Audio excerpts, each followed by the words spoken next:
Sweet.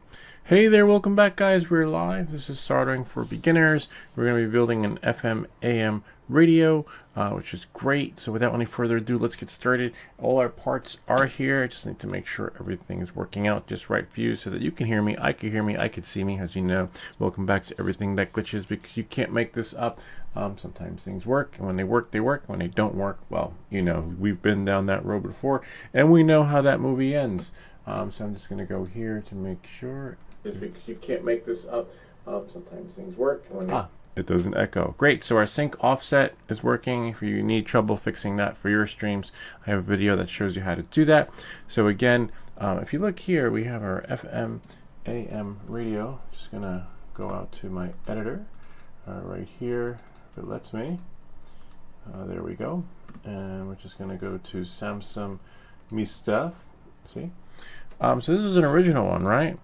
But as you can see, according to Moore's law, everything will get smaller over time. And this is the original chip, which is huge. And actually the chip to the game we have built in the past was huge too. But then as time goes by, those chips become smaller. And now the brains to make the magic happen and help your radio function are like itty bitty bitty. And who knows, next year's version could be even smaller, right? So, you know, you just never know. But we do know it's going to get smaller. We just don't know which components will be downsized. We definitely move anything out of the way that might accidentally become a casualty of the war, like our drone, right? We definitely want this little guy right here. We're gonna there's another video coming out with this because we're gonna redo that. I just have to find some parts for it. I need a screw for that and some other stuff, other components, which are probably in a flight controller kit or something else. Anyway, you're not the star today, so we'll just put that on the side. Save these extra phone pieces. You never know when you might need them, depending on what you're working on in your lab. Dead fuse, which can maybe one day I'll show you guys how continuity works. We already measured the parts, right? So there's no need to go in again. And I think this is for the drone. Looks like it's for the 04 unit. That'll have to go into its box. And we have some stiff stuff in the plastic baggies. Okay. We have some other drone parts. Remember, anything that has nothing to do with today should not be laying around. So we're just going to take this and put this in here. And just see what else is in here. What inside this goodie bag? Because honestly, I don't know. Oh, little grommets, it looks like. We don't need any. This looks like for a flight controller or some sort of. Wait, and screws too, but not the ones I need. All right, so that will go in here. Okay. Remember, we already measured everything. We already tested it, so we know that these components work. Brian's lab. Hey, what's up, Brian? Good to see you. We have a soldering. Let's see what he said. And everyone else, yeah, no one's here yet. It's just us, so we're just gonna tinker away. And this is for the USB connector thing. I remember Brian saying that it may not be possible, but we're gonna experiment anyway. We're gonna experiment on the older radio and see if we can get it to power up or blow up, right? Because it does work, but I have these little USB-C connectors here. Because I want to see what happens if I attach it to the if it lets us open it. Maybe we're not meant to do this today if it's not letting us open it. Oh, I see why. They really taped this shut. Usually they don't do that, but this is the USB-C. How's it going, Brian? How is everything? How was your day off? I actually have off today. I go back to work tomorrow. See, it's got the two wires here. Right, and then let me just move this out of the way so that, and if we solder it, remember if there's no you know, shit might blow up, but see right here, we got two little prongs right there. So if we can take that off, we're not going to be able to, it'll be an extension. I just don't remember which one is the positive And which one is the negative on this thing? Oh, you know what? It should tell you right here. No, it doesn't. It just says DC. I see the plus sign on that side, but I'm not sure if that's referring to this. Oh man. See, and this is, oh well, we could always put it on the battery connectors.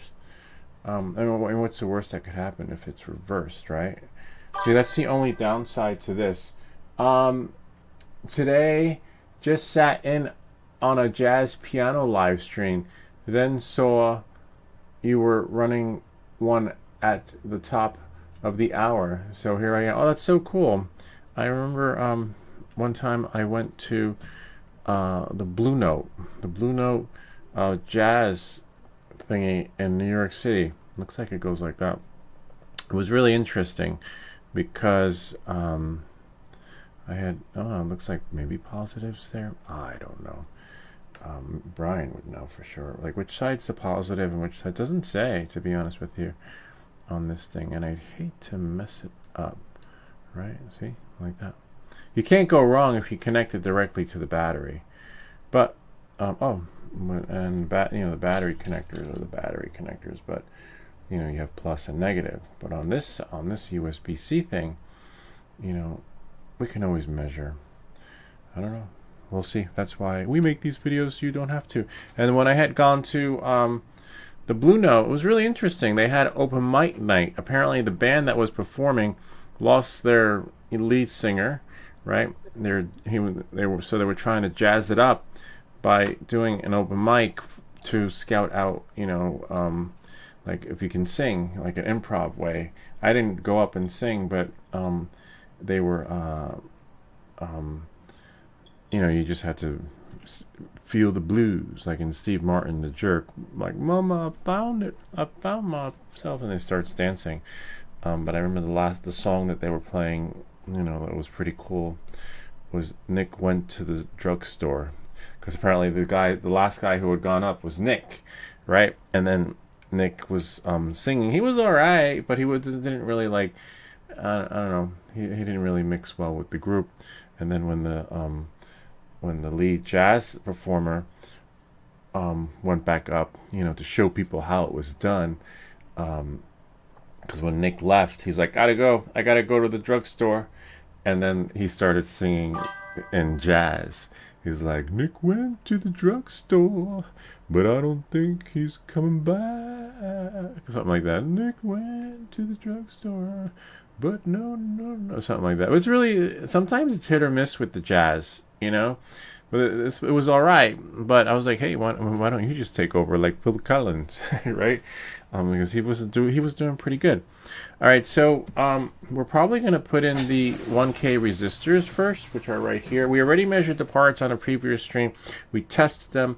They work. For those of you who maybe we'll test one out for you guys. But as you can see, we just need to make sure that the parts go in where they're supposed to. So on the board right here, it says 1K resistors. I just wish I had the instructions to this, to be honest with you. But honestly, I think we'll be all right. Do we have a potentiometer? Yeah, this thing right here that turns. All right, we'll be okay. So let's see what. Yes, you can. How many wires are available on that USB-C connector? Let's see what Brian says. You cannot simply solder a USB-C connector to a spot that calls for a USB-A or the power connector. 100% incompatible. You need extra circuitry. Ah, bummer. All right, we're gonna try it though. Bummer. I'm not gonna try it on this one though. Yeah. There are two wires though. There are two wires. It sounds like it's a programming issue. All right. Well, you know, it happens that way. It's a little bit of a bummer. You cannot simply decide that two wires on that port will be the positive and negative power line. Yeah, I know. We just found that out the hard way, Brian. See, thank you for that, though. Yeah, because that's what I was thinking. I was like, wait, where's the positive and where's the negative? It doesn't work that way. You'll ruin your radio. A little bit of a bummer. It would be nice, though. Like, you could bring your stuff in to Brian's lab and then be like, hi, you know, I don't want to use micro USB-C anymore. And was either 1K? Yeah, the 1K. I want to upgrade my, my Nintendo whatever to USB-C, but nah, it doesn't work that way. All right, so we're gonna leave it as is because we do not want to blow it up. So the hardest part's gonna be this right here. I hate this part, getting these resistors. So resistors, it doesn't matter how it goes in, but if you've been following me, I like for them to be uniform in color, but when you put your meter on your resistor, no matter which way your meter goes, it's just going to measure the same. Left, right, right, left, you're going to get 1K, right? But to like make, because since the radio is transparent, right, and beautiful, I want to whatchamacallit, oh wow, interesting, you can pull like that. I want it to be all the colors to line up correctly. There is no correctly for me, for the visual aspect of things, that's all. Because remember, the radio is transparent, you can see through it. And the hardest part is bending these things. I think they have resistor benders, right? Like, so that you can get them into the board. Let's see. Yep, that looks about. So now I'm going to flip it around. Looks like the bigger band, right, is going the other way. But again, you can't go wrong with the resistors. You can't be like, oh, you have that guy does it like that. Nope, there's no rhyme or reason. But for me, I want them to rhyme and reason because I want it to. Oh wow, that one looks better than the other one. Nice. Yeah, I just want it to go in a certain way. Now this part's a little bit tricky. We could use tape. I'm going to put 4 in. The painter's tape to help keep them somewhat uniform so they're not, going the other way.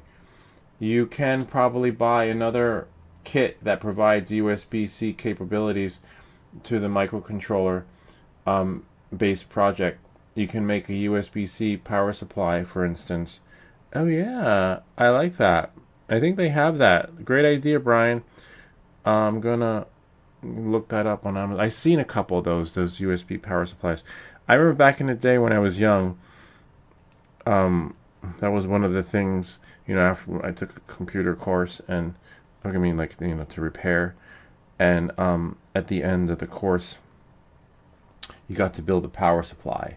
It's the beginning, you were learning about computers, chips, and NAND gates, and resistors, transistors, and, using whatever. And then in the end, you got to build a power supply. But they had a working power supply for introductory. And then we would just blow up capacitors, for fun. It's like, oh my god, that's so cool, I never knew that. And it's like firecrackers without going to Chinatown. Oh, so this one looks like looks pretty good. Well, we don't need the keyboard here since that's like a distraction. I have so many videos to record next week, literally. It's like I got the peak. Let me see. Yeah, they look pretty good to me. All right, so we have the R2, which is the 1K, right? And then we have 2 left. All right, and then we have, oh, this is 1K. Yeah, I was like, wait, is this 10K? Let me just double check. 510. Okay. And these are 2 10Ks. Okay, good. And then just keep looking around to see if there are any other 1Ks spots. Yep, I see a 1K spot there. This way we can just drop them in. Yeah, but the hardest part, because back in the day, it wasn't as easy as this. Everything was done on the wafer board. And then when you built it on the wafer board, you're like, oh, wow, that's so cool. I got this. But on the wafer board, it's put on this way, right? And then when you build it and solder it, you solder it the other way. So it's like backwards. So it's like, oh, wait, my power supply is not working. It would, like, oh, and I hated building it the other way around because it was never right side up. It was like upside down, so it was like, damn it, if only everything was on a wafer board, Wouldn't that be so much easier? Yeah, it would actually. I think I took the wrong one. Yeah, this is a 10K. No. Yeah, it took, see, and that's why. I was like, wait, the colors don't match. Yeah, this is a 10K. And that's where you could use your machine, your multimeter. And if you know how to read the colors, I think it was like, I forget what it was. It was bad beer rots our young guts, but vodka goes well. Something like that. I forget. But now you don't need to know anything. You just drop it right in here to your little meter. You just set it and forget it. And then you just turn it on. Right, and make sure this should measure a 1K or no K, 4K. And then I have to check out Brian's old jazz live performance. Some jazz is good, and then some jazz I'd like, when are you guys gonna start the music? You know, like, when's the music gonna pick up? Like, it's real. All right, 994. It's close to 1K. So that's why you want to check your parts and, you know, not accidentally put them in the wrong spot. So that's a 1K. Another 1K, no K, 4K. This one is okay. I don't have to let it line up because it's going in portrait mode. So it's not going to, you know, make or break the experience. But yeah, the Blue Note. It's better to watch live jazz performance because if you go to the jazz club, it's expensive, man. To drink, like a freaking drink is like $25 or something.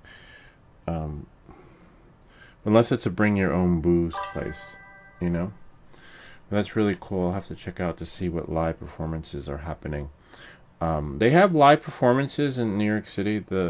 You can at the end of the year, the summer. It's called the Summerfest, and just want to make sure this is a 1K.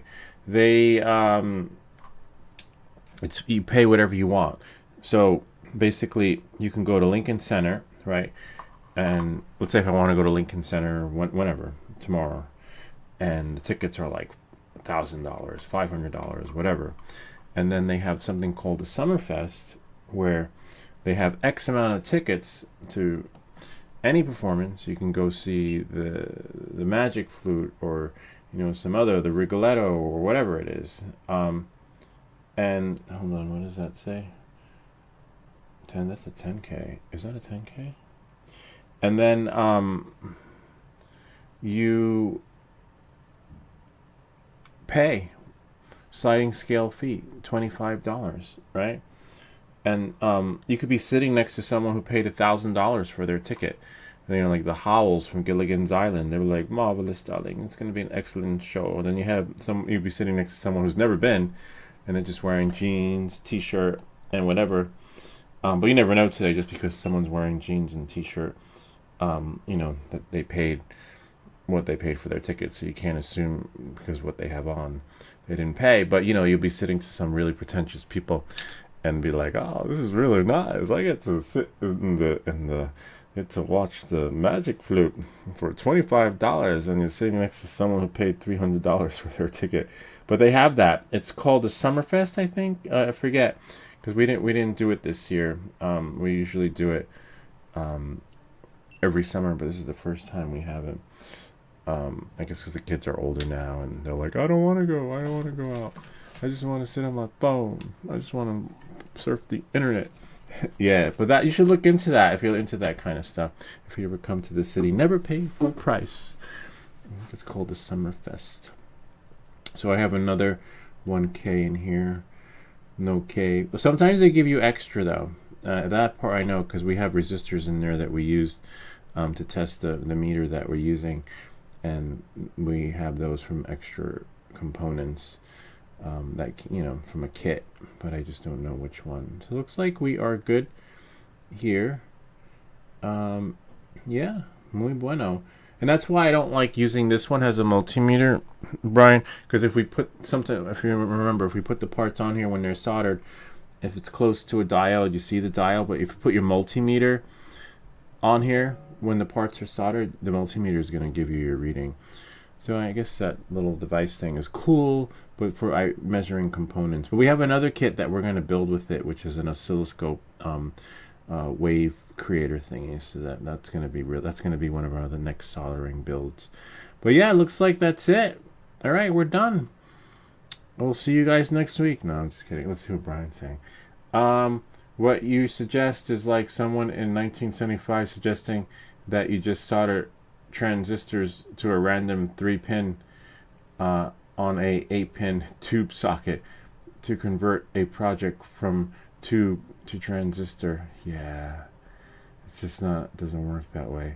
Guess what I found while very slowly unpacking stuff and cleaning up clutter? Your old stuff, maybe? A 6-tube, oh my god, Nixie clock kit from Germany that I bought via mail order. Envelope has the tubes, the board, a small transformer, a bag of parts, and one small slip of paper that may contain assembly info. Oh, that's really cool. I'm going to look that up, see what exactly that is. It was received in mail on November 8th, 2000. Oh my god. That's crazy. Yeah, that I've gone crazy looking for stuff, but never like that. Let's see what this is. Like, I never found, I mean, I do honestly, I do have, I guess I can consider myself to be like Brian too. I'll show you, because maybe in like 5 years I'm gonna go through my bag of stuff. Whoops. And then I'm done. Let's see what this one is though. We'll go here. We'll go to full version of me, Samsung me. Let's see what this thing is. We'll go here. What's that? Oh, firefighters. Yeah, I was looking into the firefighter. Apparently I'm too old to be a firefighter. Not each town. Oh my god, are you kidding me? Oh, that's really cool. From 2001, but apparently people are doing that now. That is pretty cool. A lot of parts. Wow, it's expensive though. Ay. I would probably get the one from Alibaba or AliExpress. Dude, that happens a lot with AliExpress. Like, it'll be $79, $159, and then you'll go to like AliExpress and it's sold for cheaper. Let's see what the Nixie 2 kit goes for. That would be cool, but we don't have space for that. See, now they're making them like this. But the tube one looks really cool. Wow, it's expensive though. You might be able to get some cash for it, or use that as your first solder build. Wow, it's really interesting. Wow, see, $159. Let's see how much it goes for on AliExpress. AliExpress. This is so the only downside to AliExpress, it does work, is that you just have to. It's not going to come overnight. You got to wait a week, 2 weeks. But you see, 40 bucks. There's one for $12. That's a smaller one. 113. No, it's probably a different one. Look, because it has like these graphics on it. 115. No, that's too much. 74. 39. See, right there, $39. But you just have to wait for it to come. That's the only downside.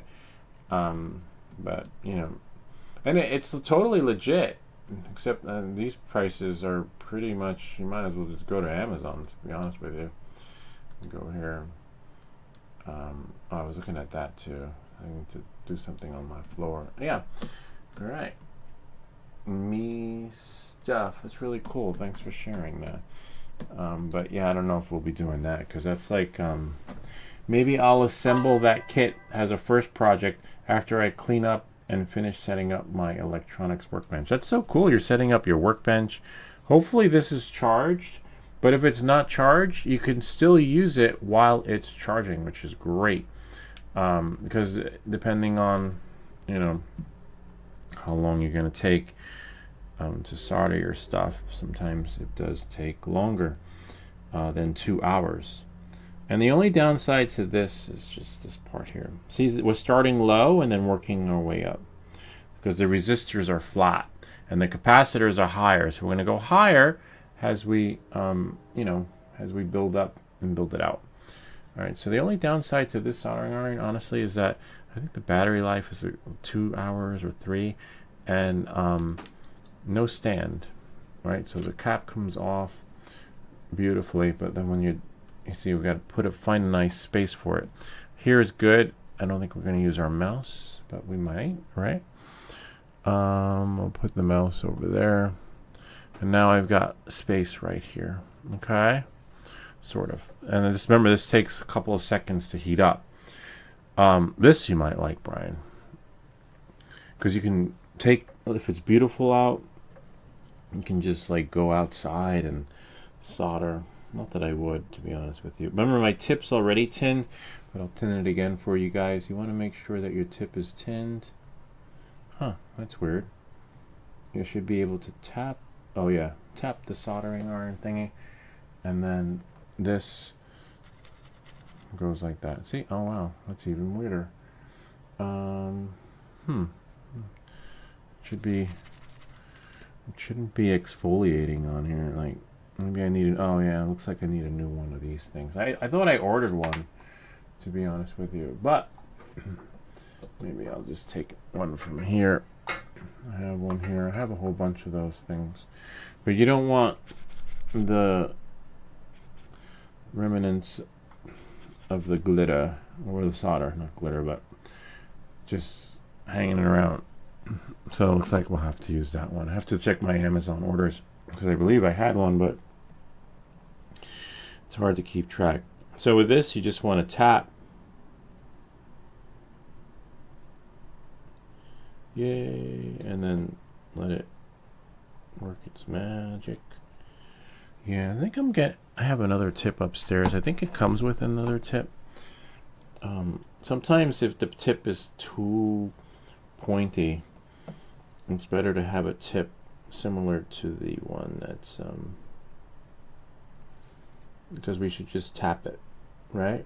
And then go bloop, one, and then bloop, oops, and then two, bloop, and that's it.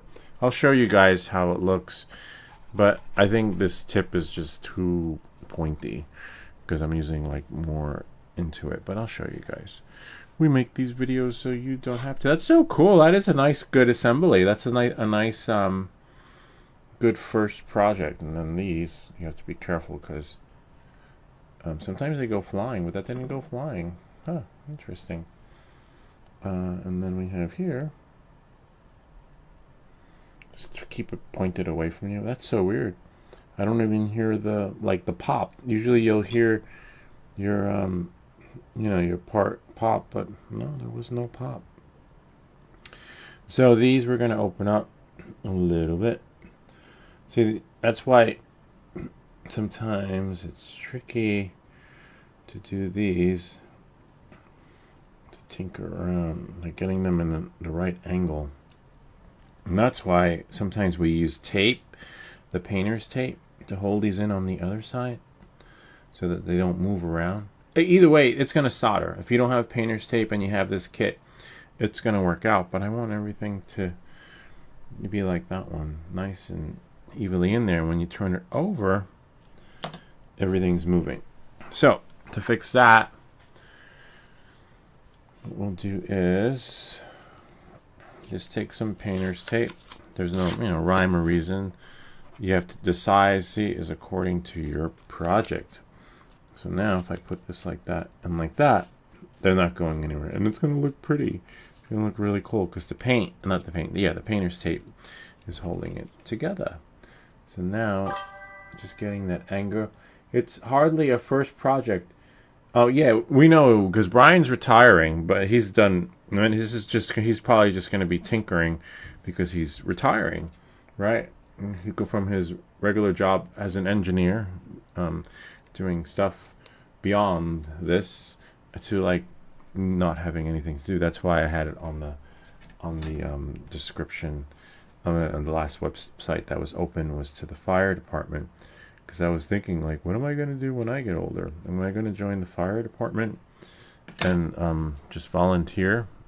A lot of the guys there are older, which is really weird because on the site it was saying you can't be more than 40 years old to be a volunteer fireman, which makes sense. Ideally, they don't want someone's like, oh, my leg's hurting today.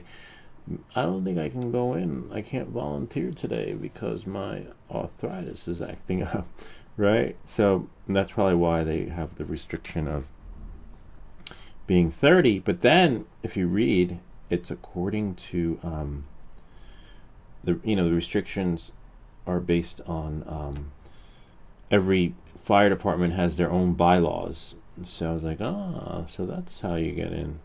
And then I was talking to them yesterday because they had like something in the town, I forget what it's called, where the fire department and all law enforcement has their own tables where you can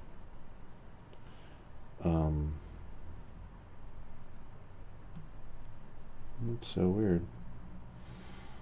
You go to the table and you meet them and talk to them. Like career day, kind of like. And the guy Maurice, because I ride with them occasionally. I had these extra bike lights, and Maurice was telling me, he's like, we would have to shave your beard. I'm like, what do you mean shave my beard? Why would I have to shave? He's like, oh, because when you wear the mask, it has to have a tight fitting on your face. But you could have a goatee, because Maurice had a goatee, so I don't really quite understand why you could have a goatee but not a beard. So I guess to be, I don't know, I have to go to New York City and walk around and see their firemen. I'm going to be checking them out. No, because I want to, no, trust me, I just want to check them out to see if I can spot any New York City firefighters with a beard. Is that like a thing? You're not allowed to have a beard? I mean, maybe I have to see if they're clean shaven or not. And if they are, I'm going to shut this off. Too bad there's no auto shut off. There might be, but so I want to see if they're all clean shaven, if that's actually a thing. I mean, I don't need a beard. Just as I get older, it just looks cool. But I just need something to do. Or maybe I'll just be tinkering. I'll be like tinkering and building stuff. But even like I was saying, even where I work, we have volunteers who are retired. So it's like from really prominent positions too. Like crossing guards in our town, you would never know the crossing guards. You never know who you're talking to. Like we're big CEOs, the hedge fund companies. Some of them like were. They had legitimate, real jobs. Some of them had their own companies. Some of them still have their own companies. So when you see that person standing in the street with the sign that says "Stop," as a crossing guard, don't assume that they're just some average Joe. I mean, so they could be, but in this town, there are people that had jobs and retired and want something to do, like Brian's doing. See, look, it looks really nice. Like Brian is, and the cool thing about Brian is that I didn't know that was a thing. I like he's prepping for it. He's like, some folks are like doomsday preppers, but Brian is prepping for it. Like he's planning. Like he's getting his workbench ready. I guess because you need your routine, right? You gotta have a routine, and the routine is going to help make things, I guess, somewhat normal again. I don't know, and at least you have a plan, because some people don't have a plan. Some people get the watch and they just, all right, that's it, I'm retired, and then that's it, and then come Monday morning they don't know what to do, right? You just, or then I don't know. And then in some cases, people know what to do. They're just sending the tip. They're like, they're planning an adventure, a road trip, and this and that, whatever it is. So that's really cool that Brian's putting all his ducks in a row and planning his daily structure. So we got the 1K resistors in. We almost put a 10K there, and then we have them right here, the other two. So we're going to do the 10K since there are only two. One goes here, And another one goes, well, we'll just put one in for now. And then we'll measure them again just to make sure, because as you saw, I messed it up. I accidentally, that's why you want to open these sparingly. And let's say sometimes some of these kits, to be honest with you, because it's not our first one on the channel, will come like that with the parts. And you're like, oh no, what is that? And don't assume that it's a, it's a 5K or a 10K. Test it. Because we've had some issues where, this is the reason why we do this, is because we had to go into our book to steal a resistor or another part to get some resistors. So this says, yep, 10K, yay. So this is a 10K. I don't know if you can see that, but it might flicker, but it's 10K. So that's good. Yeah, and then we had to just basically find a spare part. And thankfully I have the book of spare parts, but really, it's just sitting there collecting dust. I'll show you the book in a second. It's not, it's handy to have.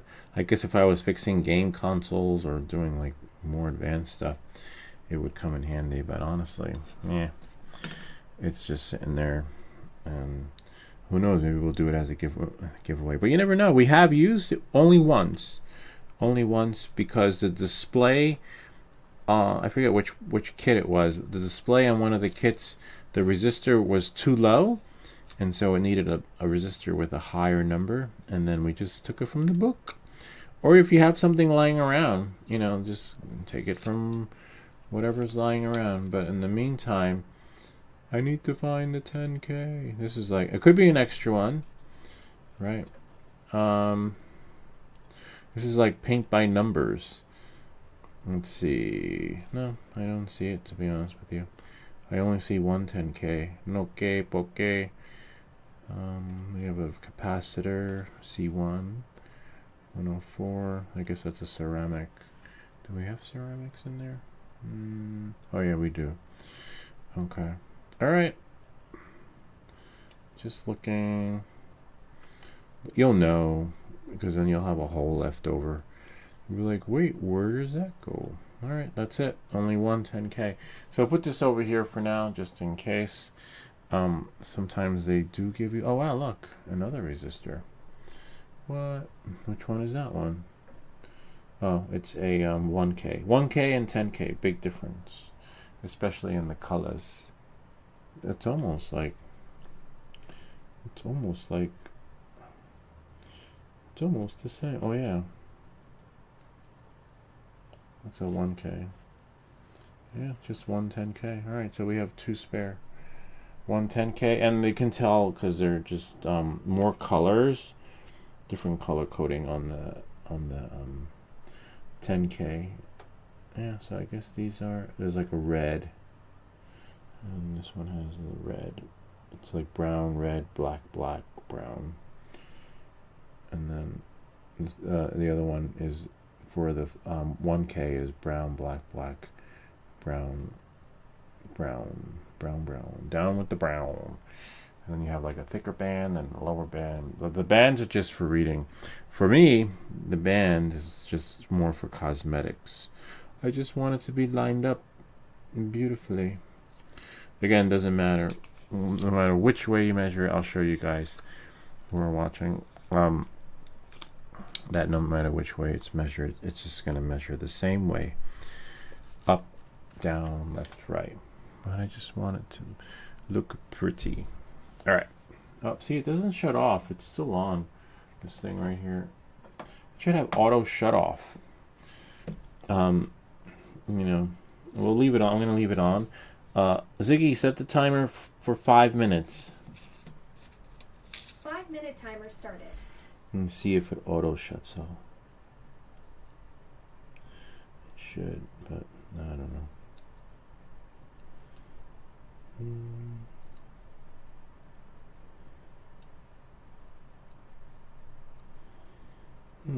Interesting.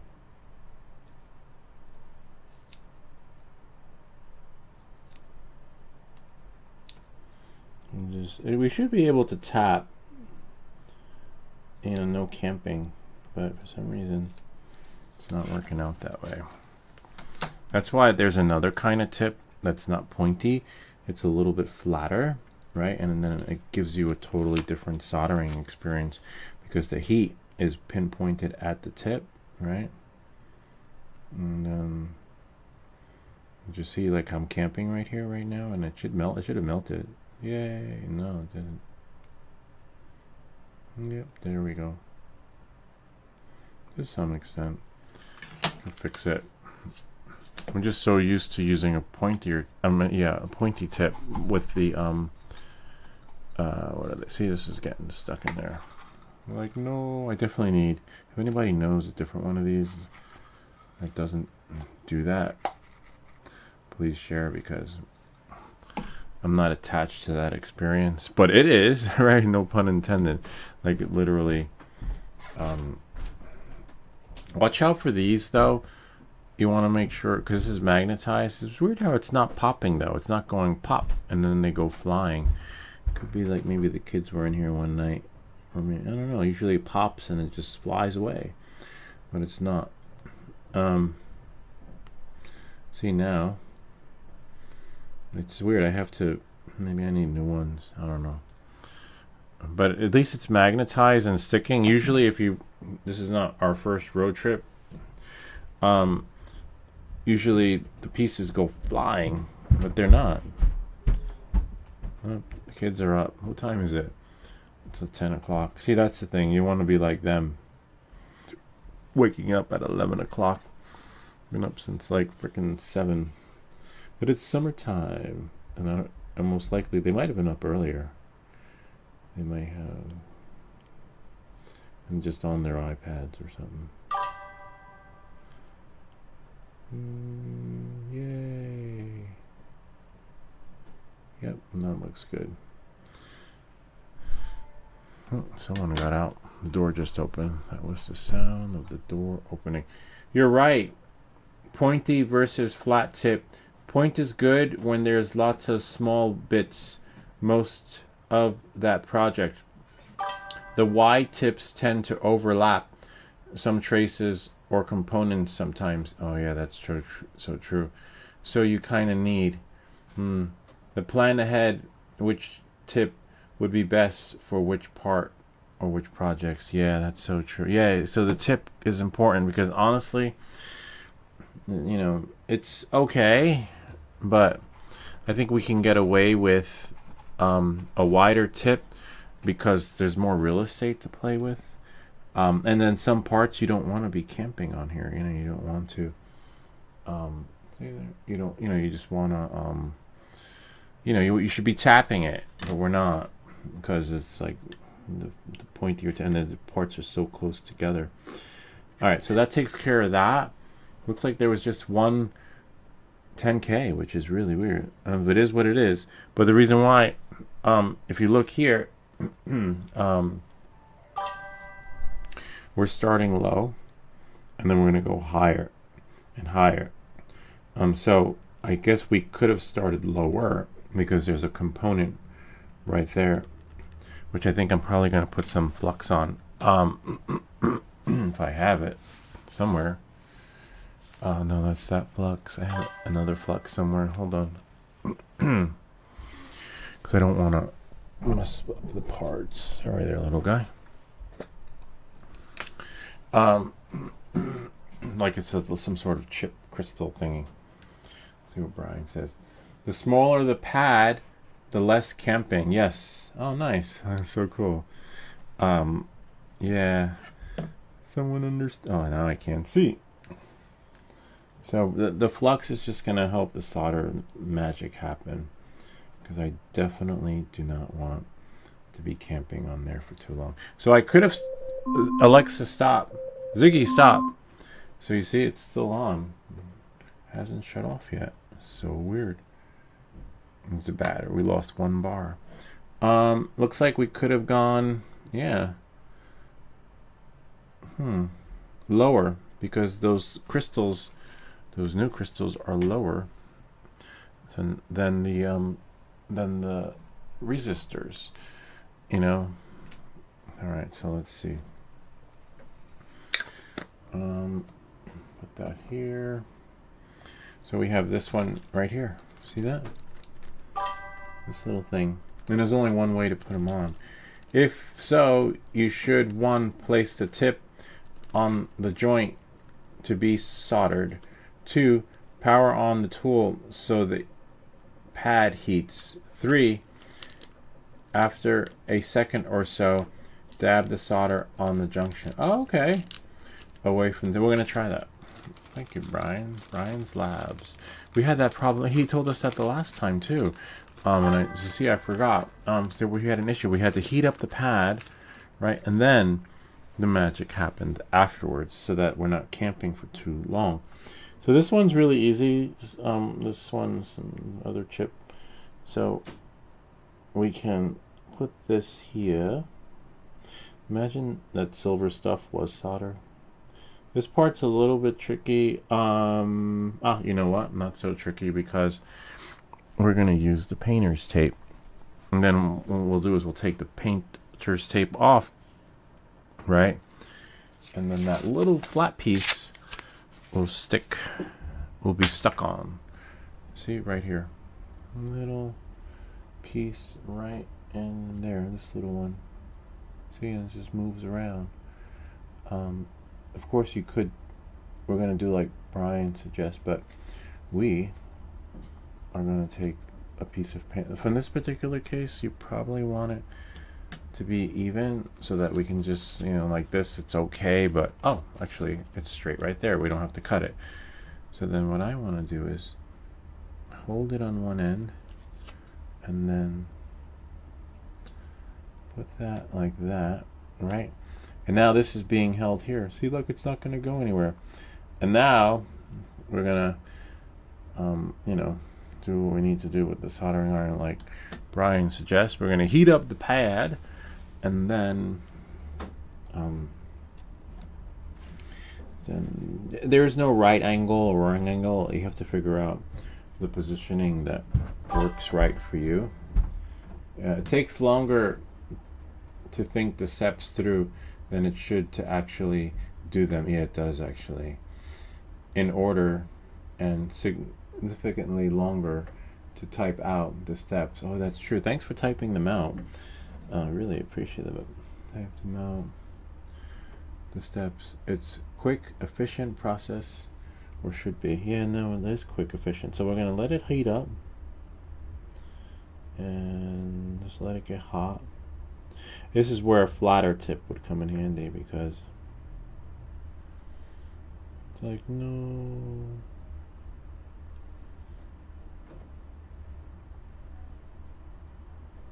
Here we go. There's one. Sort of, but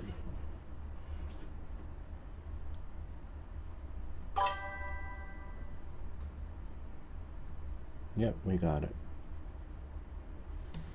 To some extent.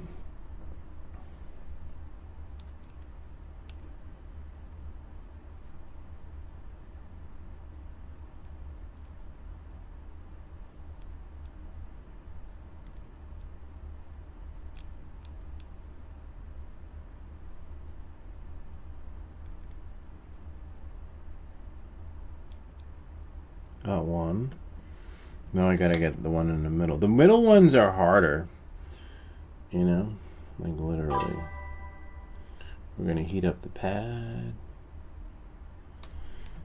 See, I think a thicker tip would probably work better. Just gonna move this over a little bit.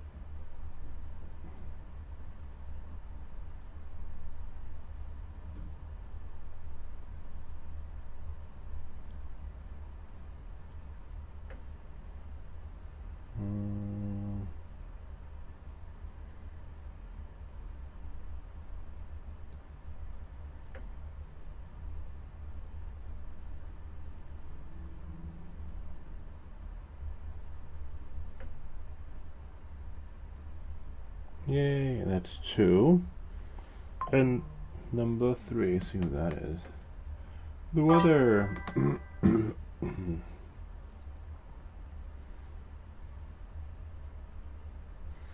Letting the pad heat up.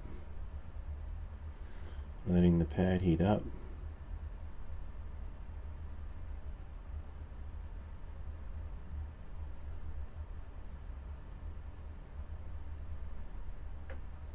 Nice. It's better there. I kind of like how the last one came out, to be honest with you.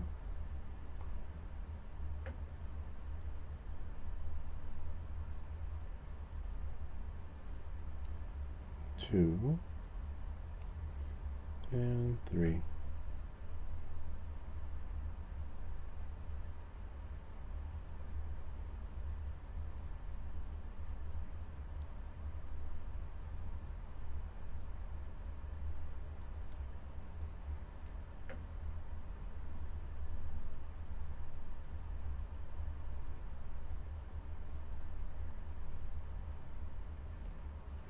Came out okay. The last one came out beautiful. And now, excuse me, moved a little bit, but that's okay, because as long as the connections, you know, stick, and there's no continuity, we're fine, you know? I just wish it was, wish it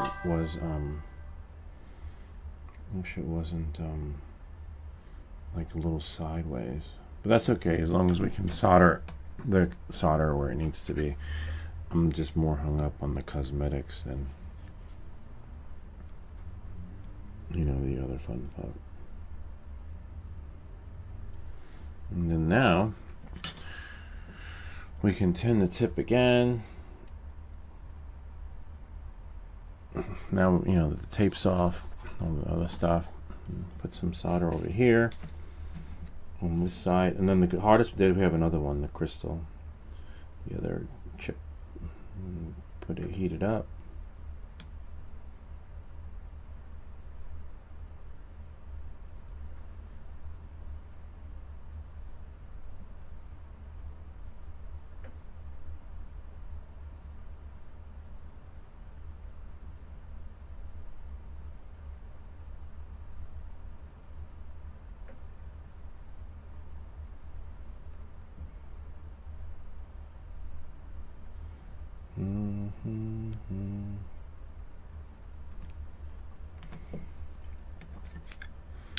And then I'm going to turn it over, apply more heat, apply, and let dry.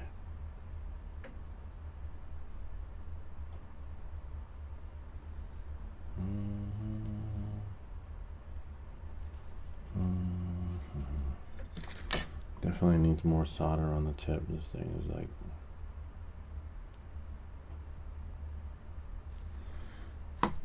I'm just tinning.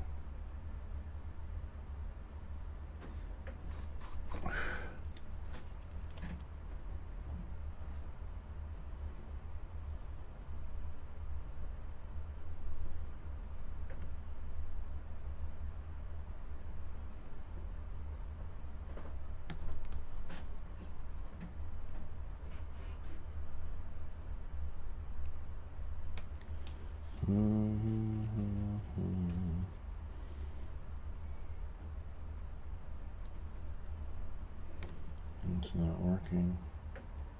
Oops.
Sweet.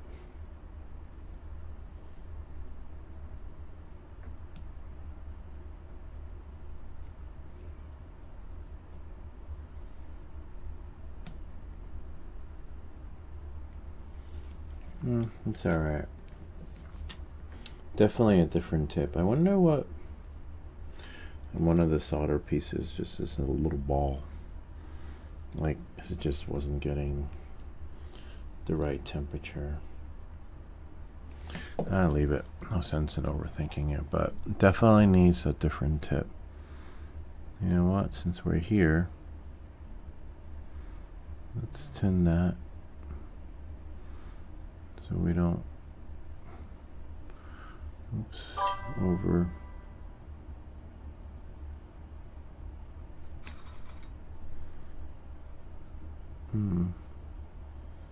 Interesting. See, the tip here is getting darker, which means nothing's sticking to it, which means it's time for the tip tinner. That's what happens when you spend too much time camping. But it does work the way Brian's saying. Like, if you hold the soldering iron on the pad long enough so the pad gets hot, right? This one's tricky because it's a powder. And then when the pad gets hot, then, you know, everything should be hot enough so that when you put the solder on, the magic will happen. But unfortunately, if your tip is too pointy, the magic doesn't really happen. But we have a way around that. We are going to swap tips. Swap. What's our battery here? Oh, nice.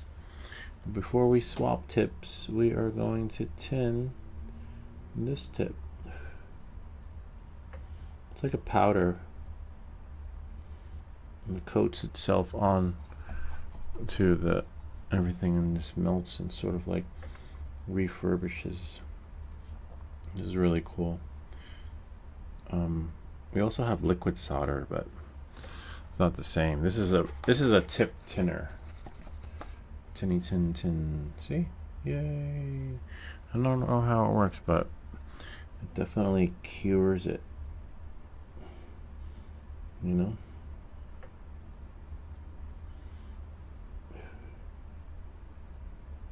Sweet. Oops. Don't break your stuff. Because I definitely want to use a different... actually, we have one there, but I want to use it on this one. So we're going to shut this off. Okay. Let it cool off for a little bit. Remember, sanding it refurbishes it and brings it back to life. Now that that's off, I need to find the box that it came in. See what other tip is in there, if there is, but I have 3 more upstairs, so that's fine.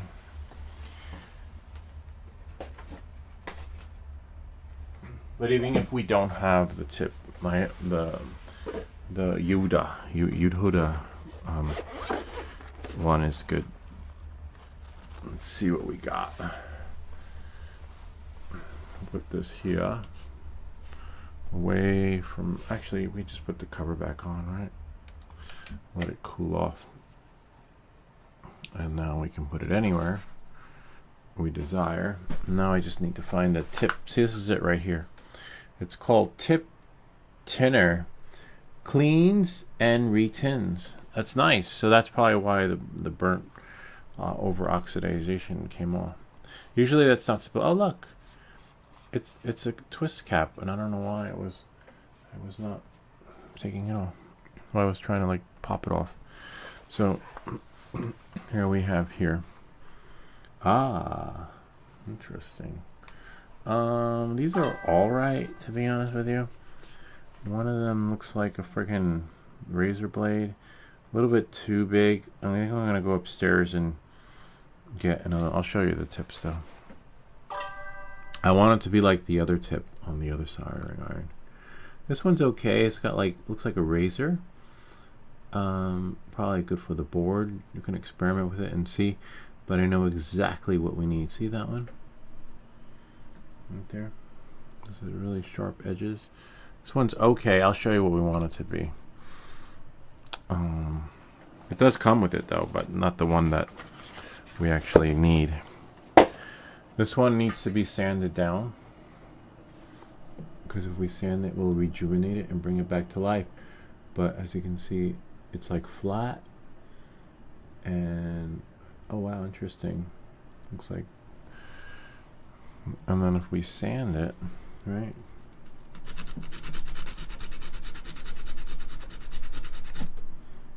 See, get off all that remnants.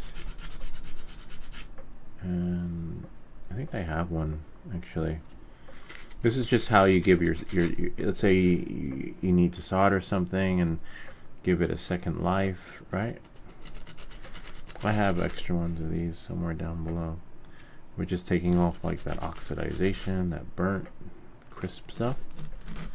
And then now, remember we're only using one side too. Your method also involves excess tip wear. Yeah, that is true. So you're gonna get, Brian's right, you're gonna get a couple of maybe 3, 4, 5 experiences with this, or it might last you even longer. But then what'll happen is the tip will be overexposed, and you'll be like, wait, it's not working anymore. Or you'll see like a little hole, like you will have sanded all the way through the metal, and you know, to the point where it's just overexposed, and you can see like, well, that's not supposed to look like that. Then you know it's time to replace it. This is just a good plan B. You know, as before I go, I need for that thing to cool off before I actually touch it and take the tip off, right? So now this one will heat up really fast. We can tin the tip and maybe get, you know, depends on how you solder too. Like if you're new, you're just gonna burn it out. But if you're, you know, if you solder before, then you pretty much can. But always have extra tips on standby, because like Brian said, whether, as this one looks like we've done one too many times, but look, see, the solder is sticking to the tip beautifully. Oh, but before, you want to make sure you do this really quick. But you see that? Look at that tip. We brought it back to life, and look at that. See? Remember, we only did one side, but that's all we need is that one side. And then we got our temperature here, and we can actually use it the way we were trying to use the other one that wouldn't let us. We tap it, boom, oh wow. Tap, boom. Tap, whoops, boom. The magic happens to some extent. And then here, wow. We're just tapping it, and the experience is not like it was before, where we were just camping. And this is just the way the soldering iron should work. Wow.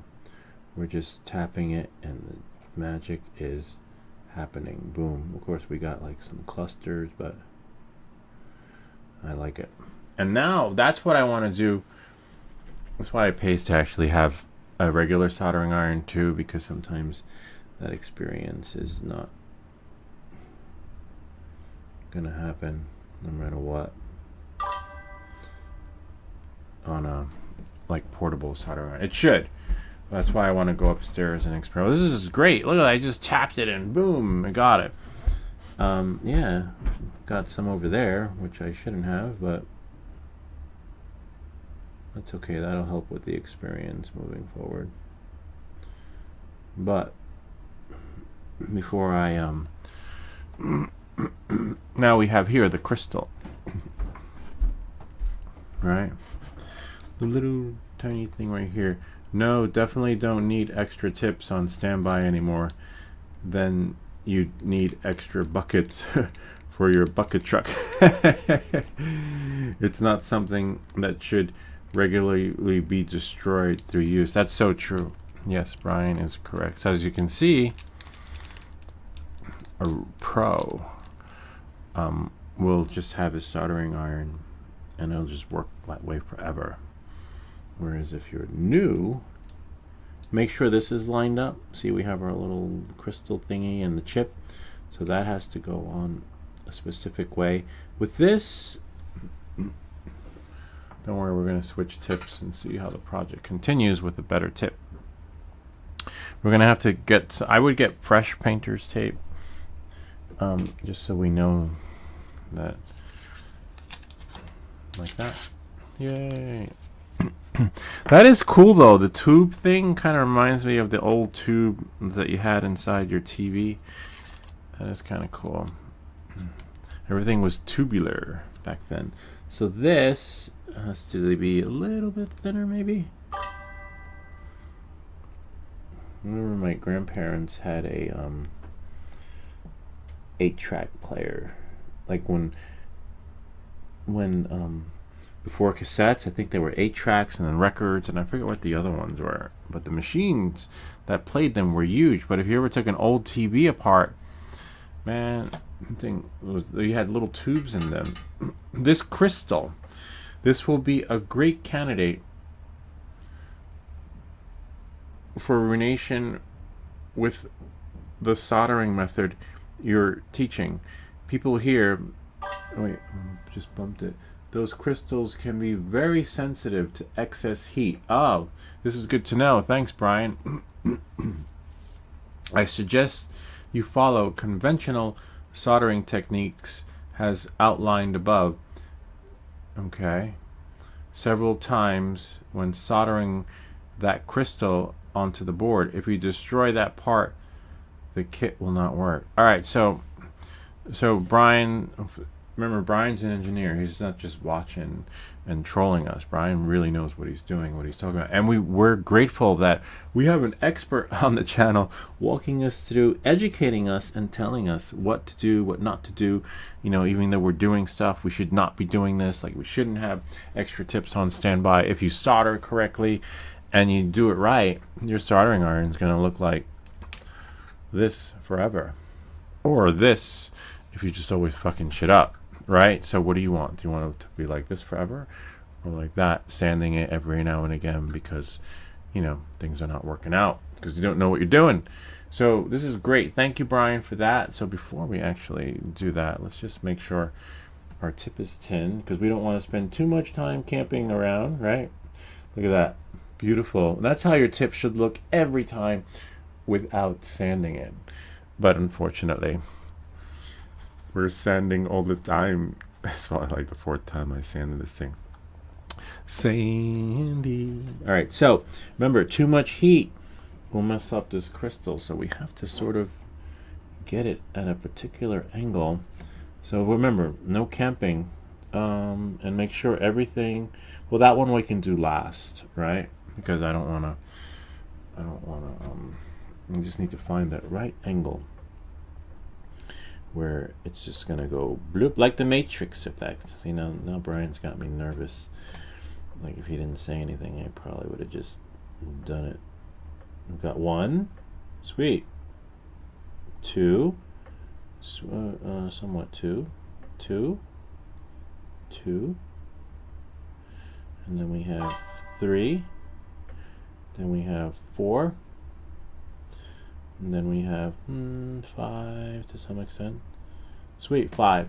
You saw that? I just tapped it. Thank you, Brian, for that tip, because honestly, now I'm nervous because I don't want to mess it up. Like, one false move. And I'm going to show you how it looks on the microscope. 1. Sort of. 1. 1. 2.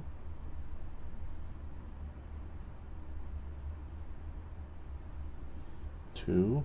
Wow, it's hot. I can feel it on my hands. My hands. And then we have 2, 3. And it's okay if you accidentally burn the tape, but I didn't. But I don't want to touch it because I don't want to have remnants. We definitely protect the crystal.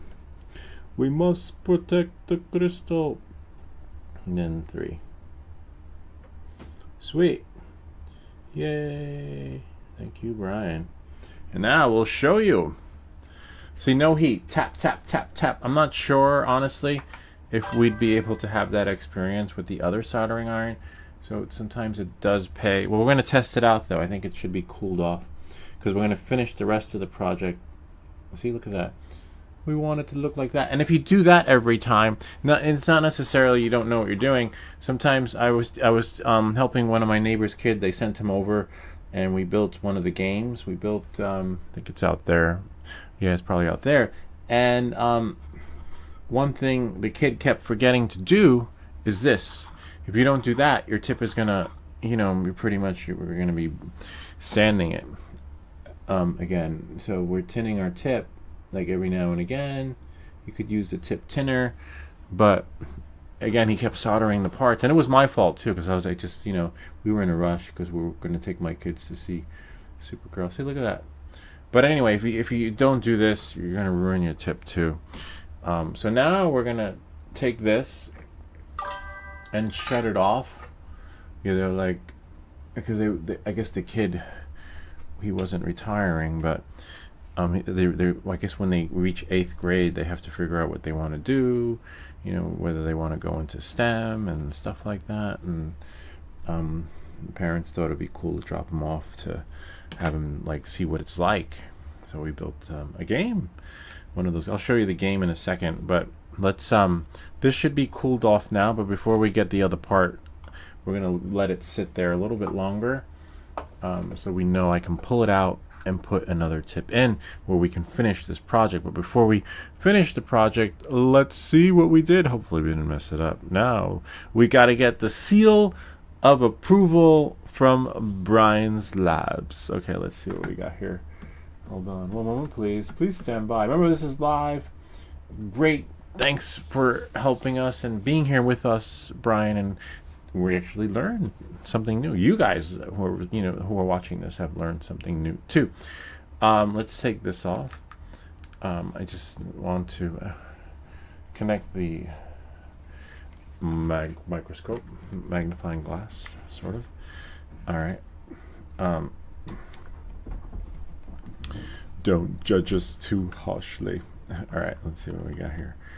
Now I gotta find this thing over here.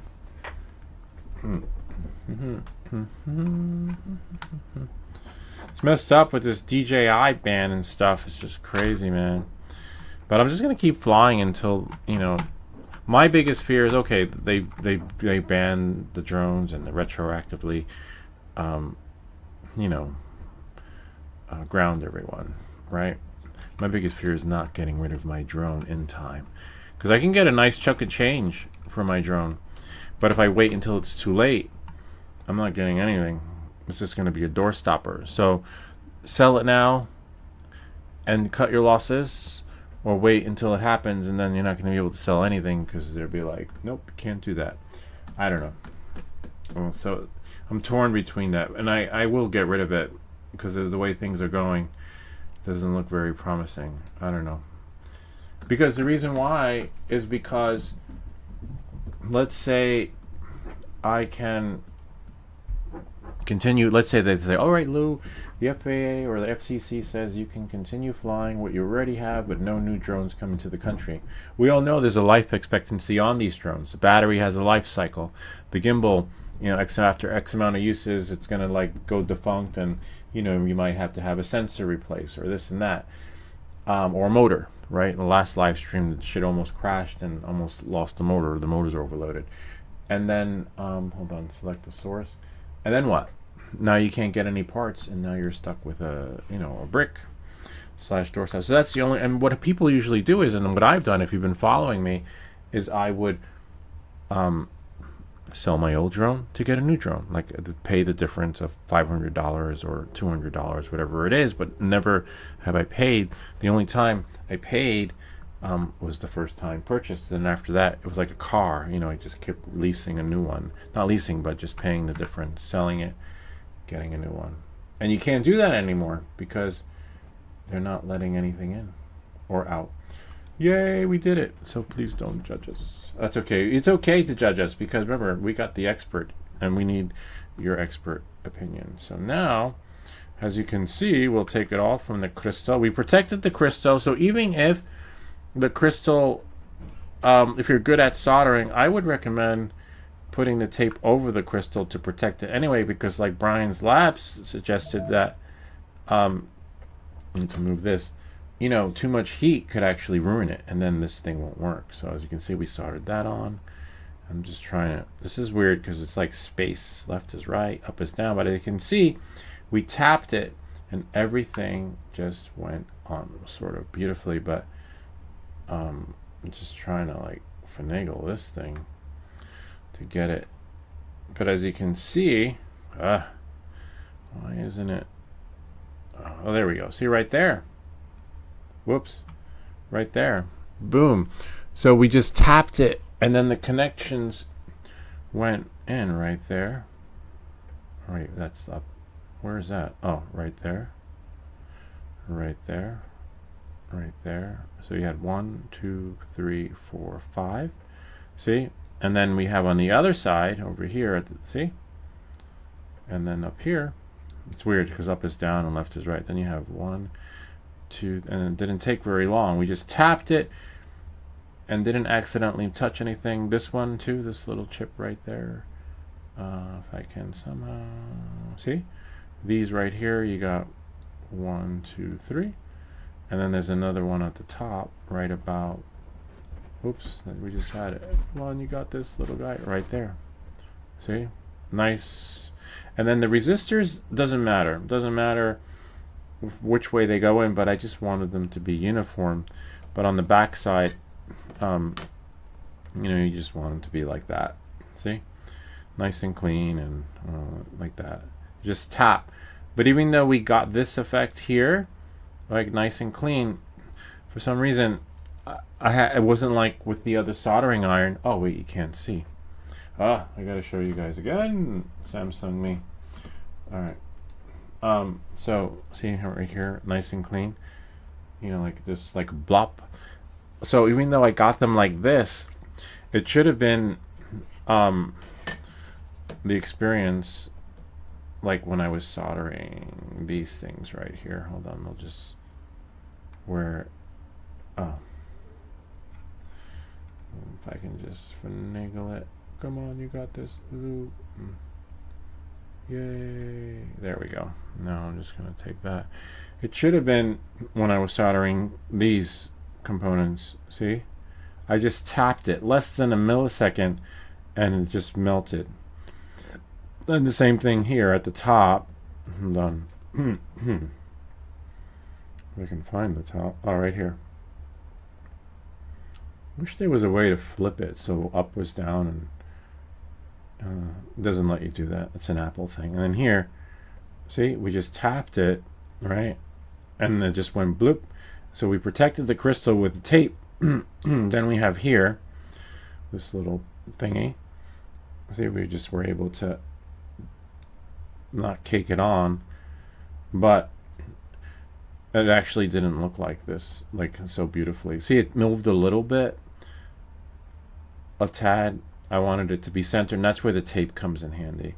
But we were only able to get these nice, you know, solder joints with the other soldering iron, which is why I want to see if it's a portable soldering iron experience, or you know, or temperature thing. It is set to melt, but we're not going to get that with this tip here.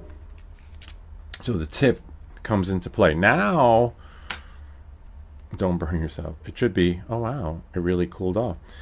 Cool enough, right? This one I don't recommend sanding because it's beautiful. But remember, good looks will only get you so far, so don't get attached to the experience of the looks of your soldering iron, because the shit don't work.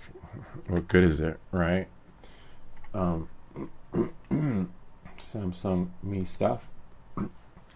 So now we have here, see, it comes out. It could use some sanding. Not that I would do it, or cleaning up. This one's so thin, to be honest with you, that I'm afraid that sanding it will just ruin it. So I would use the tip tinner. All right, let me go get the other tip that I'm talking about so that we can make the magic happen. I'll be back. think I should have kept them down here. There is the other one, the razor blade type one, but Brian is right. You don't want to have extra tips laying around. Even though I have extra tips, I don't use them sparingly. I have the pointy ones, but I do have a similar one. Similar, but no. It's not going to fit in there. Alright. But let's, let me go upstairs and get something, because it is upstairs. And then we should just be able to plug away, because that only takes about 8 seconds to heat up.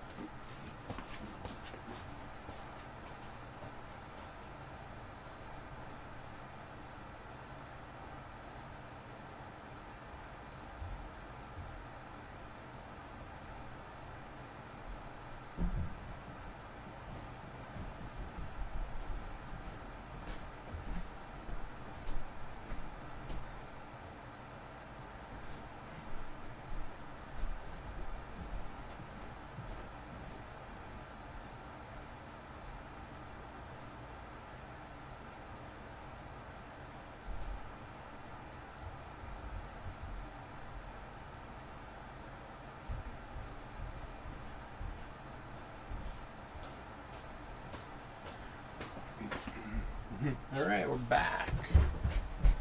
The kids are up. Alright, so we have our 3 tips. Don't get too tipsy. So we have here, but I'm going to point them so that we can see them down there. Samsung Me stuff.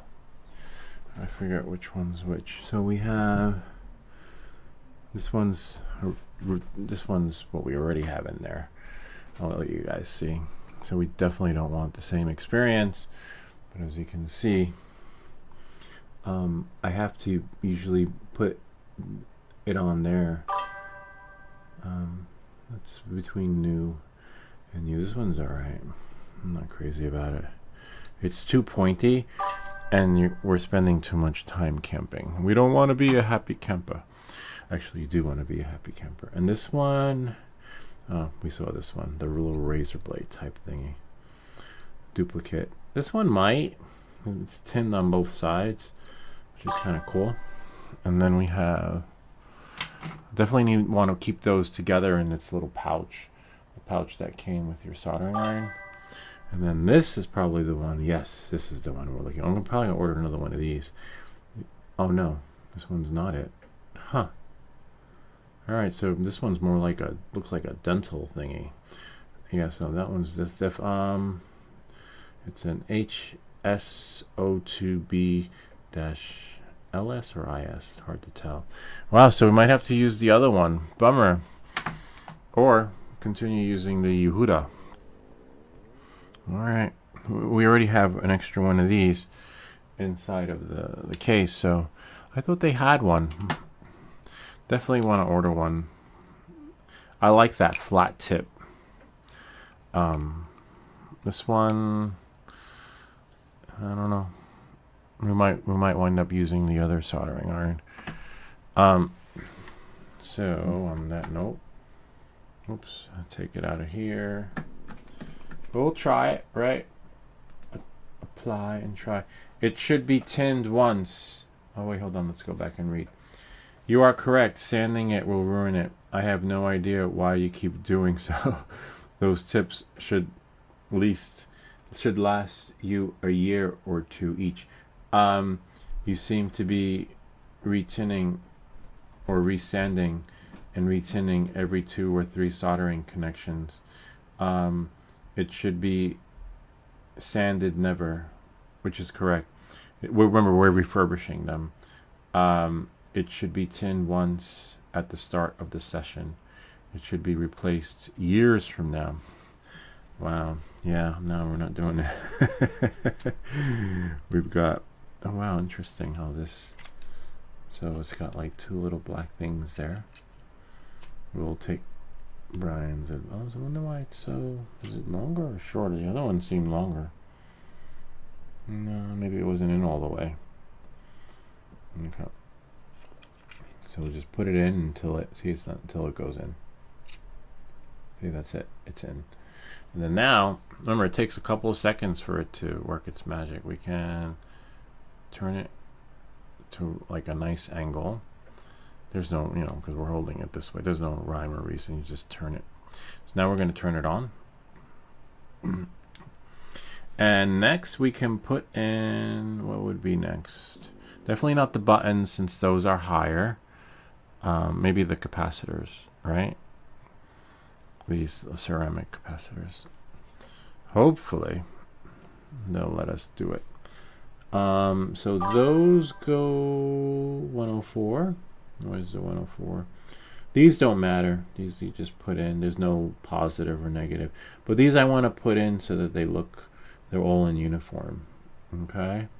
Remember, there's no rhyme or reason. And sometimes when you flip it over, they'll slide out, but these aren't going anywhere. So I want all the 104s to be facing the same direction. But again, you don't have to. They just, for cosmetics, you know, just I want everything to be like the army. 104, there's a 104 here. 104 capacitor, there we go. Yeah, so I don't know, this whole drone thing, they're like grounding everyone, literally, without them even knowing it.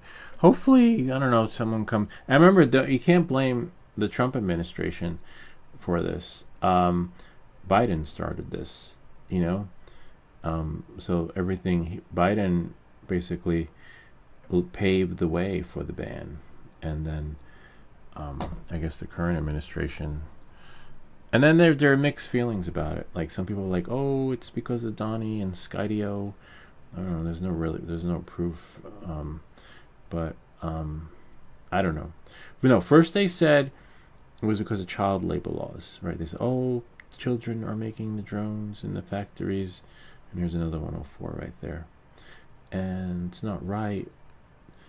And that should not be happening. We have to have a drone ban. Then they said, no, it's not the children. It's they're spying on us with the drones. The drones are watching everything we do and sending everything back to China. And then they said, no, it's not the children. It's not, you know, whatever. I don't know. They can't make up their mind what it is, but it's going to be something. And then you have all these, everyone leaning into one. And then they said it was Donnie Trump. Oh no, because he's partnered with Skydio and he wants to monopolize the drone industry. If he does, great, good for him. But he ain't monopolizing anything because they don't have any new products and no one's buying their stuff. So okay, yeah, he gets the contracts for the military. All right, yeah, he's like super drone, monopolizer, right? The drone king. But nothing's selling. So, yeah, people are blaming him now, but it's bad for business because they're not offering anything anyway to be sold for you to buy if you want to get a Skydio drone. So it just doesn't make any sense. And then they said, what else did they say it was? Something with the frequencies and like the 5 gigahertz, no megahertz, or whatever the fuck it is. I don't know. That's why we don't do politics on this channel because... And then they said it was because of me, the guy Lou on this YouTube channel. Where's my thingy? Oh, right over here. I don't know. I'm pretty sure they're going to say it's something else after, that. But either way, whatever the reason, right, it's happening no matter what. Like, it's basically, which is not so great. So they keep coming up with these reasons. But at the end of the day, no,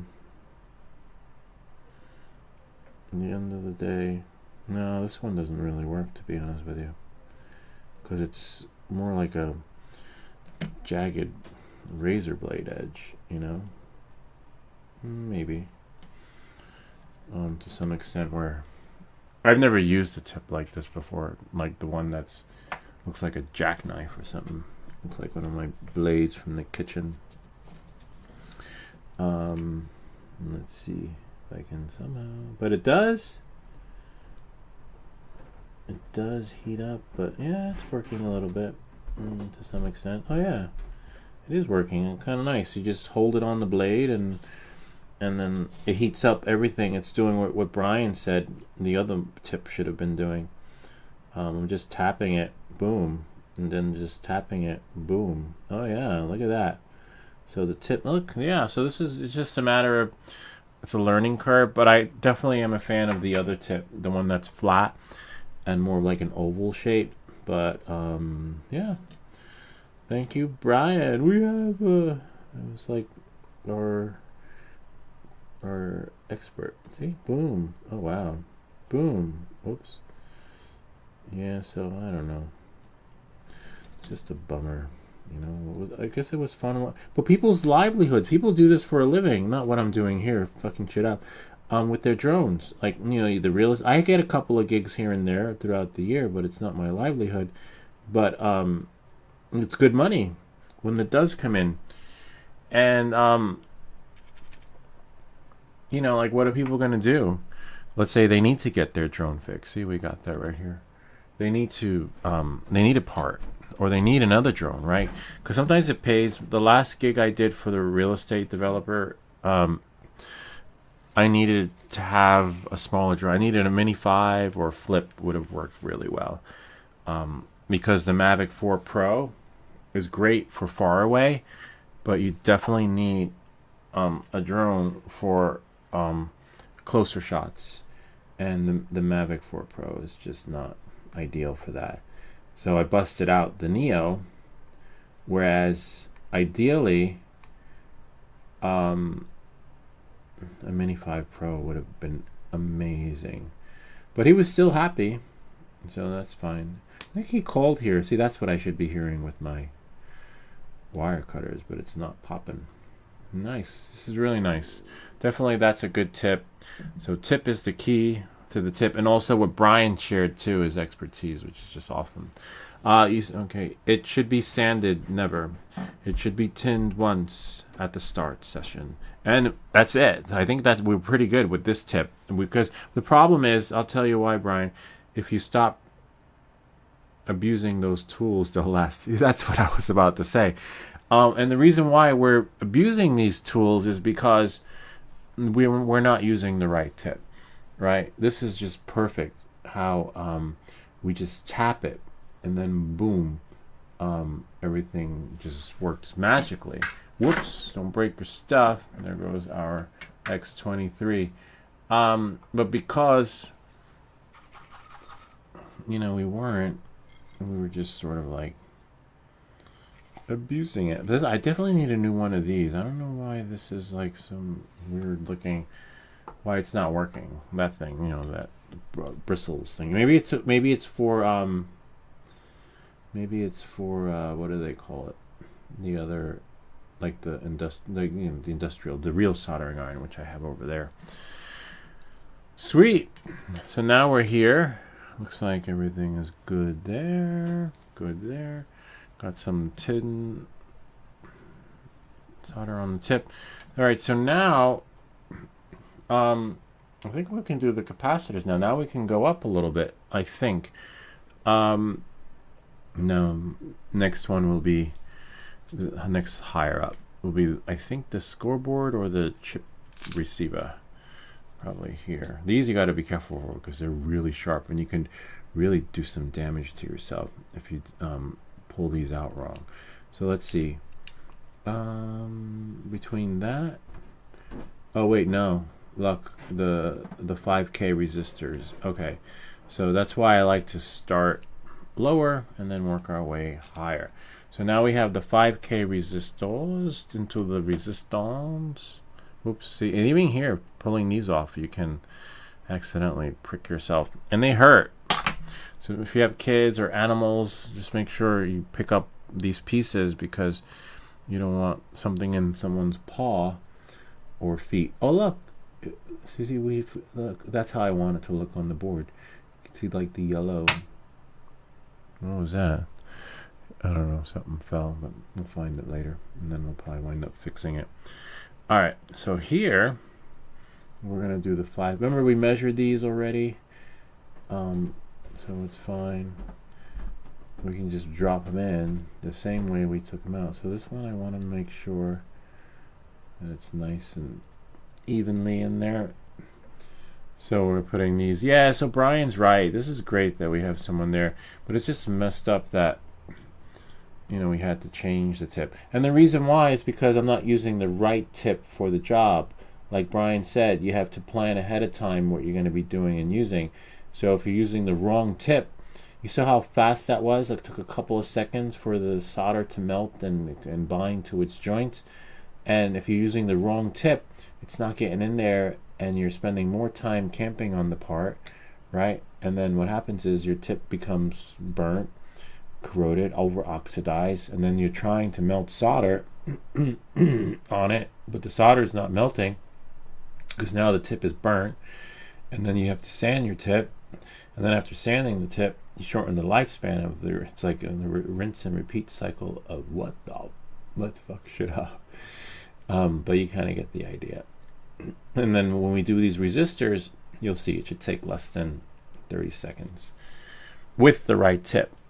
Now, don't get me wrong, you could still use the other tip, but as you can see, I'm using parts of that tip, the previous tip, I'll show you in a second once I put these on, that should not be on the board, right? And I don't even have like pre-prep solder at joints that, you know, the position I'm putting it on. Like for example, right here, you can tell that I'm leaning the soldering iron up here on the board opposed to the tip because it just takes forever, and then I'm just doing it up there. Meanwhile, just use the right tip and you'll be fine. And then it'll just tap tap tap, and then, you know, we make these videos so you don't have to. But if Brian wasn't here, I'd still be sanding my tip. And then that's it. You know, like, it's really cool. So this, we should be on a roll. Like, we'll be done if things work out with this. Yeah, we'll be done in like 20 minutes with that new tip. And yeah, it'll be really cool.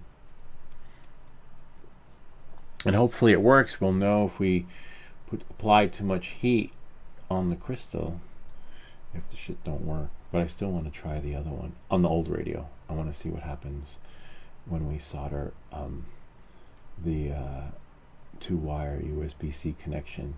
Now remember what Brian said, that just because it's positive and negative doesn't mean you're going to be getting it. So be prepared. It might blow up, right? But that's okay. It'll be a nice, cool experiment to see. I just want to see what happens. I'm that guy. I remember when I used to do web development when I was being taught. There was like a professor at Columbia University, and she would give private lessons, and she would be like, "You'll be going to be okay. You're going to be fine, because a lot of my students aren't like you. It's like they're afraid to experiment, you know, and see what happens when they do something wrong or do anything wrong. They just stay in their comfort zone." And it's kind of like flying FPV too. Like if you stay in your comfort zone, you're always going to fly the same way.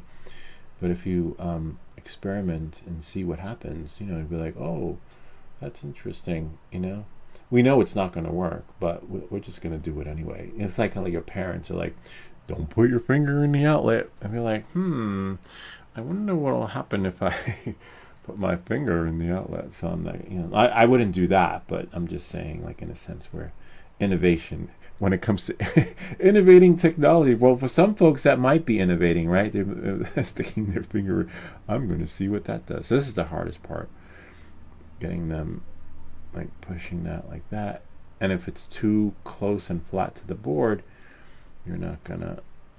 It's going to be hard to get that angle. So we want them to be at a particular angle so that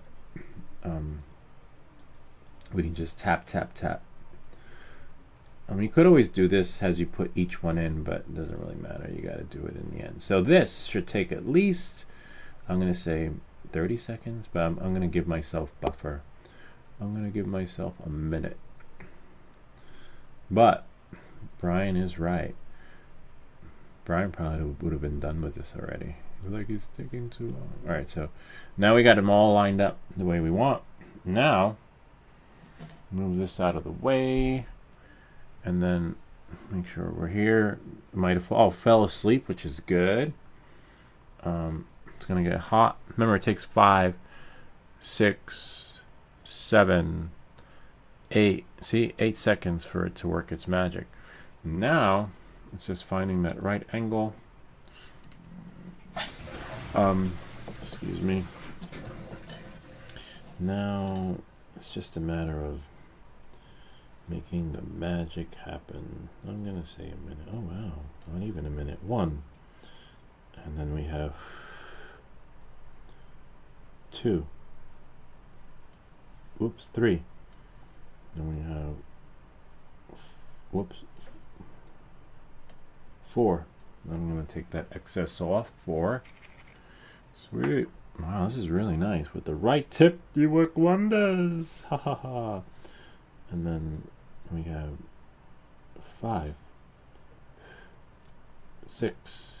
Wow. 7. Whoops. 7, 8. Look at that. As easy as 1, 2, 3. And then we do the same thing again. We go 1. Whoops. 2, 3. It's hard to get the angle, but we got this. 4, 5, 6. Whoops. 6. And that's how it should be. 7 and 8. Wait a minute. But it's not a race. But just to give you the idea, we spend too much time camping. And if we're camping for too long, it's either your soldering iron temperature is not correct, right? Needs a little more flux, or the tip. You need, there are many different variables that come into play, or the temperature. But in our case, it was the tip. So, thank you, Brian. Oh, and also the pad. Remember, he was sharing with us, so we could have the right temperature at the tip.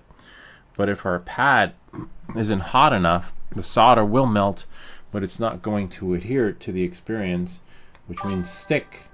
If if the pad isn't hot enough. And that, the radio is okay. Radio we can work with. We can piggyback wires. I'll show you. Like if you burn a pad or ruin a pad, you just like, oh, we'll just connect it from there. We'll just rewire it. Like wire if the pad is gone, or maybe you can add a pad. But on the flight controller, nah, you only get one take. But I'll show you what I'm talking about, because we did that on one of our builds where we abused it. I'll show you. But we still got it to work.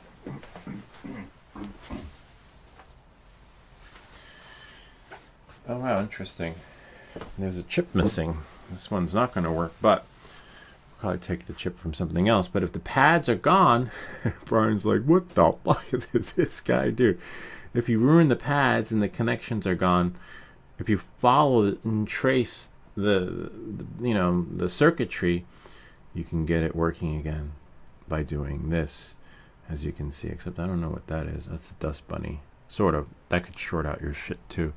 But yeah, that's what you would do. But you can't do that on the flight controller. This is like a little game / thingy. But it looks like it needs... where's the power? Yeah, definitely works, but we don't have the rest of it. But you kind of get the idea. And you can't do that on a flight controller. If you ruin the pads on the flight controller, it's gone. Here, I'll show you how this works, though. This is another cool soldering thingy, but hold on.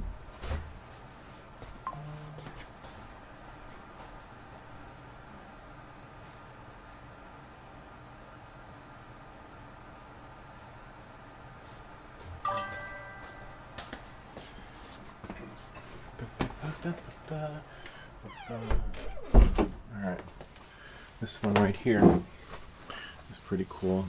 So the only downside to these things, I hate these because their connections don't, you know, like these things don't work so good. But this, if we go here, and then just wish they had better battery connectors. See, it's like a little roulette table, and then if we press it, it works like via accelerometer. But if we do this, see, I'm going to say blue.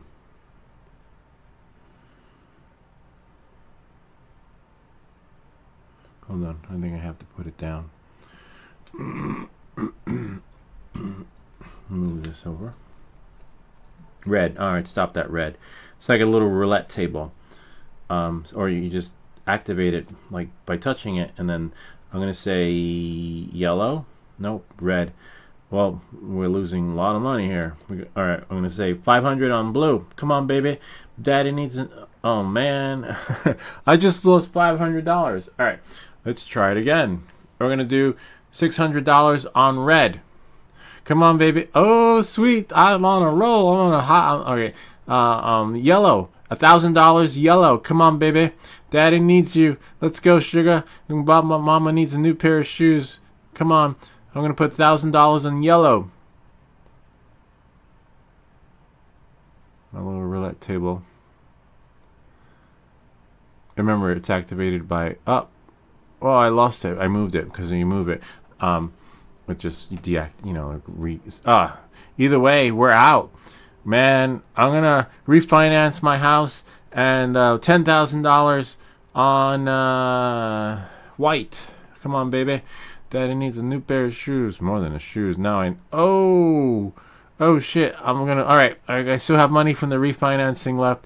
I'm going to say $50,000 green. I got this. I know it is. This is probably what it's like at the casino. Come on, you got this. $50,000 green. Oh, shit. That's okay. There's still money left from the refinance. I'm going to do another, definitely 60 because we got like 500K. All right, $60,000 red. Come on. Come on, we need this. I want that. Oh, I need my money back. And 50. Oh, shit. Wow, and that's how it works in the casino. They're all numbered. Yeah, so that's why you don't want to gamble, but you can gamble on your soldering iron equipment, but not. But that's in the casino. That's pretty much what happens. People like get caught up. I only went to the casino once, or twice, but I played the nickel machines, and then a couple of years later, I went back to the casino just to see what it was like, and there was no more coins. I was like, I'll just take a roll of quarters or a roll of whatever. No, everything was on a card. They give you like a money card and no more, no more cash. Just these load cards. I was like, what? And then the other time I went to the casino was not really a casino, but they get you off the plane in Las Vegas. I went to the Grand Canyon, and I had to fly into Las Vegas to get the puddle jumper. And see, these are them right here. Right as soon as you get off the plane, they've got slot machines. They got you coming in. They got you coming and going. So if you can get hooked, you can be like, you can lose everything. See, everything in seconds. You can lose everything before actually making it to the casino. Because if they got you from the airport, you might never make it to your hotel. You might be like, and now they take credit card. Like on the machine, like you just put your ATM card in. But yeah, it's their program. They're programmed and designed for you not to win. They're designed to take your money. The house always wins. Occasionally, someone will come in and get a little. They'll throw them a bone, and then you're like, oh my god. That's when you're like, I want to be that guy. I want that too. So it looks like now, we can go a little bit higher with this one here. No, this one, I'm not sure if this will be. Remember, there's no rhyme or reason. This is just how I'm doing it. Some sort of potentiometer. I believe that would be... No, I think we still can go lower. Yeah, no, too low. Not too low, but we have the headphone jack, which is a little bit higher. And the reason why we're doing it like this is because when we flip it over, we can work with it. right? If it's too high, it's hard to flip over. Not, I mean, of course, and we have the painter's tape, but this is just how I'm doing it. You know, if you look, if you manage to do this standing on your head, great. You know, there's no rhyme or reason. There's no right or wrong way, but this is just the method that works for me, right? Because I just like working with like a little, you know, high to low thingy. Well, let's see what Brian says. That last kit I assembled was a U-bit X V6 HF transmitter. Oh, that's so cool. I didn't even know what it was called. I was just called it like the roulette machine. With 1080p integrated display. The entire assembly took less than 1.5 hours start to finish. Oh my god. I'll be honest, I've soldered projects like that before when I was 11. That's so cool. You're going to be talking to Vito in a minute about your $10,000 debt. Dude, yeah, that's so true, because people will do that. They're going to be going to be, it's like, yeah, we'll lend you the money. Come on, Louie, we got you covered. You know, it's all right. You know, you'll be all right. You know, we'll give you $10,000 and you know, and then you hopefully, you know, we get our interest back. We that's probably why a lot of people wound up at the bottom of the creek in Las Vegas. But yeah, they'll happily loan you the money. Those loan sharks, the interest rates are high. You better give them a stake in your company or a stake in your winnings. Either way, you know, you're done. But yeah, Vito's coming. Vito, Tito, Tony, they've got you covered. Lonnie and Lonnie, come, we got you covered. You need money for your casino trips you didn't plan. That's all right. Come on down. Yeah, it's crazy, man. Nah, but not everyone can just walk away. I gotta let it get to the, you know, it's addictive, and that's why when I went to the casino, you know, I knew I wasn't gonna win, so now I'm just camping, but I wanted to have the experience of what it was like to gamble for a long time, and so the only way to do that was to do the nickel machines. So if you take $100 or $50 and you get $50 in nickels, right? I don't even know if they have nickel machines anymore. You could be gambling for a long time, like the little old ladies, right? But I don't even think they want that. They're like, what, are you kidding me? Because can you imagine if everyone went to the casino and hold on, and did nickel machines, right?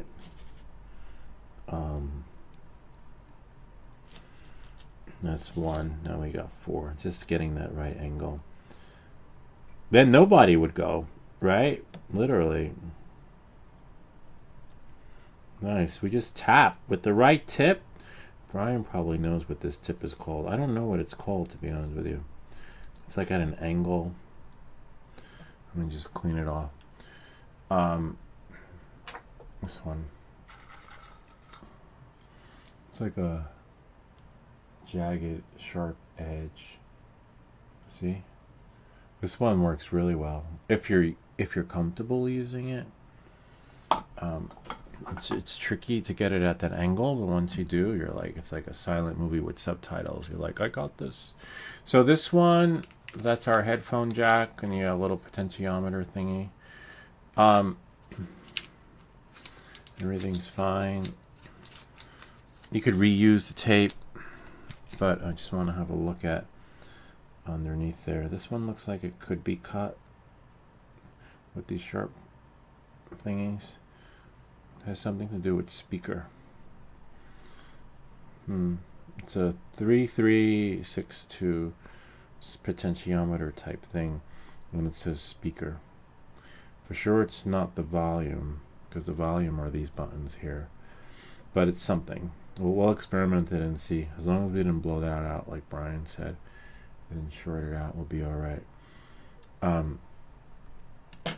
That's so cool. Well, Brian, like, you had some really cool projects when you were 11. I had the electronics kit where you would pull the spring back and then like 52A, and then you put it in. There was no soldering, and then you have 52B goes there, and then you pull the spring back. That was the one I had. It's like 101 science experiment kit. That's the one I had.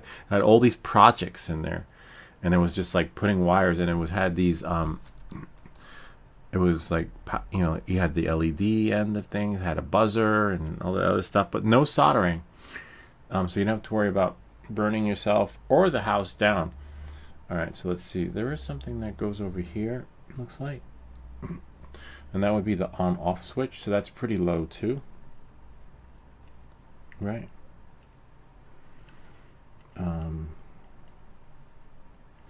Just finagling it so it goes into the hole. This is nice. This one, yeah, we're gonna need the tape. I wonder what people did back in the day when they didn't have the painter's tape. Like, how would they get it to?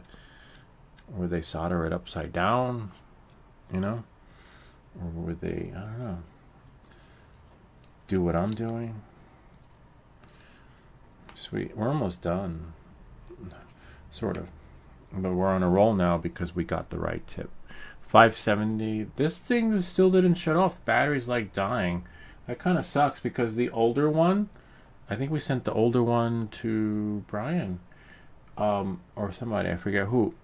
The older one shut off automatically. This one, maybe there's something in the settings. I have to check and see. But either way, it sucks because, you know, if you're gonna go new, at least have auto power off, and it should know it's not being used. So it looks pretty, like it's really nice and beautiful and stuff, but you know, it doesn't really, the functionality end of things, I don't want to babysit my stuff when you know, see, look, we're just tapping, and we couldn't tap, and if you just tap, like Brian said, your equipment will last long. Well, your equipment will love you. See, my equipment is loving me. And before it was like being abused. See, voila. And you can't do that with this tip. Honestly, I really don't know what this tip is for. Maybe Brian can tell us, because if this tip is working better than that tip, this tip is leaving you camping on your PCB board longer. I mean, this one we just tap in less than half a second. So yeah, maybe why they use this as default, and then you know, you wind up having to sand your stuff down like I was. Look at that. Oh my god, this is so beautiful. This is gonna last years if you keep doing this, taking care of your stuff. This is how it should be. We make these videos, but definitely need a new one of these, because this is like freaking, it just keeps stringing us along. All right, so now we have that. Watch your stuff. Make sure, I'll put this over here so that we don't accidentally melt this guy. But I have an oscilloscope soldering kit that we'll do next week or the week after. Should be interesting. So now, I think this is too high. I don't know. We'll find out in a second. Either way, when you put this in, make sure it's put in correctly. So we have, I'll show you this here. This little groove, and so that has to match. But that's so wild. Brian was fast back in the day. Brian was like the Quicksilver, the Flash of soldering. Only took him an hour and something minutes. So I'm not sure. We'll compare. We're just comparing. We're not putting it in, but make sure if you do put the capacitor in, it's in its correlating spot. And be careful there. Don't want to drop it on our hot soldering iron. 16 volt, 100 UF. This one is 105. Okay. We have 100, 100, 100. What else is there? What's back here? Got a D1. What's the D1? Oh, the diode. Oh man. Oh, nice. It shows the positive and the negative. Okay, cool. Last time it didn't show us. C3 1UF 1UF. We have that. Definitely not that one. Hold on. We need to make sure that the correct capacitor goes in 100 UF. Now remember, now with the capacitor, the long side's positive and the short side's negative. If you put it in wrong, that's okay. But if you're new to soldering, it's going to be a bitch to take out. If you know what you're doing and you have the right tools, you'll be okay. We've done that before on the previous live stream. We took a part out of something, I can't remember because we wanted to test. We took out a part to like one of the transistors, which have 3 connections, which are harder. But it can be done. It just takes practice. But eventually you will mess up, or you will need a part and you're going to have to take a part off a board. So you could practice that, but it's no fun. It's like you only get one take. It's like the casino. Tito will come for you. We're testing it, and we got nice. Oh wow, 103.UF. So we're close. It's 100 UFs, but it says it on there on the container.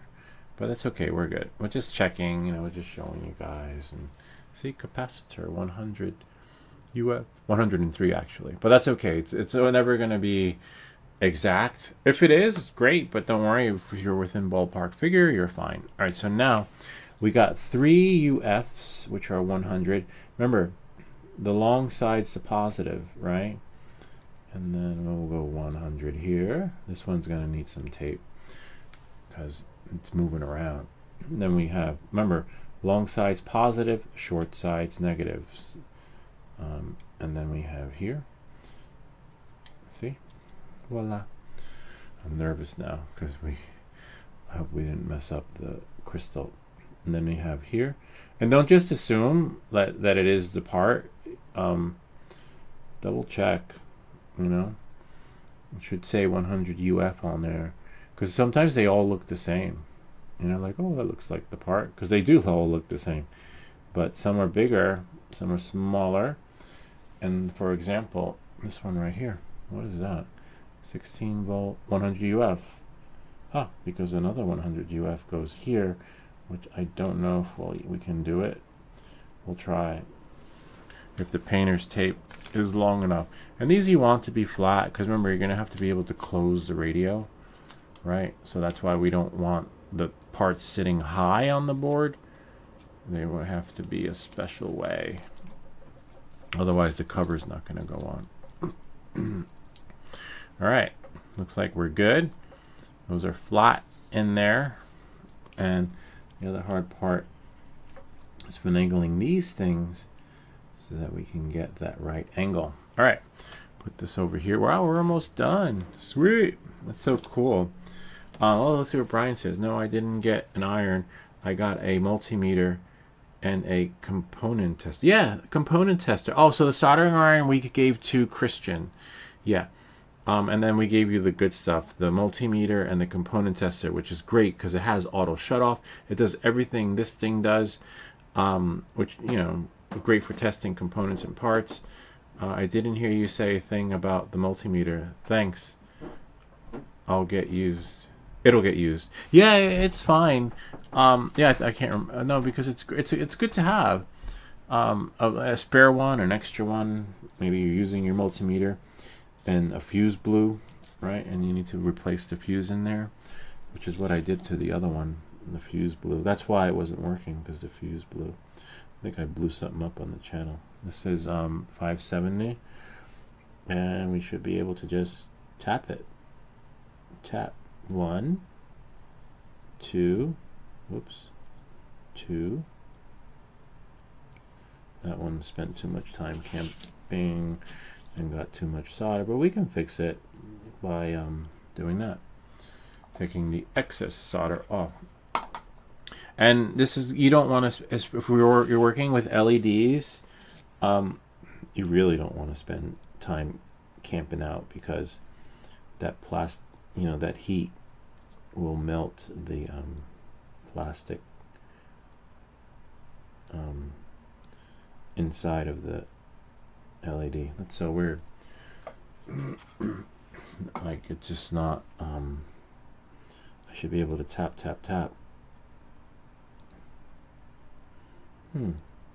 Yay. I don't know why. Sometimes you can tap and it'll work.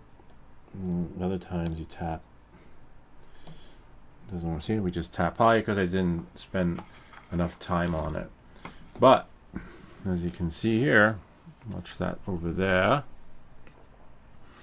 Sweet. Now we got our nice connections. You hear that? Like a little harpsichord. All right, we're almost done. And again, like I was saying, on the LEDs, you don't want to spend time camping on them, and you want to make sure they're in correctly. I've seen this one guy on his YouTube channel where he has no trouble retrieving LEDs. It's tricky. I've done it before too, but it's just hard. It's got to be the right temperature, the right soldering iron. He was actually using a soldering iron that sucked up the solder, which is really cool. If you got something like that, you're going to be taking anything off the board. Anything is on the table. There's like a no. Nice connections. Thanks to the changing the tip. So now we got that. See our little bummer. Oh, it's all right. It's somewhat looks like, yeah, it looks like they could be down a little bit more. They may have moved a little. I mean, as long as they're flat, as long as the cover closes, but they're flush underneath there, which is good. And you could always, like, let's say if it's not flush, I don't recommend doing this, but you can apply the heat, right? And as it melts, of course it's not going to melt. It might take a little bit longer to melt. Hold it at the right angle. And when it melts, you just push it down. But as you can see, it takes longer for the magic to happen. But you really don't want to do that. It's fine. As long as the lid closes, you're fine. I wouldn't. And like, we don't have any excess. The goop is actually building up from putting that thing in the brass cleaner. So I definitely ordered a new cleaner, to be honest with you. Just putting solder on the tin, on the tip. Voila. We'll do that there. I have 3 of those specialized vacuum desoldering devices. Oh wow, that's so cool. And if you, I've only seen them. They're expensive. Like, but if you're going to be doing the legit stuff, like real stuff, you're not camping. You're just like plugging away. You're grinding away and just like boom, boom, boom. Whereas like with this, you know, you'll get there if you invest in the tools. But if you have them like Brian does, because he's an engineer so this is what he does. So you got to have the right tools.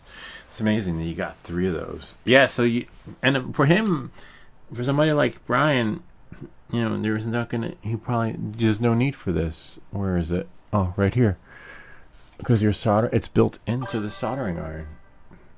And these you got to make sure before you use them. And a lot of times when you go to use them, you're like, oh shit, I got to take that out. And you don't you're not thinking, you're in a rush and in a hurry. And then what happens is you cross-contaminate your stuff. So like, oh no, I got to get that out of there. That shouldn't be there. And then all of a sudden you're realizing that when you do that, all the excess exfoliage of old solder is there. And then it goes on your sorted board, right? And then you can wind up bridging a connection, and then your whole project will go kaput. So these are good, but you have to make sure you keep them clean. Aside from making sure that your tip is clean before your next soldering job, you want to make sure that this is ready to go too, so that you have to open it up and clean it, and so that when you go to use it, all that shit doesn't wind up on your project. And then next thing you know, like, yay, we just built the radio. And then all of a sudden, and they're like, oh no, what happened? I soldered everything correctly. I did, I swear, you were there with me. But unfortunately, on the other side, which is where all those little pieces would be, is where it went defunct. So yeah, that's why that special soldering iron that has it built in is just phenomenal. But even with that one, do you have to clean it too, or it just sucks everything up, and you don't have to worry about when you put it back on? You know, it's on a component. There's no remnants or exfoliation happening. So this is pretty good. So that's as high as that goes. Oh no, not pretty good. One more capacitor, the 1UF. All right. And then I think we're high enough. Then we can start going. Oh no, then we have the diode. Yeah, so and then we can start higher. And we're almost done. This one's nice because look, they put a positive and a negative. The other ones they didn't. I like that. That's like the old school way. You just knew, and you just knew which was positive, which was negative, and again, positive and negative, right? But then on the wafer, when you flip it over, it's kind of like, you know, you have to make sure the negative is a negative. That's, oh nice, this one's pretty tight, so we'll just be able to tap it. And the negative part, sorry, the positive part is the square, and the minus part and the round part is the negative on the board. So if you, in case you're wondering what I'm talking about, this part right here. So let's say there wasn't anything, right? Let's say on the board, you didn't know, like, wait, it was covered. Like sometimes they don't show it, right? You didn't see anything on the other one. They're like, oh no, which one's positive and which one's negative? I know where it is on the capacitor. See, it says negative, but where is it here? Well, the long side's positive, so we know the square on the board's a positive, and the circle is the negative. They should have done it the other way, though. It would be so much easier. You just follow the lines, and if you don't see it, now we know the square is the positive and the circle is the negative. So if you don't, sometimes they don't have it. Like for example, I think it has it right there, but it's faint on the LED. So now we can put this in like that, right? And then now we can solder it. And I've made that mistake before too, where like, I solder it, then I'm like, damn it, it's not the right one or the right way. And that's the hardest part. That's when you need that device that Brian has, or in our case we have a heat gun. A heat gun I'm comfortable using on components rather than the LEDs, because the LEDs like melt like Halloween candy. So now I just need to make sure that this is correct, that we have enough. Get it? See, this is the hardest part, like a bad game of Twister, trying to hold it and solder it at the same time. See, boom, tap, and see, we'll tap, voila, magnificent. And then see, soldering iron still looks good. You know, no need to dip it. No need to use the brush hole, whatever it's called, the brass thingy. So now, bummer. We're gonna put these in, but you see how right there, I should have put that one in first, but that's okay. That's what the painter's tape's for. We're gonna put this right there, right? Sometimes you may need, let's see, I don't want to use that. It's got remnants of like some solder stuff in there, probably from the solder work thingy. And we don't want to cross-contaminate. And this stuff, gosh, has lasted us years. I also use it to clean off the floor. I just, whatever I can. So make sure this is correct. So with this, you see, yeah, there's a little groove, and the groove follows the groove. See the groove right there, and there's like a little groove here. This has to be correct. If you do put it in wrong, I think it will let you put the chip in. It should still work. You just make sure you put the chip in right. I don't know, but you just want to do it correctly. And you got to be careful putting the chip in, because you can really hurt your fingers. Like, it hurts when you get pricked with a chip, a little prick. All right, so now we don't want to spend too much time camping on here because remember the other elements are just regular plastic, and this is we're going to use the Bryan method. So you want to remember, oops, make sure nothing is sticking to, oh, let's take this off. Oh, why is this here? We're going to remember, let it sit on the board for a little bit, get hot, get your tip in its position, and you should just one, and then 2. See how fast it's going in? I hope it's not protruding out. No, you want to make sure that it's not coming out. Okay, and then we have 2. Let it sit on the board, and then 3, 4, 5, 6, 7. See? So oh, I missed one, and 8. So make sure you don't miss one, because if you don't get the connection. 1, 2. See? Look at that. Wow, this is thanks to the tip. Thanks, Brian.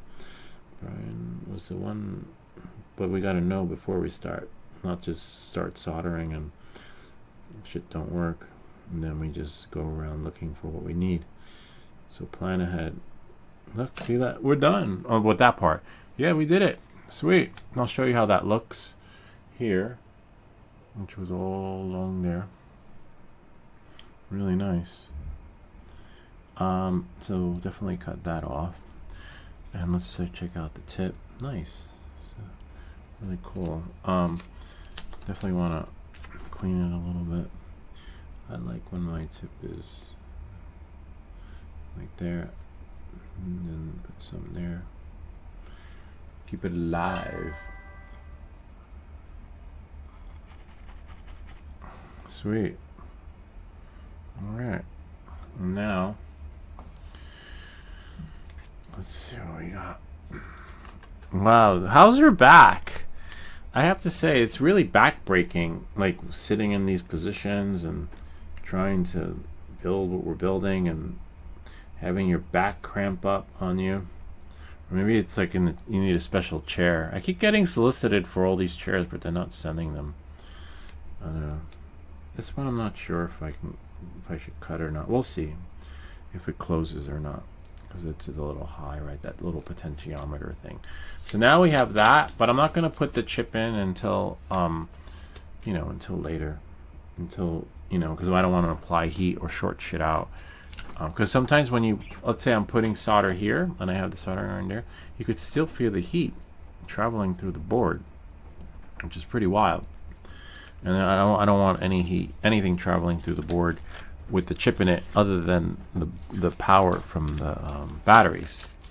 So I believe we're high enough to now move ahead to the scoreboard. Maybe, let's see. Oh man, I missed one, because we're definitely not putting the USB-C one on this one.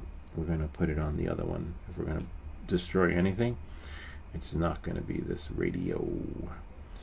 It's going to be the old one. Okay. Alright, so let's see. But the only weirdest part is like, no. I wonder if the multimeter will tell us which one's positive and negative. So with this one, it's a little bit tricky. See, this is why you want to stay flat. So that one should have gone on first, because it's just moving around and it's flatter than any of the parts. In this case, it only goes on one way, so we're not worried about the positive and negative side of things. We're just, because there's only one way to put it on. But it's just like if we wanted to put, do this, see, there's a positive and negative, but we're going to blow another radio up. We're going to test it out and see. Not this one. So now, this part's tricky because you want to make sure. That's why I like to do it. I don't want it to move, and it's hard to get it to stick in there. So that's where this thing comes in. So put it in like that, and we'll use this thing to get it on the other side so that it goes in. See? And now, remember, this is micro. This is the one design for it.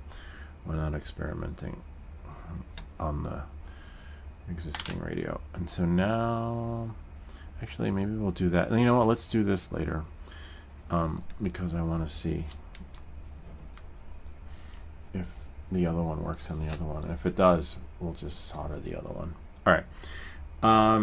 So this is going to be tricky in there. So we got to do what we just did with that one, with this one, because we're surrounded. We're surrounded by capacitors, and even though this will go in, see, now we've got no real estate to play with when it comes to the tape, and if we flip it over, it falls out. Let me think. You know what? Let's see what happens with the tape. Let's see if it lets us, right? I think if we push it down, right, if we let it push it there and then push it like around there and there, around the edges, and if we flip it over, we should be all right. Yeah, nice. Sweet. We might be able to use the oscilloscope on here. Maybe. Let's see. So now, make sure it's in. And remember, tap, tap, 570. Takes a while for it. Oh, wow, we got 2 bars left. Oh, we're going to have to speed things up. So I probably recommend having another battery or a backup soldering iron, because as you can see, I don't remember how much time we get with this soldering iron. Not a lot, but enough. I guess it's meant to be for those, you know, like you're working a job and you need that extra power. But it does come with replacement batteries. I mean, it has the option. It does come with it, but you would buy that on the website. How does this come out? Oh, you unscrew that. So let's shut it off. Remember, it takes a second or two to turn on, and I think it's the same battery as my the Bookman bicycle light. So if you have a Bookman bicycle light and you need a battery, just pull it out. I would recommend using a better, see how it's skipping? Be careful there, because you don't want to strip that screw. I would recommend using the old-fashioned Radio Shack screwdriver, but because it just works, it doesn't strip your stuff. And then in there, just have another battery on. Oh wow, no, it's really big. Another battery on standby, because we only got 2 bars left, but we should be done. And then we push that in, hold this like this. And is it magnetized? I don't know, but can't remember. It does come with the screwdriver, but the screwdriver is similar to the screwdriver you get with the Nintendo Switch kits, which are not the best, and they usually wind up stripping. But this one, there we go. Make it a little tighter since it's protruding the other way.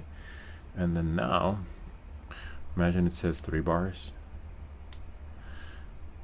Press OK. Nah, still 2 bars. 570. Press OK. See? 1, 2, 3, 4, 5, 6, 7, 8, 9, 10, 11, 12. No, probably like 10 or 11, because I was counting fast. But now it's at the ideal temperature, and I believe, scoreboard, right? Scoreboard, and that's it. Oh, and the power and the speaker, and we're done. Oh, and the LED, and that's it. So now I think we're high enough to work our way up. I think, yeah, because all the buttons, yeah, the buttons. So with the scoreboard, with the the screen that reads you your numbers, we could leave the plastic on there for now. You know which way is the top and which way is the bottom because of the decimals. See how it says point CD 101.9. Remember CD 101? Be cool. CD 101.9. The jazz station. Smooth jazz. That's right. We've got you covered on this radio station, Brian. Today we're going to be playing a song just for you. Oh, that sticker does come off, but I'd leave it on honestly, until the end. Until you know, because you don't want to accidentally touch it with your soldering iron. We should be able to reuse the tape again. Put this down right there.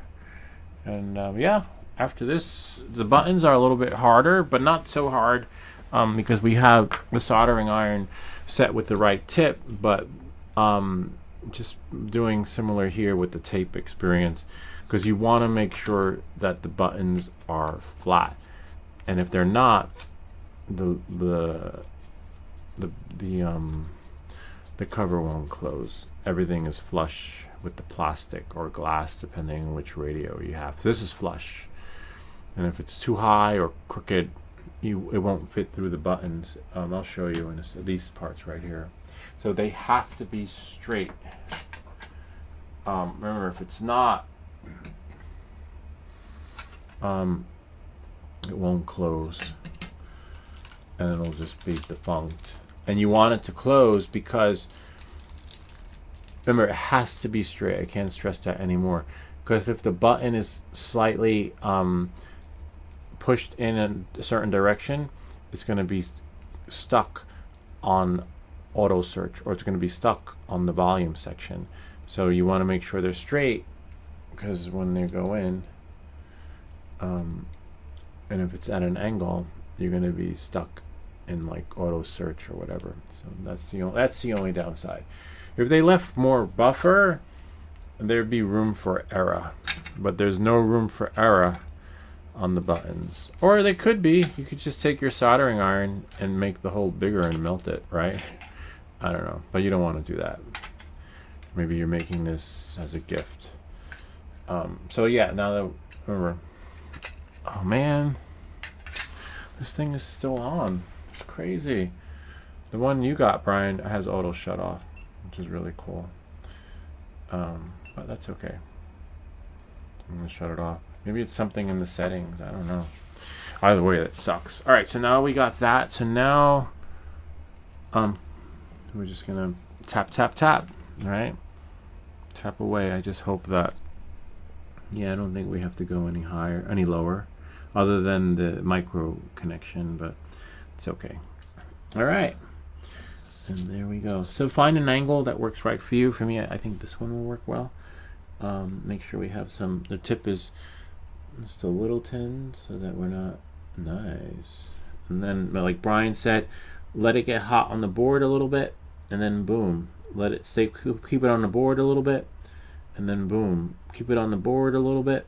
Thank you, Brian. The Brian slabs technique.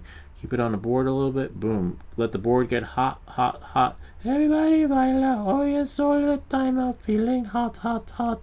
Boom, boom, boom, boom, boom. Hey, I'm feeling hot, hot. Well, hot, hot, hot, hot. Talking all that jazz. Yeah, and then voila. Thank you, Brian Slabs. We did it. Sweet. Now I'm just gonna check the tip. Wow, look at that. With the right tip, now I see how your stuff lasts a long time. This is into your retirement. Like, if you just don't abuse it, everything's gonna be all right. Wow, look at that. And this is my first like really awesome soldering iron. You know, I thought the other one was good, but this is just great. Love it. Except, I hope it's not crooked. No, it can't be, because the holes were, you know, designated to go in one way. Yeah, look at that. Remember, good looks will only get us so far. If this shit don't work, we're back to the drawing board, troubleshooting. It's possible that sometimes they don't work. If the LED display isn't working, it's a diode issue. We had that with another one where we replaced one, not diode, a resistor issue, and then replaced one of the resistors, and that got the magic happening. But hopefully we don't have to do anything.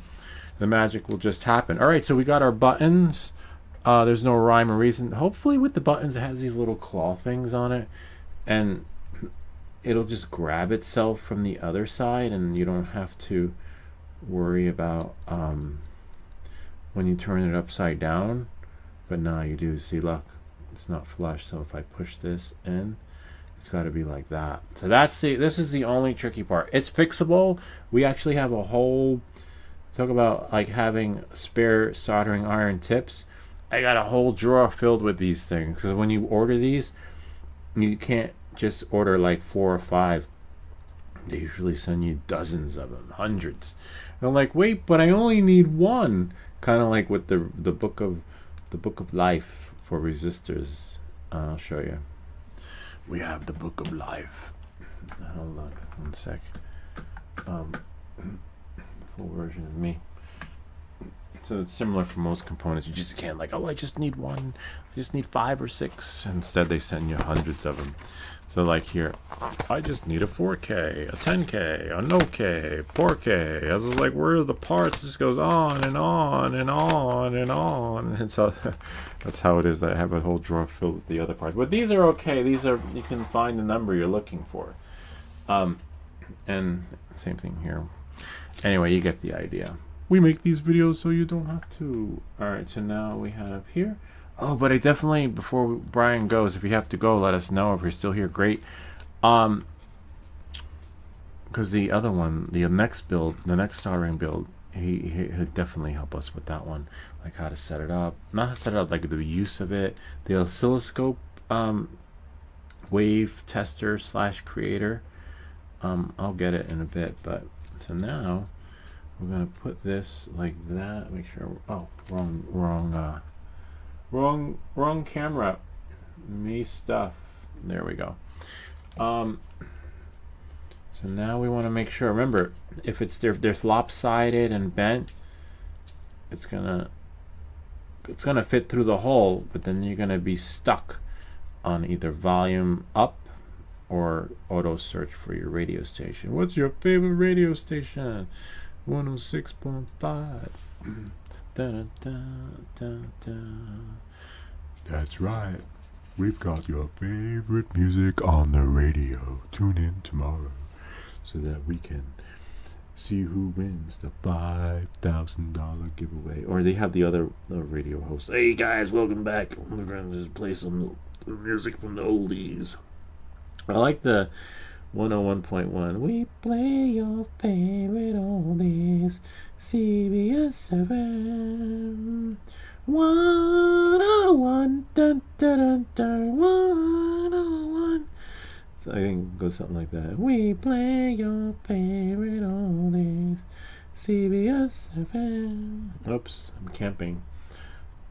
It's getting like black on here. That's weird. Don't want that. And that's why, yeah, you gotta clean off the tip. It's getting corroded. See, that's why I kept doing what I was doing. Wow, it's like night and day.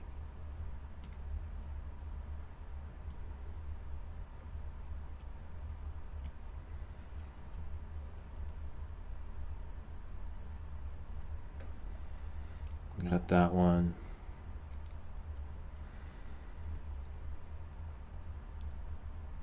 That one. One of them I messed up on, and that's because my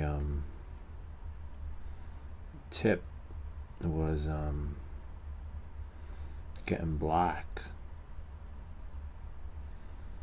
and we don't want that. But that's fixable, you know. That's the least of my worries.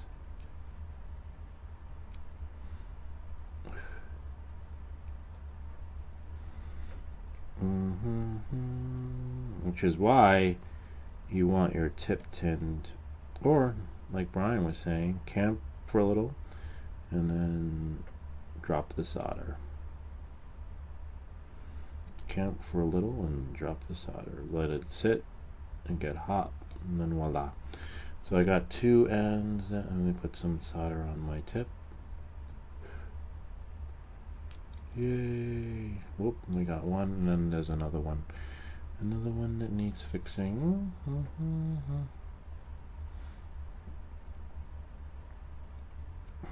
Got it. Sweet. Yeah, why that happens, I don't know. Sometimes that does. I have these soldering tips for that station. By the way, that will allow soldering or obviously desoldering of the entire dip socket all at once. Takes 5 seconds total. Install or remove. Wow, that's amazing. That means you're not abusing any of the parts when it takes 5 seconds. That right chair makes a difference, to be sure. The one I'm sitting in right now, I've had since 1988. Wow. I had a nice chair that was once given to me. It was somewhat comfortable. It was like one of those old Herman Miller chairs. Oh my god. It was great sitting back in. And they were expensive. I would never buy a Herman Miller chair. But I was working for this company that was liquidating and selling everything. And they're like, my friend, do you want the chair? Take the chair. And it was just good for business. I'm like, well, sure, I'll take the chair. And then someone came over my house and they were like, oh my god. I was like, is that a Herman Miller chair? I'm like, who's Herman Miller? I don't know who the fuck who Herman Miller is. And then it was then I realized I had a nice piece of art in my home. I had a Herman Miller chair. I had a fancy chair. I was fancy pants, you know? It's like, wow. And then I forgot what I did with it. Oh, I sold it. I ended up selling it for cash because apparently it was a collector's piece, you know? Really cool. That was so weird. The soldering iron. Look, the temperature was. Oh, no wonder why going up and nothing was sticking. And like I was saying, it could either be the soldering iron, right? Which in this case, I was spending a little more time camping, and nothing was melting because we got 1 bar left, and the temperature dropped. It went up again, dropped and went up. So that means that. Let's put it to the test. Wow, so we don't get a lot of time with this. How much time do we get with this? Oh, 2 hours and 37 minutes. But you could still use it while it's charging. But if you're doing what I'm doing, when everything was just flowing, I was like, hey, thanks, Brian. This is great. I love it. I'm using your technique. And then all of a sudden, shit's going defunct because I'm taking more solder off because the solder that was sticking wasn't working. And it turns out the freaking thing's dying. And that's why sometimes it just pays to have a soldering iron that's plugged in, you know, like, so you don't wind up doing what we're doing here. Now we're back to where we were when the show started, right? When I was like, this is basically what I was doing, you know, and that's why. And this is how you abuse your parts or your components and things like that. So, you know, sometimes it just pays to, and we're not having, now things are not, we lost our mojo. We're not flowing like we were. We're like freaking, like now this is like soldering for beginners, and then yay, and that's it. And so if we were using the soldering iron that plugs in, you know, it would be alright. See, now it's not.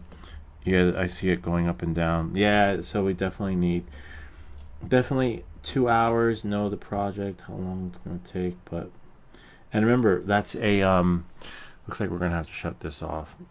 Because the temperature is going up and down as it's charging because it's only got 1 bar. Similar to like when your phone dies. If your phone dies, right? Actually, let's turn it back on so we can tin the tip. If your phone dies and you got 1% battery and you start using it, right? And then all of a sudden you start using it and then the phone dies again, it shuts off because there's 1% is not enough to make the magic happen. So you gotta, like, you know, we'll just tin that. And then maybe 2% or 5 is ideal so that you can just maintain continuity whatever you're doing. I was like, no, I was wondering why it wasn't working. All right, so 2.5 hours. That's all right. And that's why I was saying, you know, if you're going to take the show on the road, for sure 2 batteries, right? So now we're definitely going to shut this off.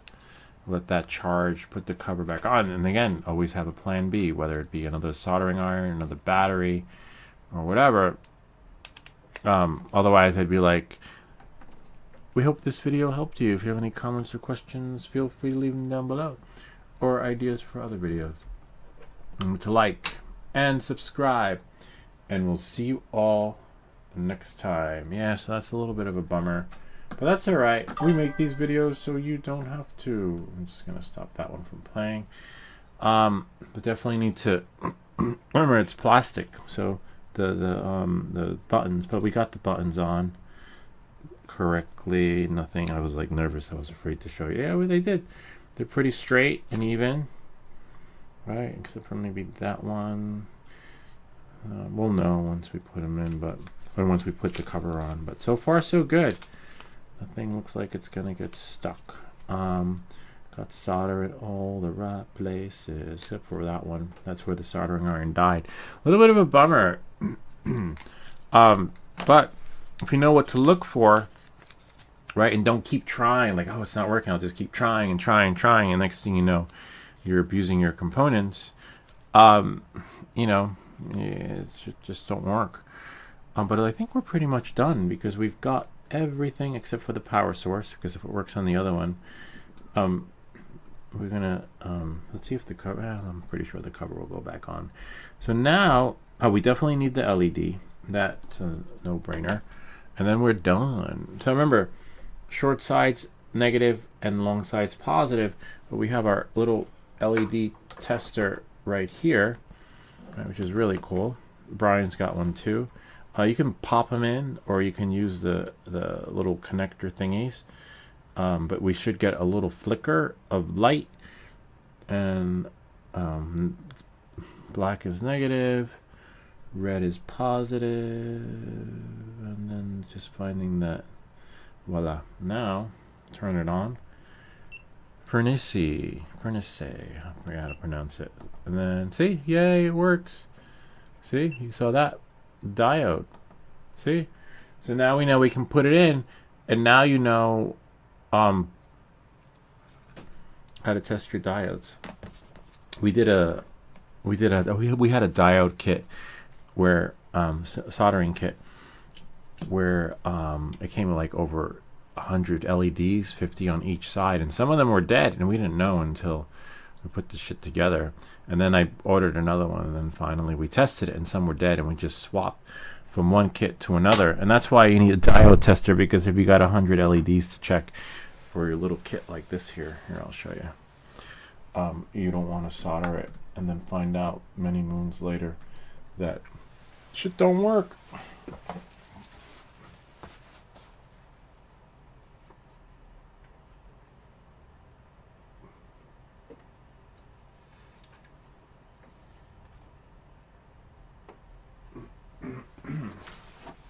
I don't know if you guys remember this one, but this was it works with the sound of music, right? So like it's a good party New Year's Eve glasses where, you know, when you're talking and then you go,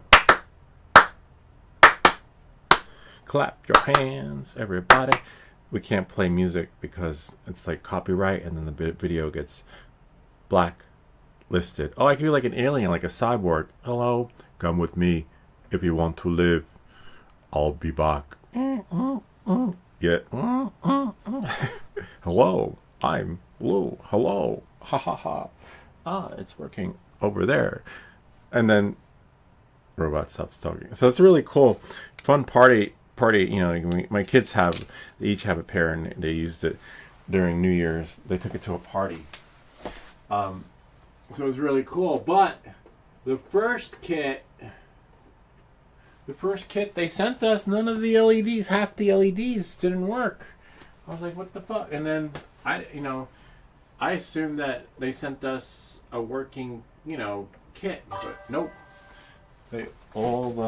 Every LED had to be tested, and then some of them were dead, and we just swapped from another. Oh damn, gotta remember to shut this off. There's gotta be an auto shut off on that thing. So now we are going to put the diode in there. We know it works, and if the shit don't work, it means we messed something up. I'm nervous now because Brian told us that if we apply too much heat, which we may have in the beginning, right, to that other component, and not because we didn't know what we were doing, the soldering iron was just defunct, you know. So we have this, remember, long sides positive and short side's negative, or the circle is the negative, in case you don't see this one, I think. Let's see what happens if we turn it upside, no. See if we turn it upside down and start soldering it. See, and we want it to be flush. So, damn, I hate when that happens. So that's okay, we could still reuse this. Make sure when you put the tape back on, it's not reflective and shiny, because then that just means you have remnants of stuff that shouldn't be on there that'll short shit out. Or bridge your connection. And then you'd be like, my radio's not working. Mayday, mayday. Can you hear me? Can you hear me? All right, so let's see what we got. Sweet. So you just push it in. So even though you push it in, you think like, oh, it's in there. It's not. We just showed you. The proof is in the pudding. Now it's flush. And we've got the robust soldering iron. So you have a plan B, you know, maybe you, if you can't afford like a more robust soldering iron like this one, like a plan B soldering iron, just get another battery and you'll be fine. Remember, we're going to use the Brian's Labs technique. Let it sit for like there, 1, 2, and voila. And then let it sit for a little bit, the Brian's Labs technique, 1, 2, and voila. Wow, that's really cool. I like that technique. But it also helps to have a soldering iron like this. We refurbished it. We gave it a second life. But you won't have to do that if also you have it set to the right temperature. Actually, let me just have it ready to go for next time. If you have your soldering iron set to cook like a rotisserie chicken, then that's going to ruin your tip too.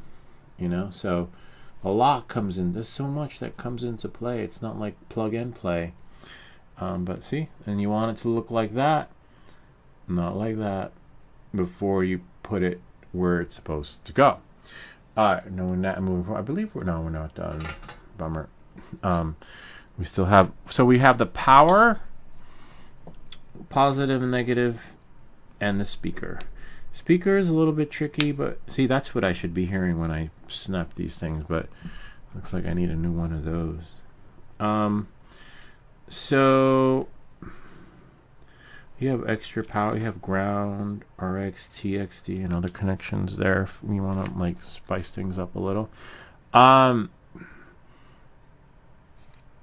So now we just need to connect the power and the speaker.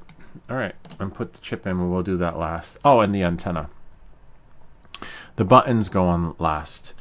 This part's a little bit tricky because on all these kits, maybe Brian has a solution. These kits, the antenna will go on really tight, and then after, maybe we should solder it. I don't know.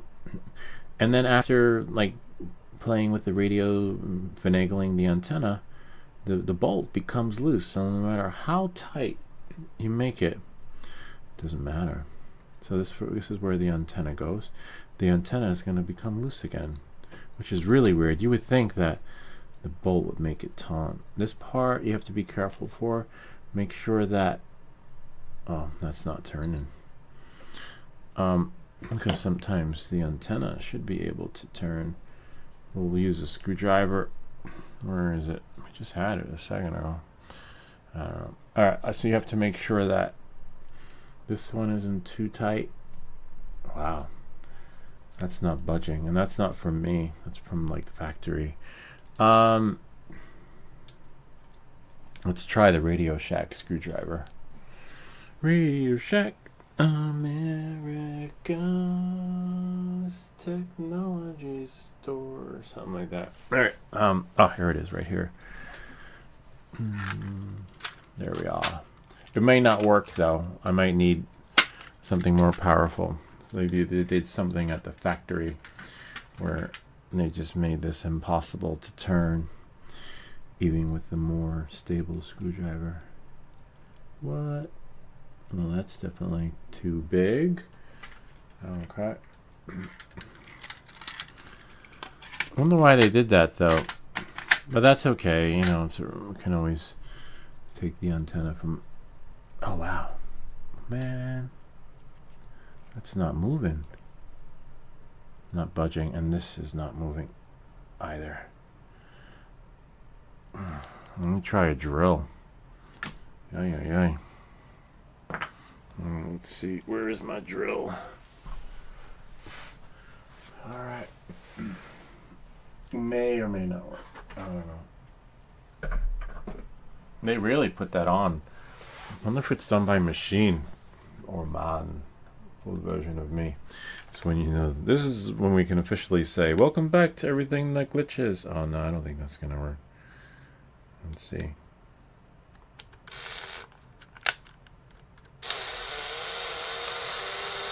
Nope, not unless you want to strip it. Maybe another head. Let's try another head. Really, people who created this thing? That might work. Yay! Maybe this one? I see. We make these videos so you don't have to. Let's see if this one will fit. Oh yeah, that one will fit, but we don't know. Oh wow. Make a video on how to replace this thing. What the fuck? Wow, that's really on there. I don't recall what I was doing the last time that required it to be so tight. This one, do I use the attachment? Do I have one? Yeah, I do.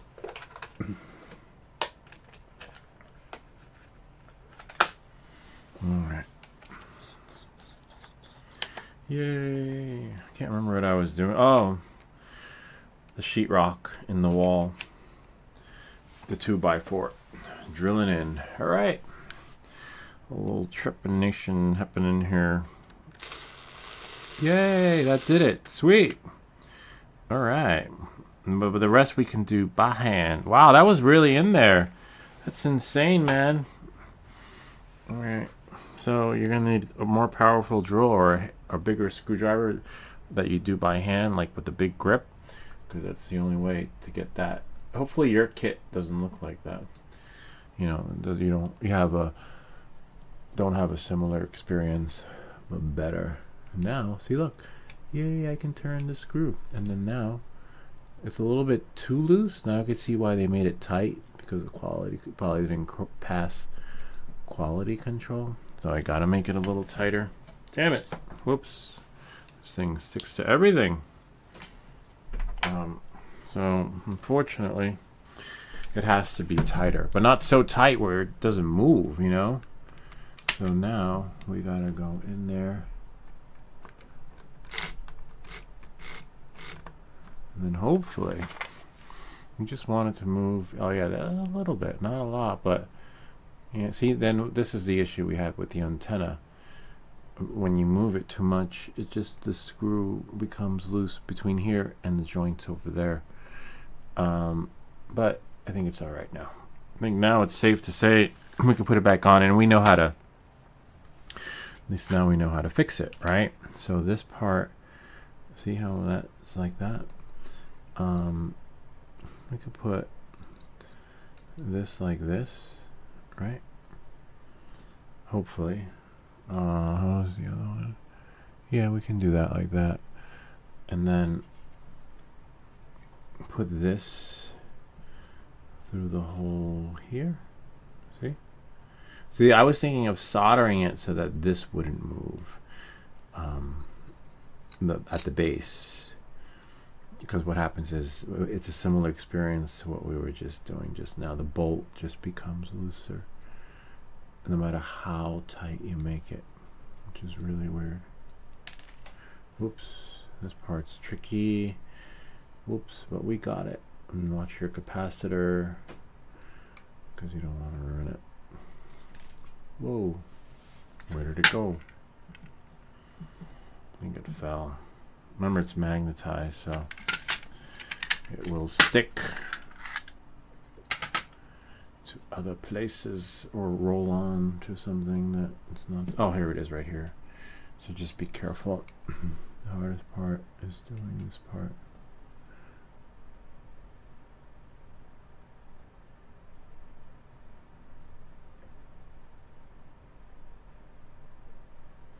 Yay, we got it.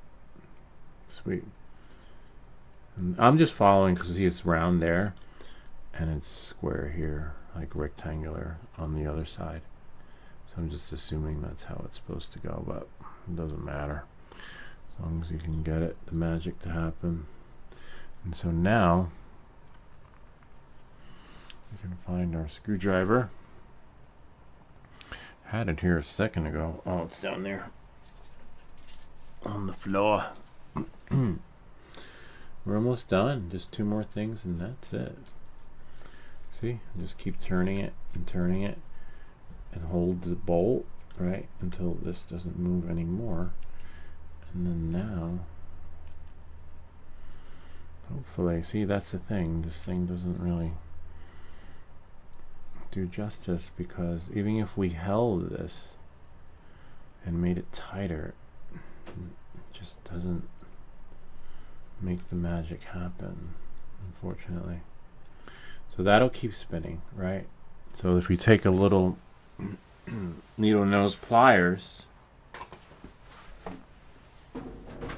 and hold the bolt, we can hold the bolt, right? Keep that aligned so that's like that, right? And then we can hold the bolt on this side with the needle nose pliers, right? And then hold that like that. And then make sure that's straight, right? When that's straight, the bolt will turn and everything's locked, right? But the only problem is as soon as you start finagling with the antenna again, the bolt becomes loose. That's the only downside. All right, so we have it tight now. You'll see in a bit. Let's clean up here a little bit. Just make room for stuff.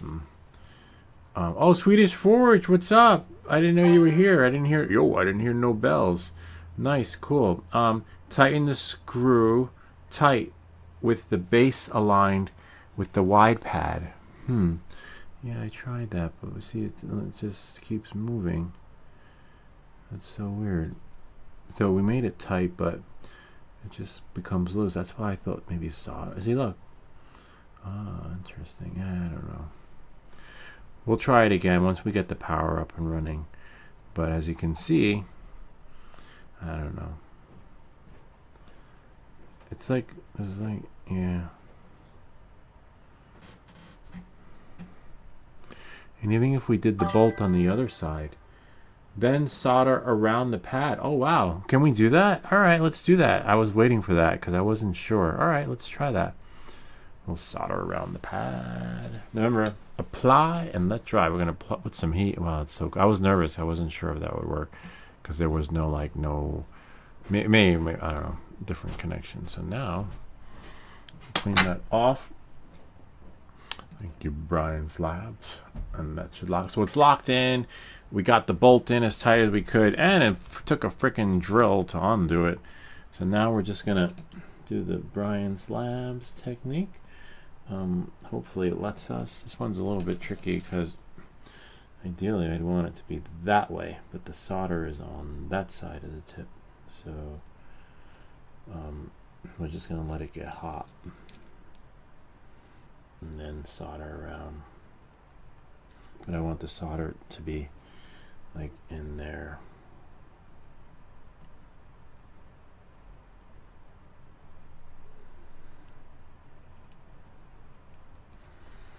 Do do do.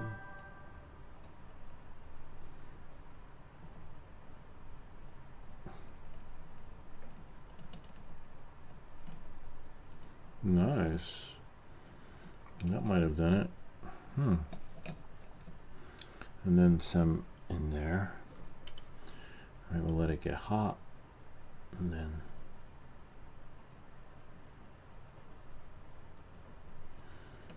the edges are hard, to be honest with you. But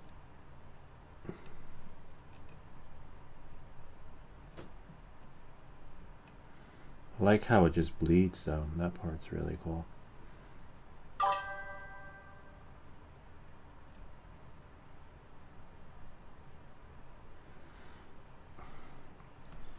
And now I'm just gonna. Oh, nice. Tip looks great.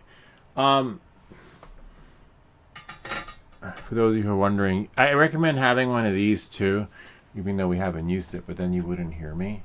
So when you're soldering, it sucks everything out. It's a little fan that was sent to us from Nose Biggs, which is really amazing. But as you can see, it does impede the audio experience. Oh, wow, it worked, Brian. Yeah, it's not moving. It's hot. Well, because all that heat traveled, so I gotta wait for it to cool off before I actually start attempting to move it. Right? But other than that, I'll get that later. We are busy. Oh wow, that's weird. It's still playing on the other one.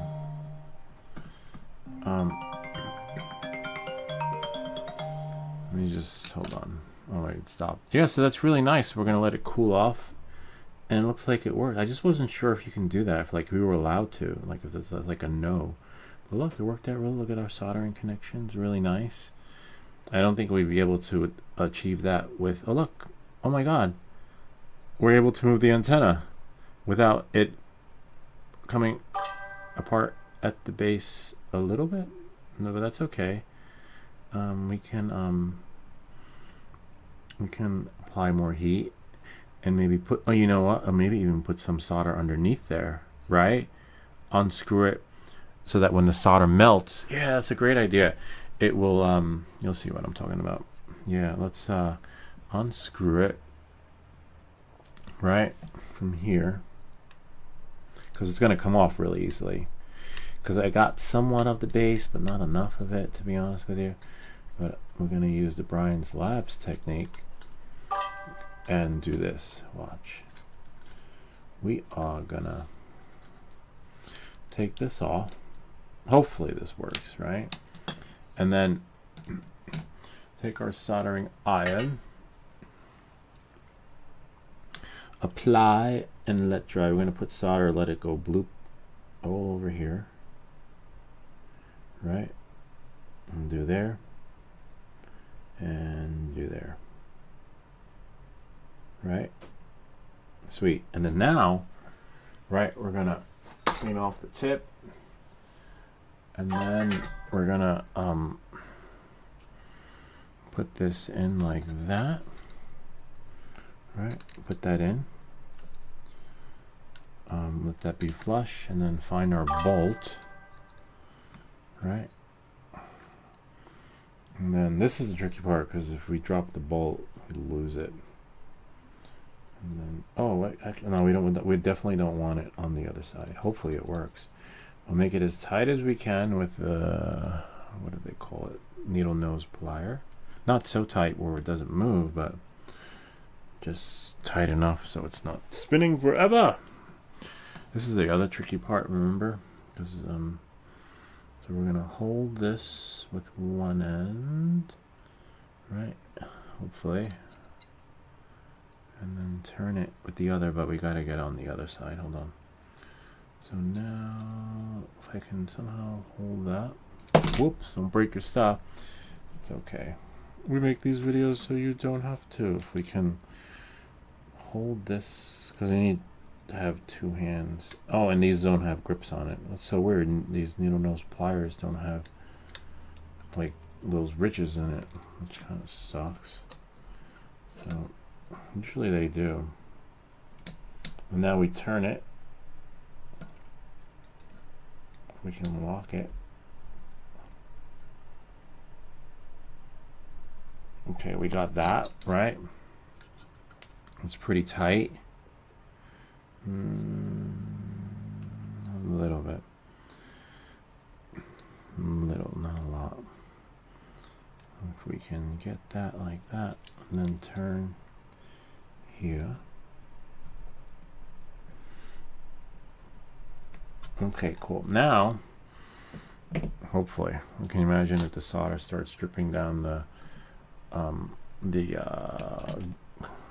screw, like the bolts inside those edges. Then we won't be able to get the screw off. The screw will be there forever.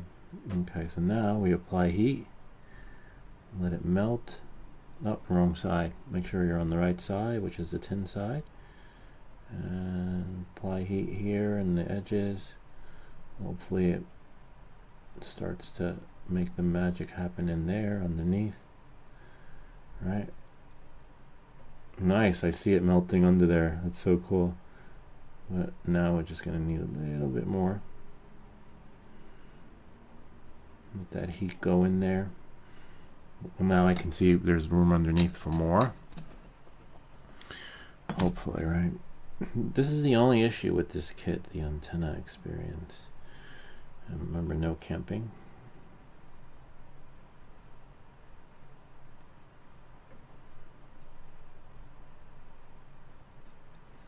That should do the trick. We can get in there, deep in there. It's just not. Remember, the antenna is going to be hot, so be careful.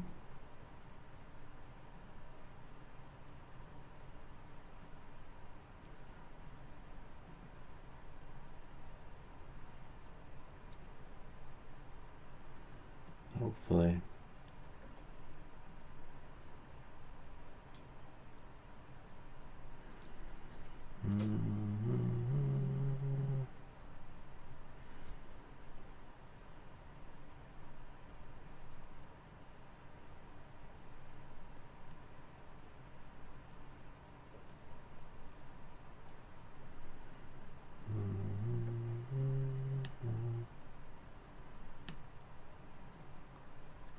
I think that did it. Now I just got to get the other side.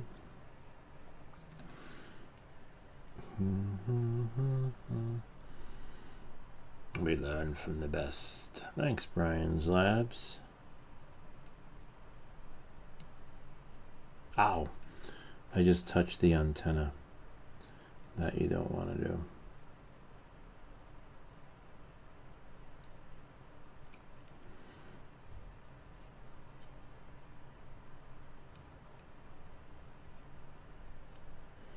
Well, hopefully that worked. Make sure your tip. Oh, wow, look at that.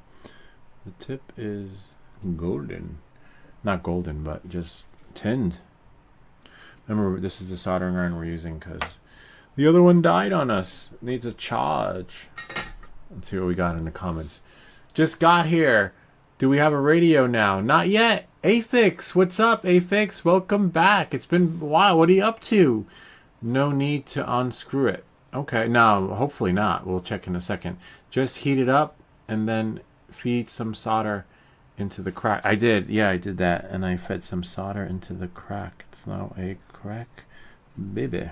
Okay. Oh, that's hot. Wow, the soldering iron's still hot for a little bit. That's iron, the antenna. Well, nice. Look at that. That did it. Thanks, you Brian's Labs. I'm not sure why we had to jerry-rig it, but I don't recommend doing what I just did. I'd let it cool off some more, you know, because you want to make sure that connection is there. All right, so now we almost got a radio. We just need to put the speaker and the power, and of course the chip. The chip's going in is really easy. Positive, negative to the battery. That's going to be easy right there. I kind of like the way the setup is for the battery because in the soldering iron, because we'll just be able to tap it. Usually what I do is sort of tap it, but you kind of get the idea. We're going to put the negative with the negative and the positive. I guess the wires are the same length on the radio. All right, let's see. We're going to put some solder here on the solder pad for the negative. On the positive, on the plus wire for the speaker, and then on the negative wire for the speaker. You do want it to be a little bit higher, a little bit chunkier, so that because the wires are a little bit more robust, and we just want it to feed right in. This is great. We just tap it, tap, tap, tap, and it just works. Doesn't happen like that all the time. All right, so now I'm just gonna put the wires. This is the black. Black is black could use a little more here. Just wanted to like, there we go, so that when it goes in, yay, that's the negative, And here's the positive for the speaker. Whoops, what was that? So weird. A lot of weird sounds happening in here. The positive. And same thing here. We're almost done. And you do want to check to make sure it works before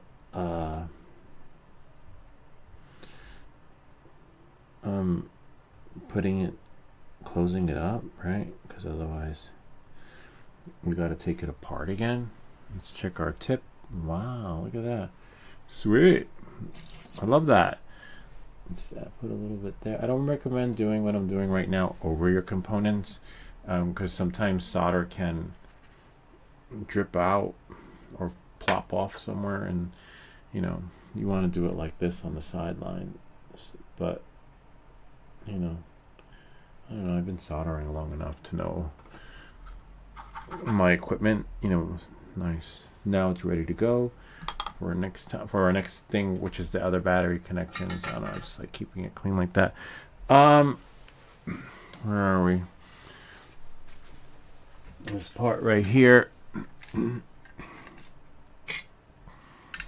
See, these screwdrivers they give you, sometimes they're good for the job and sometimes they are disastrous for the job. It's like hit or miss, Not that part's the scary part.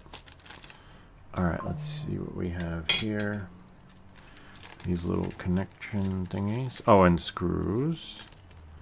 All right, sweet. The spring part is the negative side, the minus. So with these, how many do we have? 1, 2, 3, 4. All right, so this, probably 2 get to ride and the other one gets to piggyback on its own. All right, so this should go in like this for a negative, I believe, and positive. So that means that this goes. One moment, please.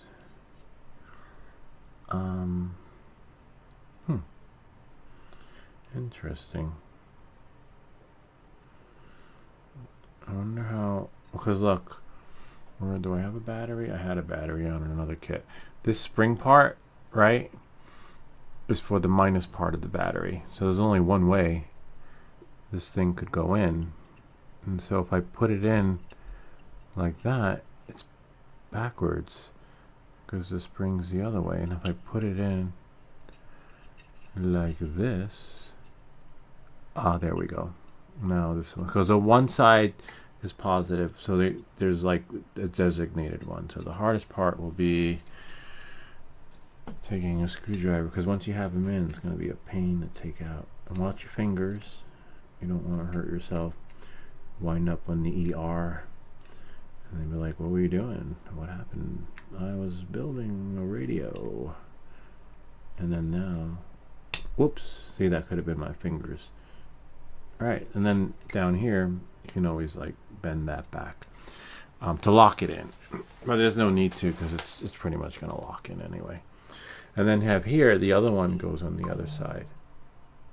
What is that? And so now similar process. The spring is the negative. Sometimes they just go right in like that. See, it just boom, went in. That's why they create that little tab to lock, because it's not always like that. And then you can just push this, I guess maybe that way. I'm not really sure, but whichever way to lock it, the opposite way. So that, you can just use a screwdriver and push down. As long as you have the correct one in, right? If it's wrong. Remember, the spring part is the negative. This one should go right in. Yeah, see, they go right in. It's only, well, no, this one needs a little nudge. Which is fine. Nudge is good because then it's going to work. It's going to create that friction tightness. And here we go right here. See, the flat side is the positive side. And then, oops, fell off its tracks. And then now, on the radio. Now we're going to skim through the channels because, oops, if we start playing music, then we get blacklisted. It's messed up though, you know, like if you just can't play your favorite song. We used to do that, Afix. Remember in the beginning when we first started the channel, I'd be like, we'll just play a song. And we used to play the Platters when the show was over. Good Night, Sweetheart. Like I would say, Alexa, play Good Night, Sweetheart by the Platters, and then it would be like, do, do, do, do, do, do, do, do. Good night, sweetheart. Well, it's time to go. And then that's how we know the show was over. Can't do that anymore because I didn't realize like Ollie was like, who needs to make money on YouTube? And then the channel became monetized. I was like, and all those videos became restricted and blacklisted. And then, so I had to delete them. Anything that had music. Yeah. So we'll skim through the channels if it works, but we can't play any music. Should have left it bolted, solid, heated up, applied solder, done. Oh wow. Yeah. The bolt. Yeah, I don't know. This worked. We used your technique. Look at that. It cooled off. It got solder in there, and that's not coming off. Sort of. Let's test and see. Look at that. We used the Brian's Labs technique. I don't know why we had to do that though. Like it should have just come. We had to use the drill to get that off because that thing was on there like, I don't know, like the sword of King Arthur. And let's see, did I move anything? No, it's still good. Let me check and see.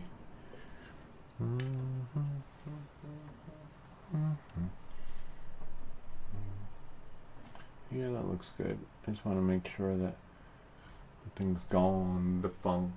Alright, so that takes care of that. Sweet.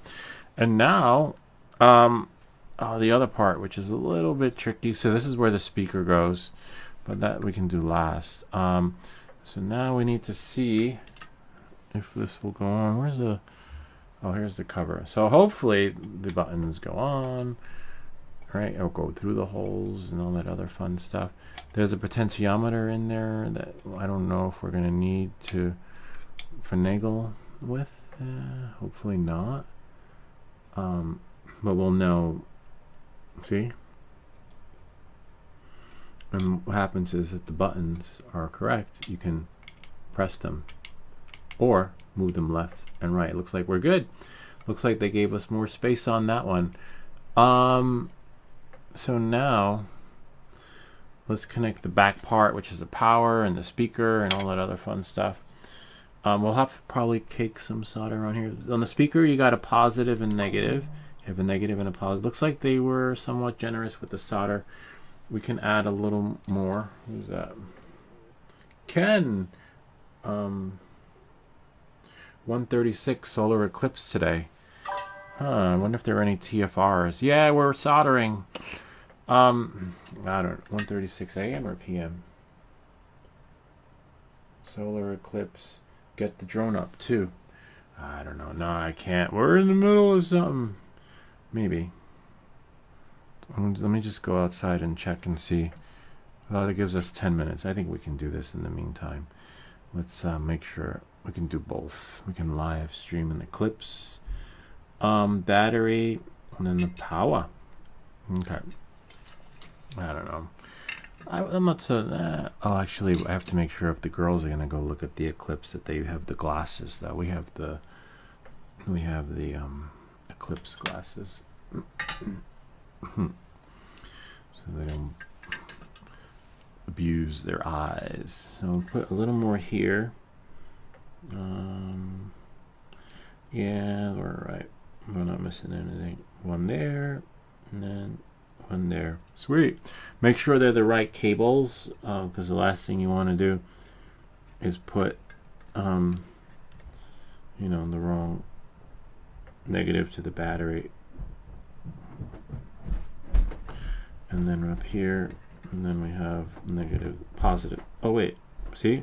Speaking, I just messed it up. I did it wrong. There we go. Yeah, make sure you don't do what I just did, like I just said. Because on the wiring is where it's crossed. See how it's crossed? But that's because that's the way the positive goes and that's the way the negative goes. Which is really weird. So now Where are we now? I'm just gonna put this away over here. And the other tricky part is this right here, which is the battery connectors. Like, no. Alright, so I guess we need to bend these back a little bit so that we can get our soldering connections in there. And then you just need one negative and one positive. You're fine. We'll do one on each side.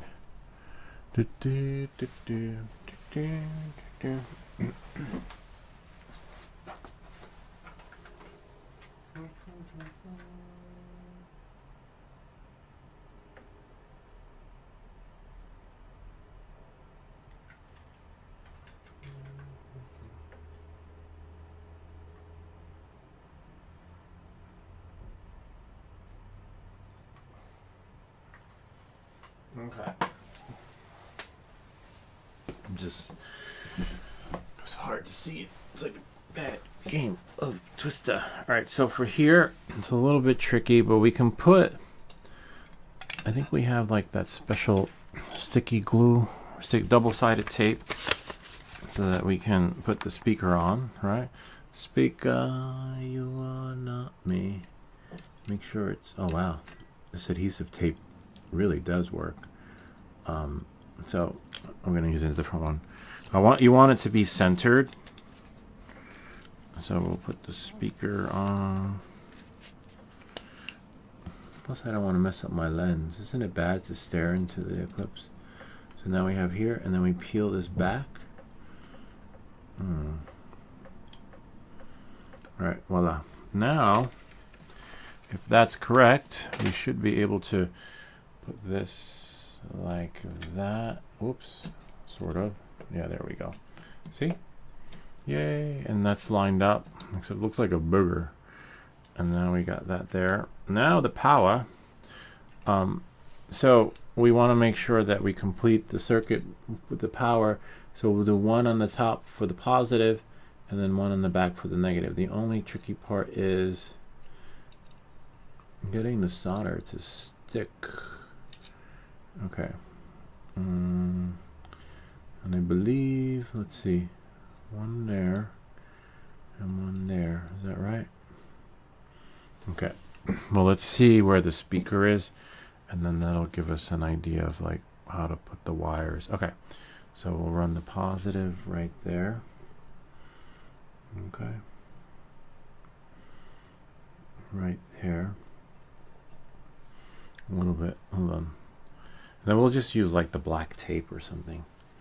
This part's hard because it's like we only got so much space to work with. Sorry, Ken.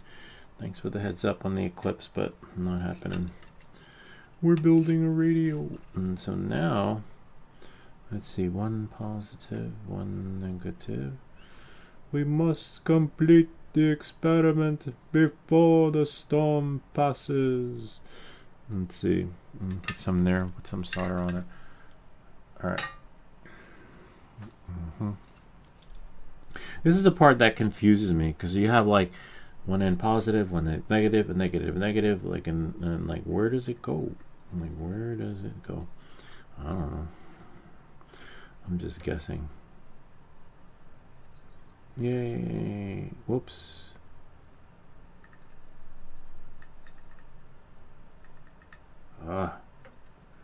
This part's tricky because you just want it. You got it. To be where it's supposed to be. Put some over here and spin it around. I'm your DJ.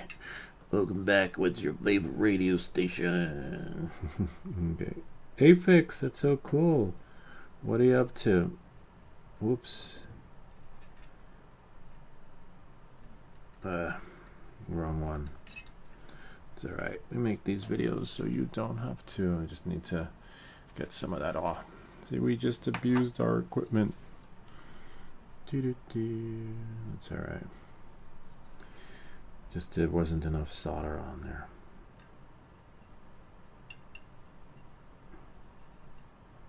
Yay, we got it. Now we need to clean it off. Got a little bit of goopiness on there.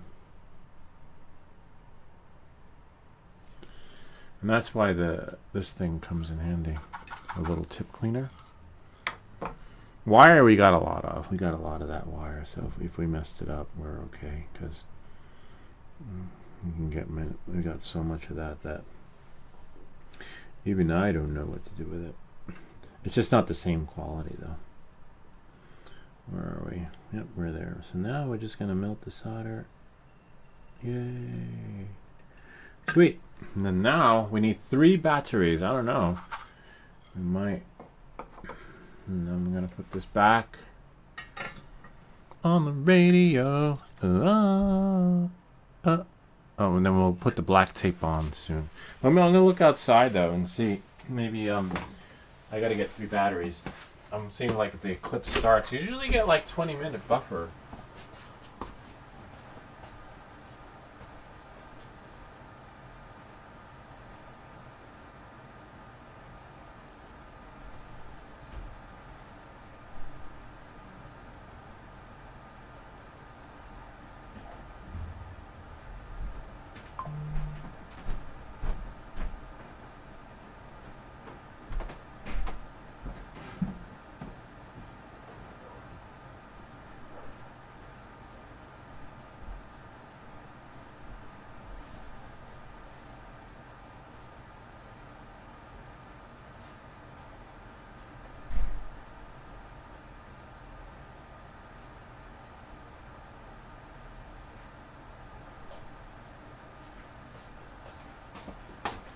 I don't know. I see the sun.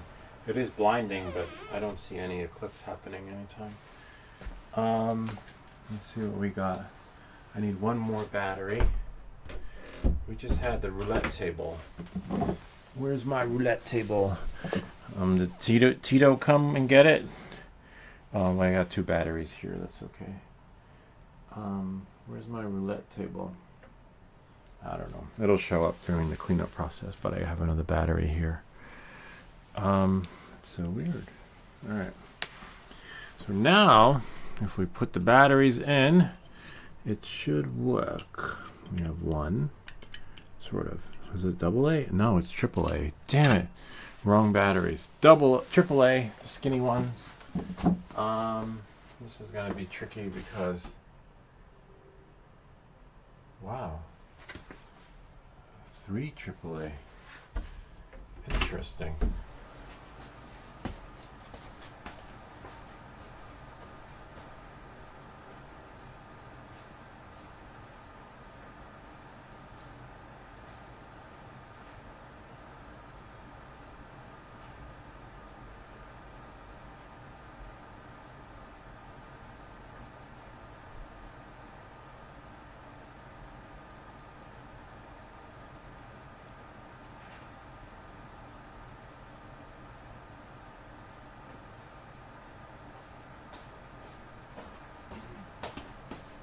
Alright, I found 3. It should work. I don't know how much juice is left in them, but it's kind of wild how, see, Moore's Law, everything gets smaller. Previous version of the radio build took AA batteries, right? See? The big ones. And then there's like, let's make it better. Let's make it smaller. And now the new and improved version takes smaller batteries.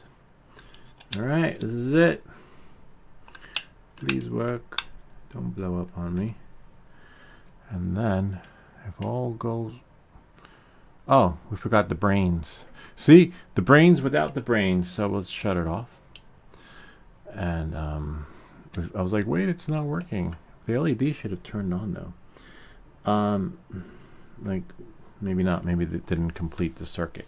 These you got to be really careful for, because if you put them in wrong and you want to take them out, you can hurt yourself. Like, it's so sharp, like literally. So we you know, you just seat it a little bit somewhat correctly, and then you'll be all right. So, and then it's like you have to seat it and then drop it a little and then drop it a little and then make sure it's like going in the right holes, and they don't just go right in. They sometimes they do, like if they're, and then when you squeeze it, you gotta be really careful not to poke yourself, because when you do, it's gonna hurt. Let's see. Damn it. That's where you could use that little orange tool.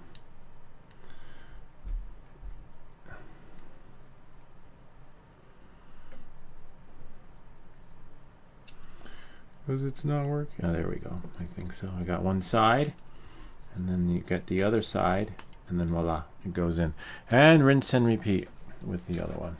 It's weird though. It should have turned on though, because well, sometimes the chip makes the magic happen with the numbers here, but everything else should have, like, just, you know, something should have kicked in. I don't know. But this is a newer version, so maybe the new and improved version completes the circuits with the gates inside the chip, so that we can, or the batteries are dead, one or the other. Alright, so that's in, and then hopefully, what? It's not working. Mayday, mayday. Let's try. I don't understand. Oh, the battery's in correctly. Let's take the soldering iron and take one out. Let that get hot. And then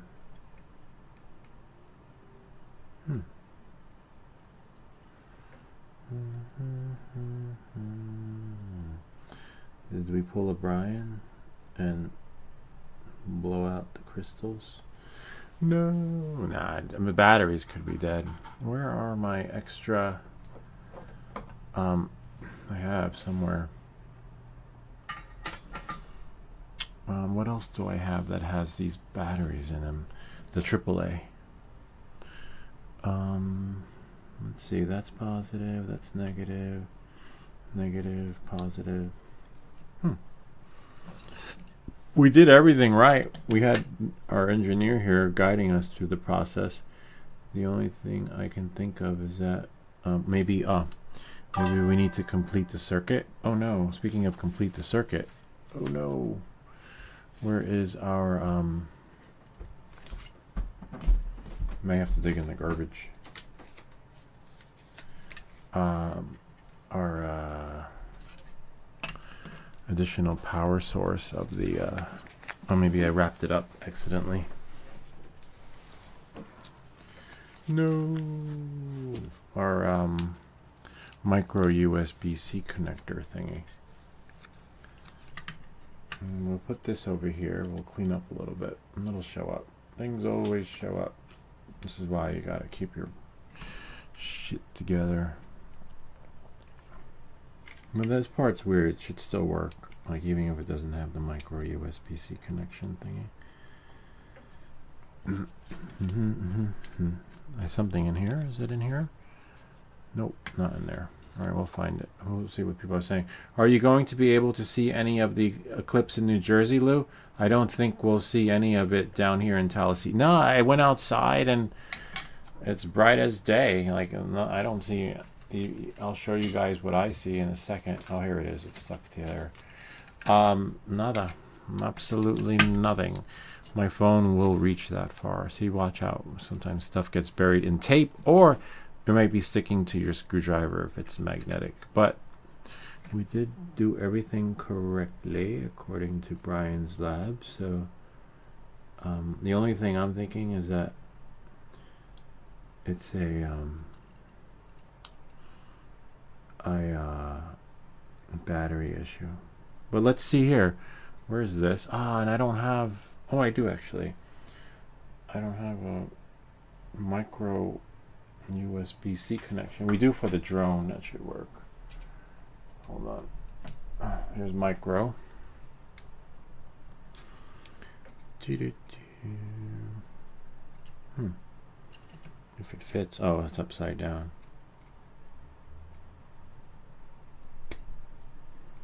Huh. That's weird. That is really weird. We must complete. All the joints are correct. Everything is beautifully done. That is so weird. No. All right. The build is correct. I mean, like, the capacitors are where they're supposed to be, and negative is negative, and positive is positive.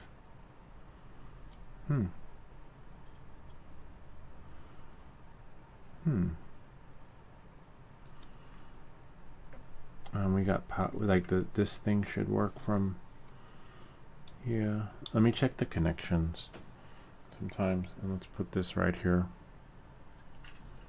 Nah, nothing with the eclipse, Brian. I'll leave that like there. It's fine. Let's take maybe the battery out. It's possible that, you know, even though it's positive, positive, negative, negative, I might have to go, I don't know. Let's try that. Right? Let's see. Take our soldering iron, and we'll put I mean, the connections are correct, but let's see. And it would have shorted out anyway. It would have felt parts getting hot, you know. Okay. So now, and it's not labeled, so that's the other thing. Like, we're just putting negative with the negative, right? So, I mean, if that makes any sense, and positive with the positive, because it's connecting. That's the way the connections. That's the way the cookie crumbles. All right. So this part's tricky because the wires aren't long enough. But let's see. So positive is positive. Make sure the radio's on. No. And then try here. No. And try here. Ah. Yay, we got it. Okay, cool. So it just goes reverse. Alright, so cool. We did it. I don't know. See, that's so, like I was saying, I was sharing with you, I don't know. Like, you know, like, how do you know where it begins and where it ends, right? That's the tricky part. Well, that's one way to do it. But that still doesn't explain why the, oh, that could be why the USB-C connection thingy, we weren't able to piggyback off there, because we must complete the experiment before the storm passes. Okay, and then we'll go in here, and then in here. Okay, now before we solder it, we're just gonna do it again and make sure that we know the red was there, so I just don't remember where the black was. Which one was it? This part's harder. It's hard to. Yay, sort of. No, it's not gonna work. There we go. And then this one was. They're both negative. That's the thing. I wonder if it matters. That one. Yeah, so it does matter. Just because it's negative, I guess there's like another negative on top of the negative. So this part's tricky because we want to make sure that we just see it correctly. I like it just positioning wise. I just want to. When you close it, it'll be alright. But I just want it to be actually more solder. Get like a little bloop over there.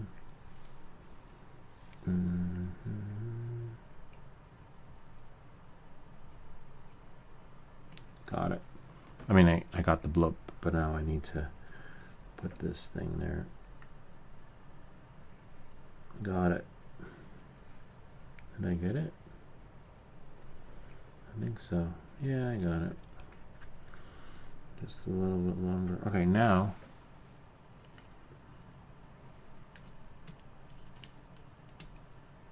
Wait, was that the right one?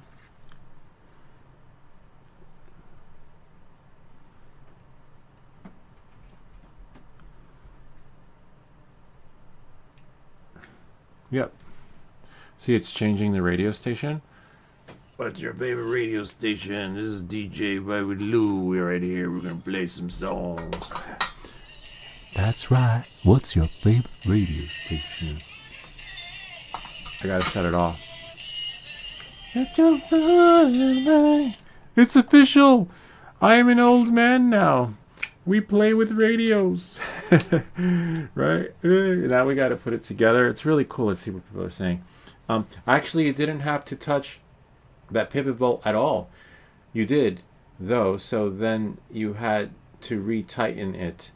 The pivot bolt I had to, because that allows us to have it pivot right here. See, it wasn't moving, so I had to use the drill to. It was like so tight it wouldn't move, because otherwise it'd be stuck like that. And sometimes on the radio, you want to play with your antenna, in that sense. But I will try and see if we can find a news station, because news is fine. It's not music, You can get away with the news. Whoops. Batteries are not the best, because as you can see, may have saw the LCD screen was a little faint, Now the moment of truth. Well, sort of. We didn't put the other thing back on, but now let's see if that affects it. Hold on. Our USB-C connection, and it's pretty powerful when they solder these things in there, because it's not coming out. The so like, to think that we soldered the antenna thingy, it's not budging. But maybe this just requires solder. Possibly. Here, we'll see. Hold on. We'll put this on because we don't want to mess it. Oh wow. Sort of. This thing's like really. Should have. It's not. It's hard to take off, because really hard. Yeah, it doesn't look like there's an eclipse happening anytime soon, to be honest with you, Brian. Oh, but the sun is bright.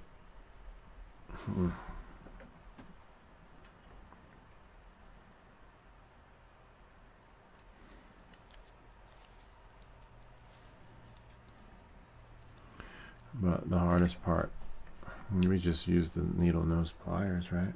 But don't squeeze it. Just use it as a tool, Yep.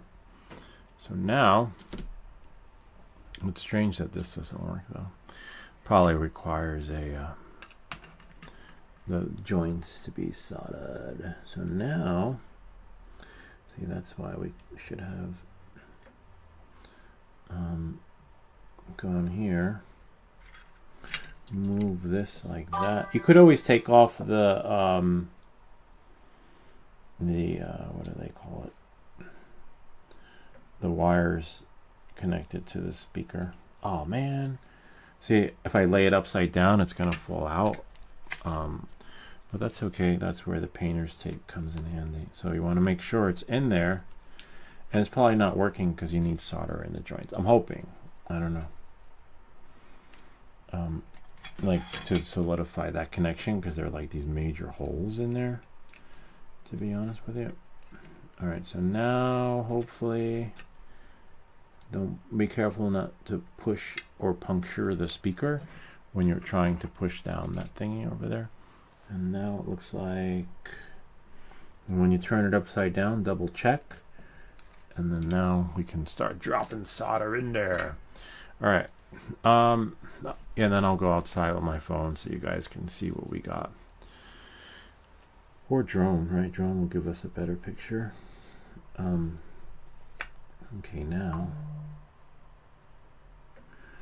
make sure the right tip is being exposed. Go here, and there's one. Careful not to accidentally burn your wires. And there's two. See, we just tap it with the right tip, of course, because ideally. Nice, and that's ready to go again. Sweet. Thank you, Brian. Brian, oops, careful, watch out, because we have the speaker is magnetic, so you want to make sure that you don't accidentally have screws on it. Now it should work without, right, without the batteries in there. Hopefully. In the perfect world. Turn it on. Yep. I gotta shut it off because remember, copyright. I'm gonna see if I can find a news station really quick after we put it together. So yeah, you just need to solidify that. But now, I'm not gonna try the other cable on here. I'm gonna try the other cable on the other one, the one that we can accidentally blow up. But if USB-C works, that would be cool. But we know it's not. We're just gonna do it for keepsakes of someone's got to fall on the sword. Oh, so then this, we have to push these in now, so that the cover can go on, so that this just goes on here, and then we can feed the wires down in there, and then this should be correctly, and if it's not fitting, you just find the hole for the antenna. See? Yay! And then now, where's the cover? Oh, right here. We're almost done. Don't worry, we're gonna check out the eclipse. He said, oh wow, let me go over, hold on, because he did say for 137, it's now 147, so there's an eclipse. Hold on 1 second. Hold on. My phone should reach. If not, we'll put a drone out there. Just turn it on so you guys can see the sky. See the sky. What's your favorite radio station? This is DJ Lou. Called right now. First 100 caller wins free radio. $1,000. Remember the movie Car Wash? Let's see. Whoops. What happened there? I don't have the right DJ voice. It's making me lose my voice. Okay. Let's see. If we have an... Whoops, wrong one. 1400. Want to win 2 free tickets to LA? That's right. Call right now, then 1914-215-2440 to win your free tickets to see the Barbershop movie. All right, let's go right here. Let's see. All right, everyone, what's your favorite radio station? Call right now, 100th caller. Guess which song is playing. Wins one. No, I can't say that because maybe someone will call, and they'd be like, "You said," and then they hold it to me. No, it was just for show. It was like I was joking. All right, let's see. Hold on. Samsung me. And then we have here. So, last time I went out, there was no glimpse of anything. Let's see what we get now.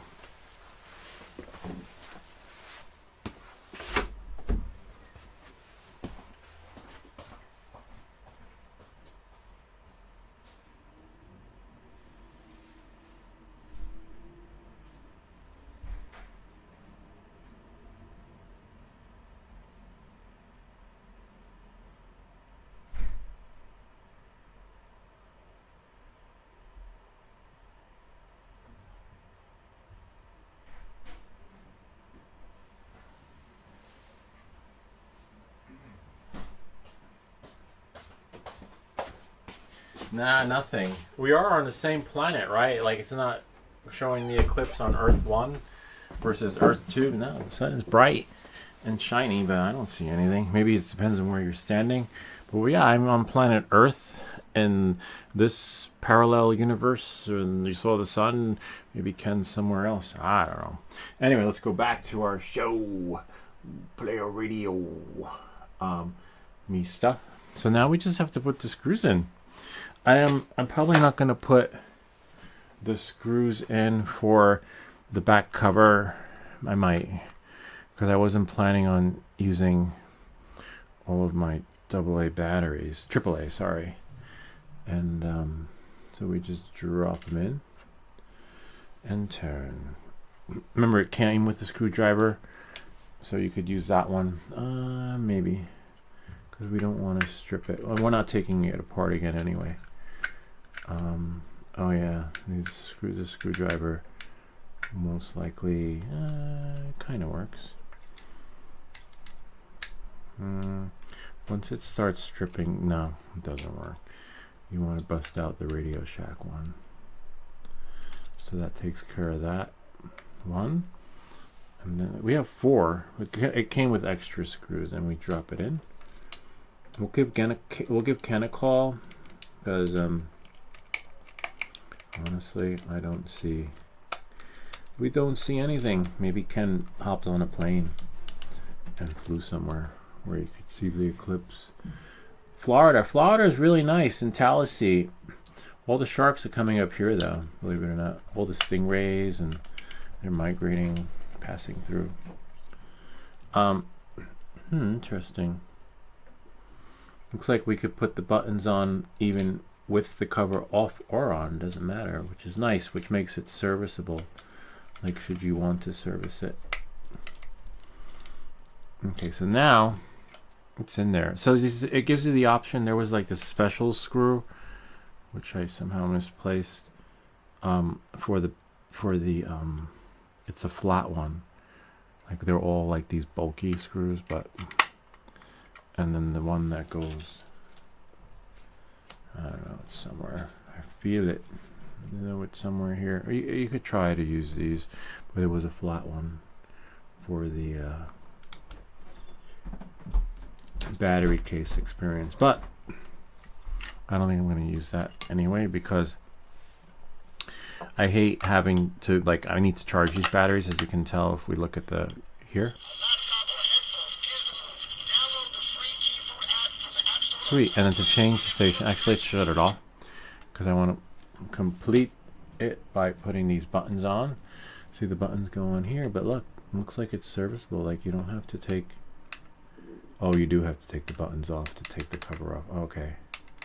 And that's why you need to make sure that they're straight, because if they're not, you're not going to be able to, it'll be stuck in like radio transition mode for volume or whatever if it doesn't go on correctly.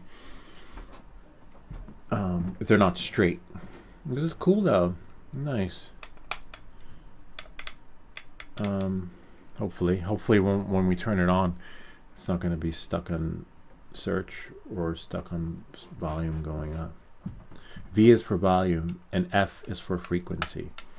So we have F up, frequency down, volume up, volume down. All right, let's try now. Hopefully there isn't a song playing, because then we're pretty much got it.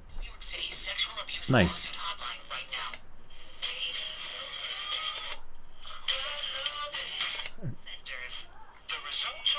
Oh, nice.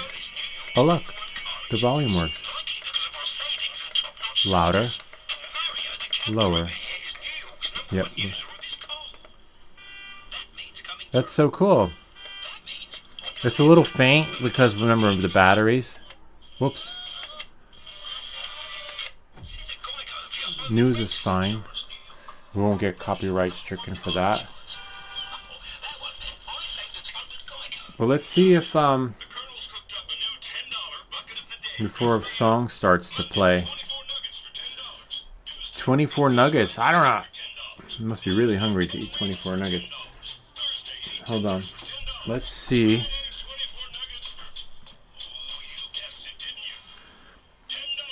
If the headphone jack works. No. I gotta do it before a song starts to play.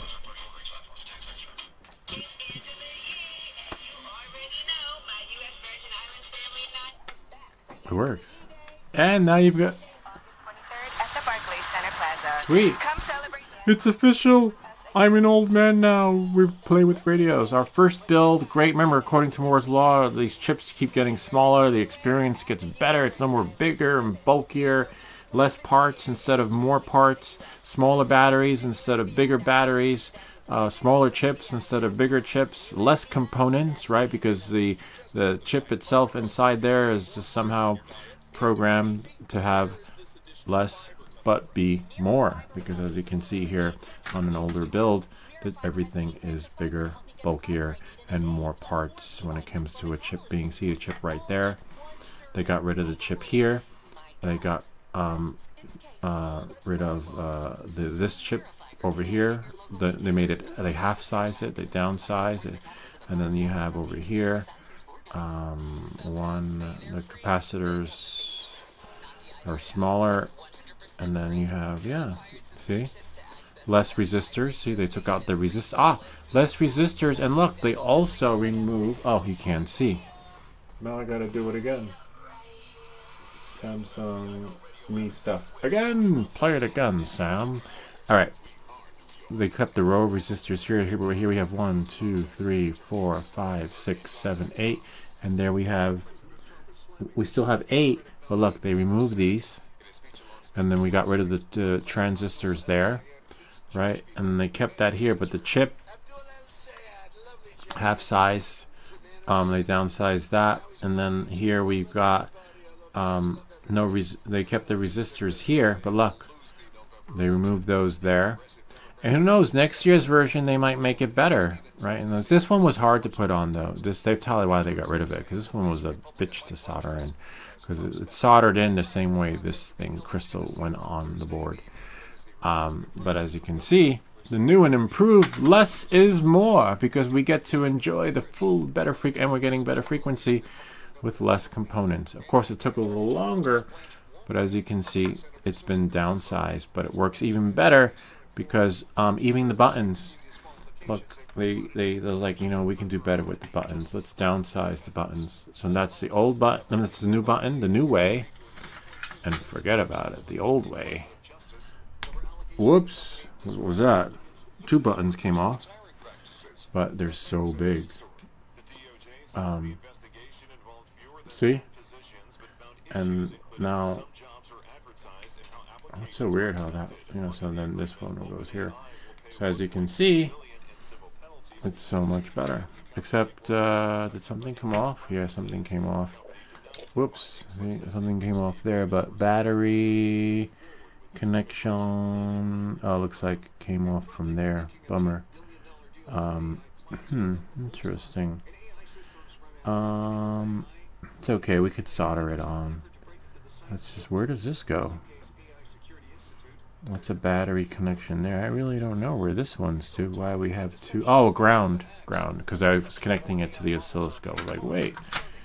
And, you know, that's it. And now we have here, we can put this back on.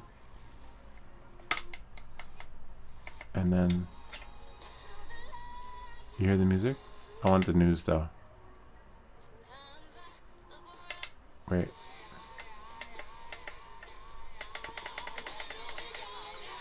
Where do we go? There we go.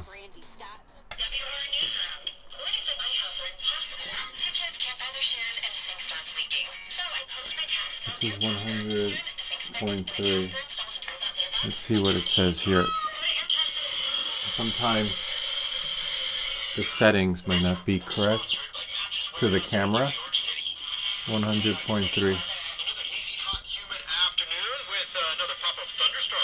Pop up, are you shitting me? More rain? And then under here it just looks different.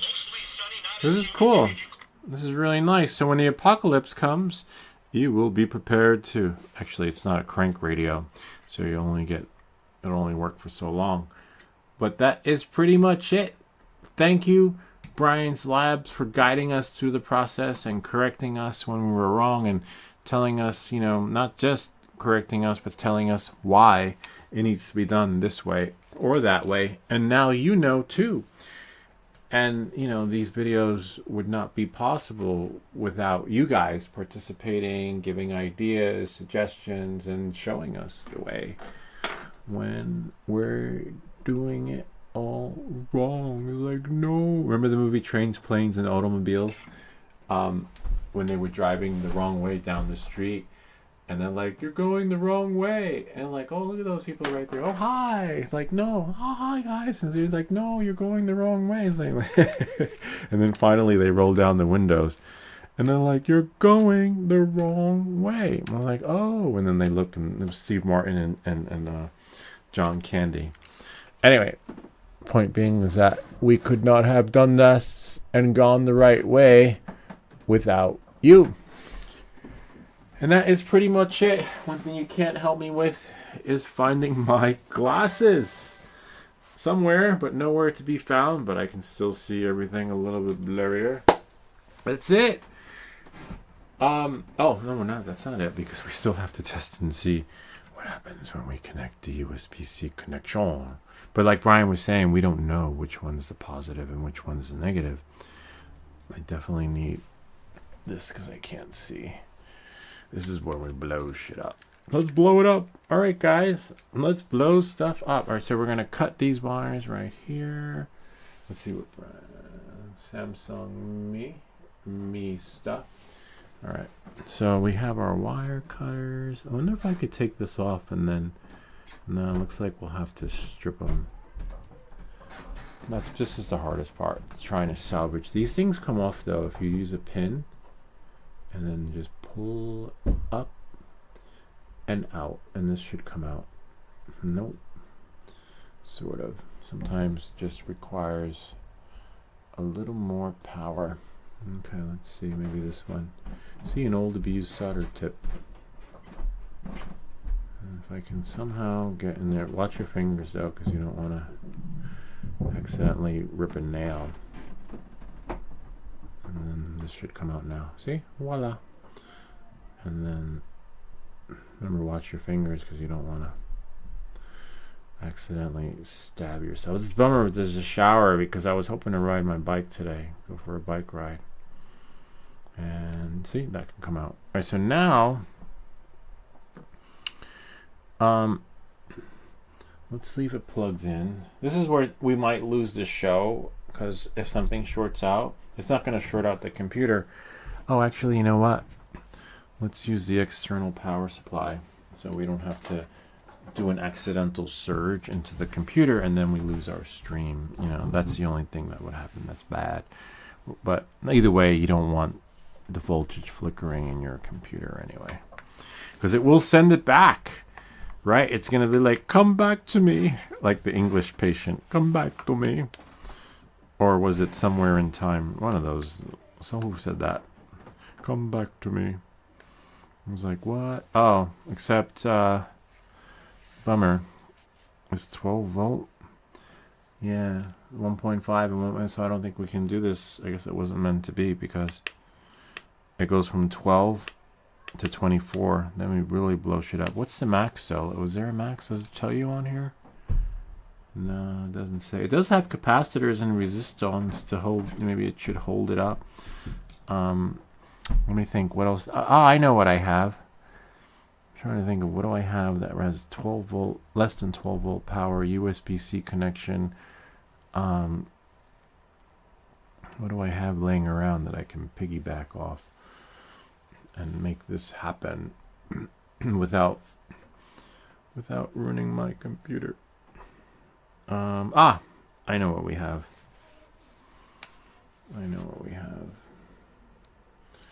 I believe one of these lights, right? Somehow one of their, how do we charge it? These new lights and electronic components let you charge your phone.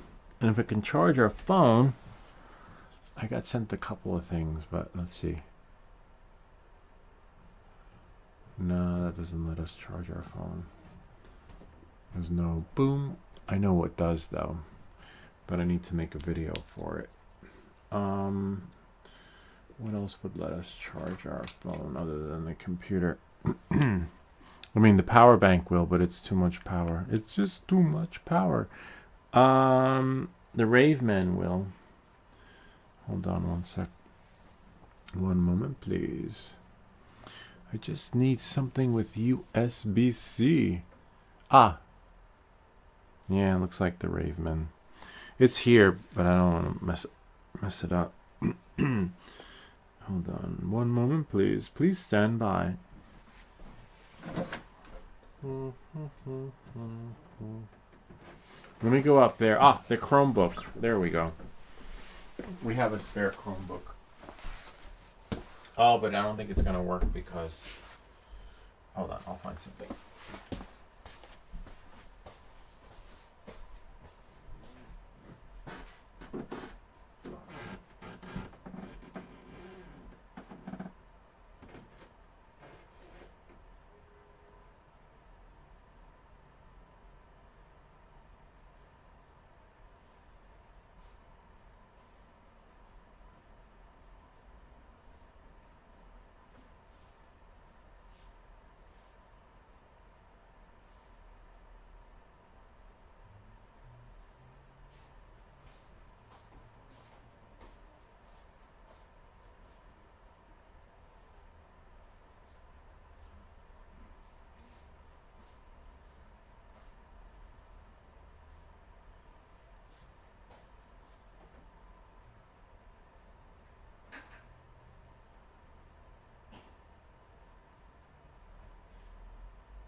All right. Let's see what we got here on the radio. Maybe. I don't think there's enough power. I do have a power adapter, but I don't think it'll work. We'll see.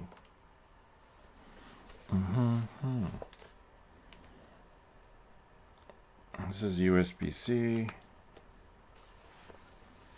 We didn't hear a ding because the Chromebook is dead. But I don't have...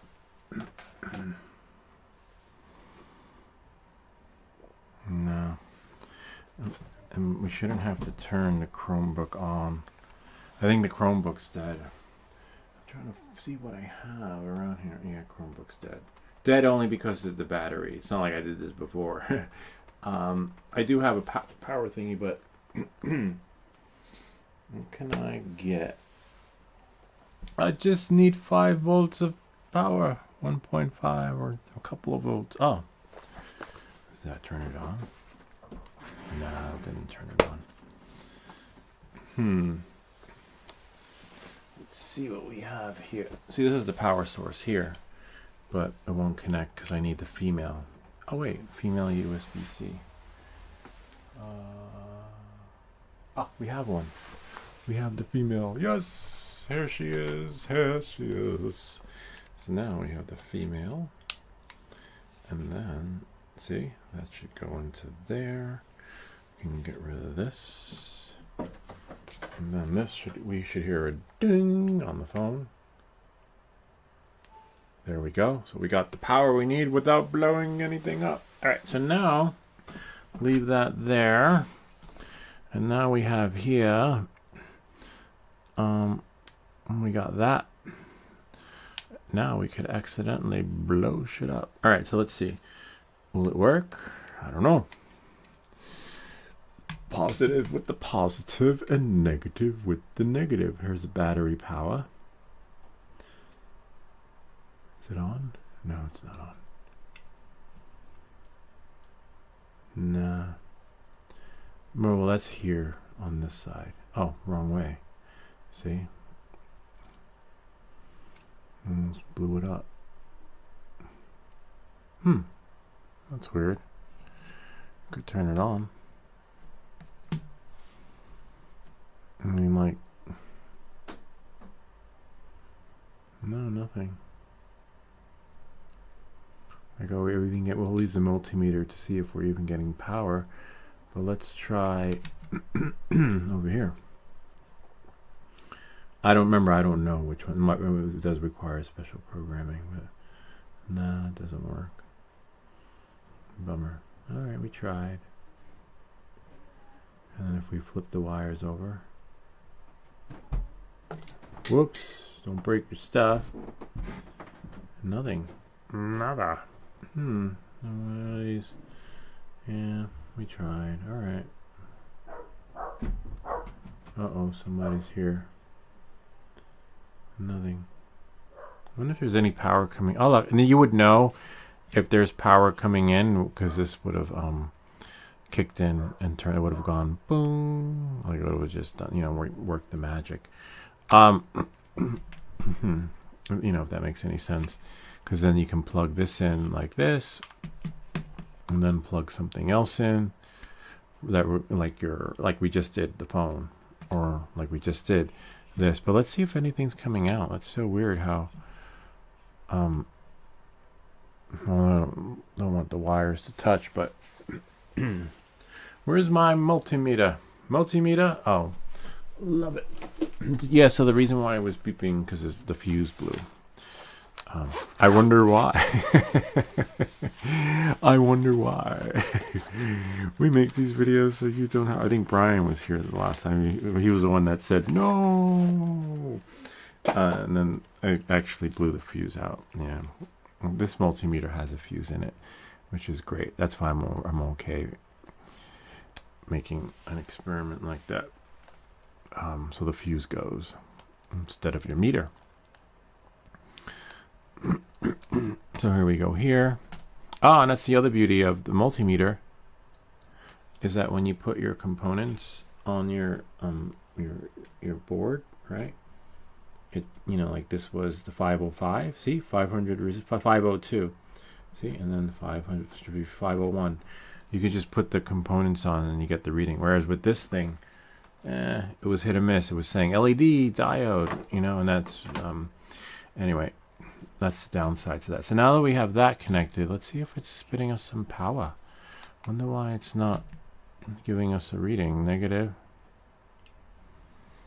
It only works when the right thing is connected. See? Oh, look, we got 3 volts. Sweet. 2 volts. No, that's kilowatts. That's not even voltage. All right. Yes, it only works when...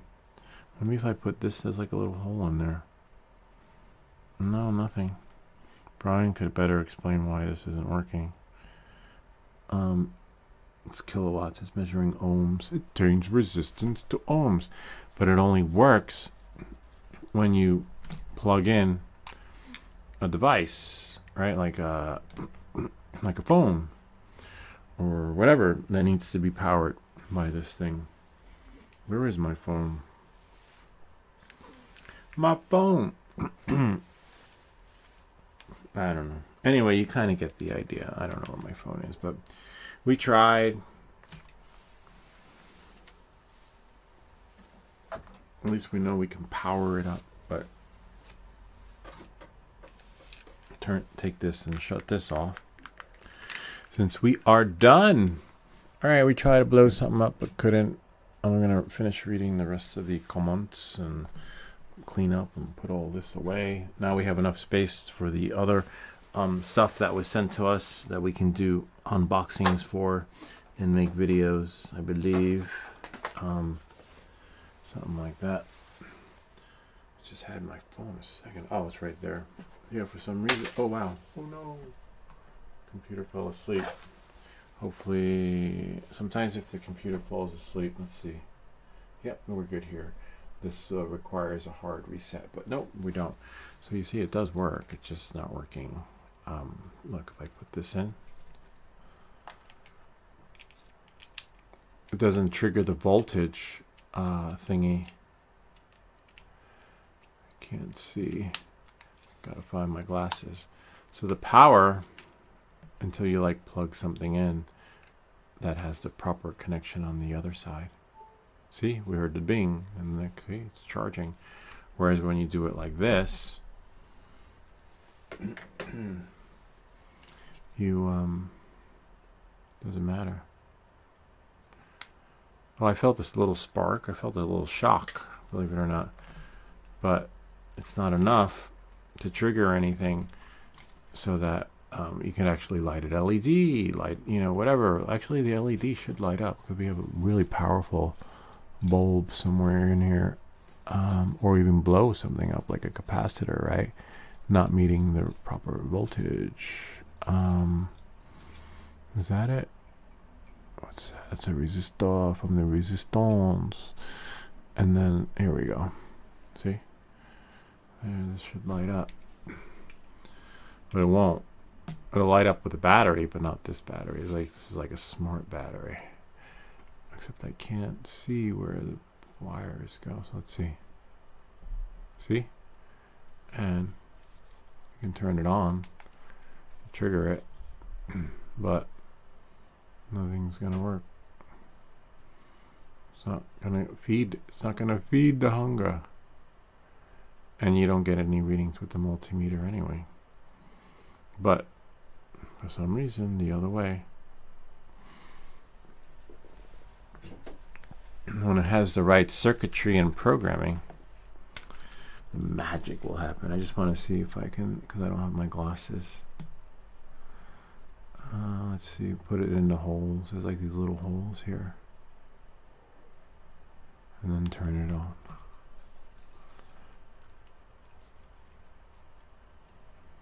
Where's the on button? Right there. See? Nada. That's so wild. So it has to be triggered on by some sort of circuitry thing. That is so weird. That's interesting too at the same time. So yeah, we learned something new. And we didn't learn it from me. Brian actually told us it wouldn't work. Something about the programming. I want to try one more time here. Oops. Nada.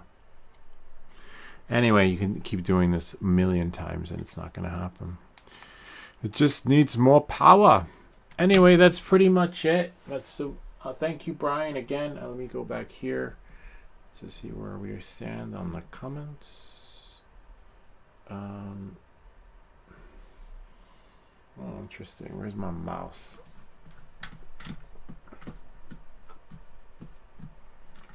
Hold on. Oh, there we go.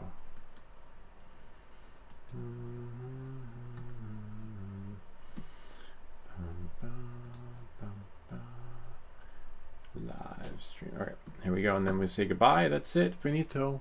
We did it. Are you going to be able? No, we didn't see any eclipse. It's beautiful out. Ken, hey, sweet. What's up, Ken? Correct, and it would have been just fine. Okay, we saw that one. It's like you got an entire arm to install and you took it apart at the elbow and reassembled it before attaching the arm. I really wish you wouldn't keep thanking me for soldering method. It's absolutely not what I suggested. You got every part wrong, and yet it seemed to work anyway. Not my method though. Interesting. That appeared to be FM radio receiver, not FM AM radio receiver. The other one with the components may have been an AM FM. This one's FM only. Yeah, it's hard to tell. This one, yeah, I think he's right. No, this one's FM only. Nope, they're both FM. So you could see why you might have thought it was going to be FM AM because of the chips being bigger. But no, this is FM only. And then the other one, the one that we just built, is only FM. It's just, they downsized everything. They put less parts in. See? FM radio version 5, FM radio version 4. So version 5, they really did away with a lot of parts. You can't say it's wrong because if it was wrong, it wouldn't work, right? Like, especially with putting capacitors in, the soldering parts, the only parts you can't go wrong with putting them in right or wrong are the resistors for the resistance, and the buttons can only go in one way, even though they're 4. They only went in the portrait like mode thingy, portrait layout. And the same thing with the chip. If we installed the chip in wrong, that wouldn't work. Like we can flip it around and you get nothing. We know this one still works, but it just was a pain to put together. And as you can see, yeah, this one I like how the soldering was done here, nice and smooth. It just blooped on like a little nice strip. And if we got the resistors in wrong, we've seen on other builds where if the resistor is not in the right place, the LED display won't work. It's like part of the resistance for the resistors. And then we have, and that's it.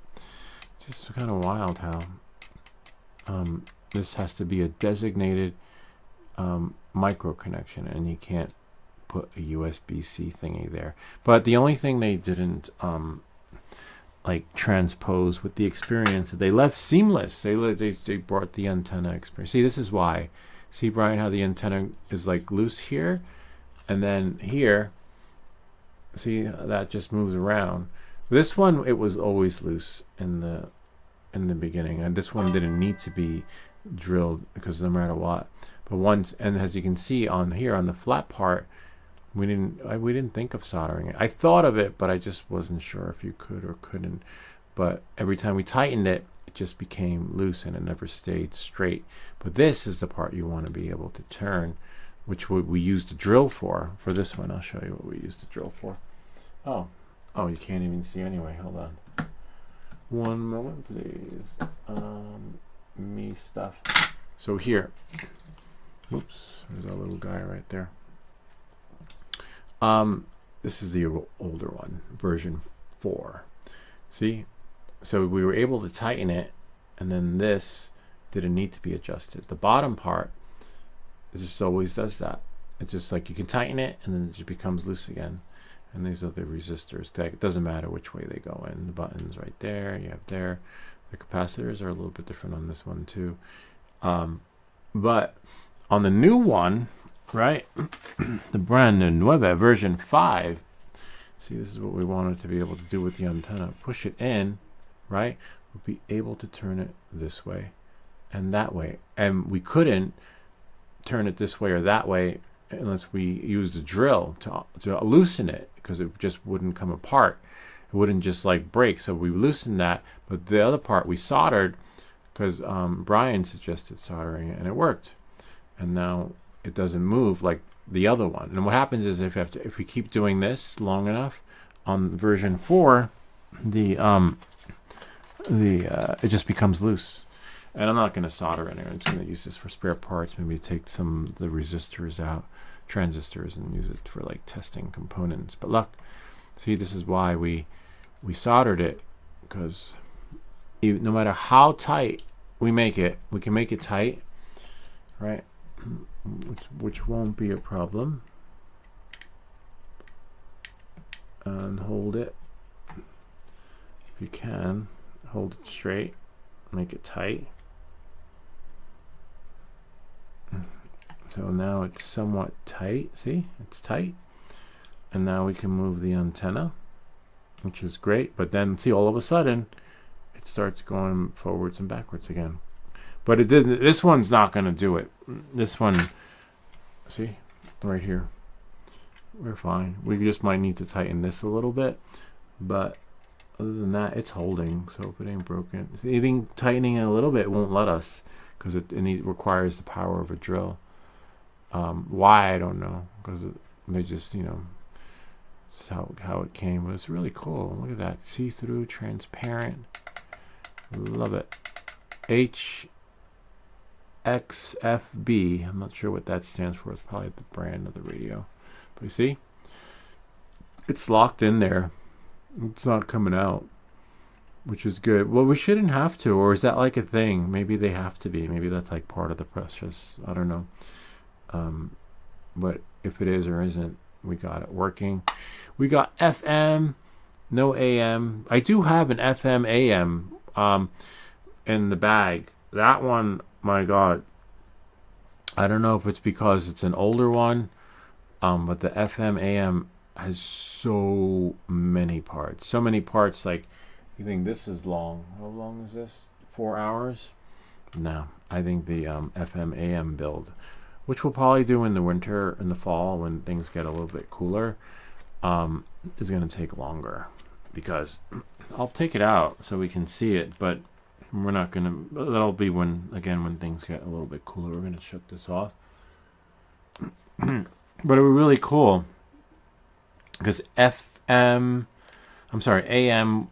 will be able to turn on and not have any problem about worrying about music playing, you know, because of copyright. Because as soon as you play a song for like a couple of seconds, that section of the video becomes blacklisted. And then basically, unless it's a song you can monetize on, but you never know what the radio's playing, you know. That's the other thing. Like, you don't, you know, it's luck of the draw.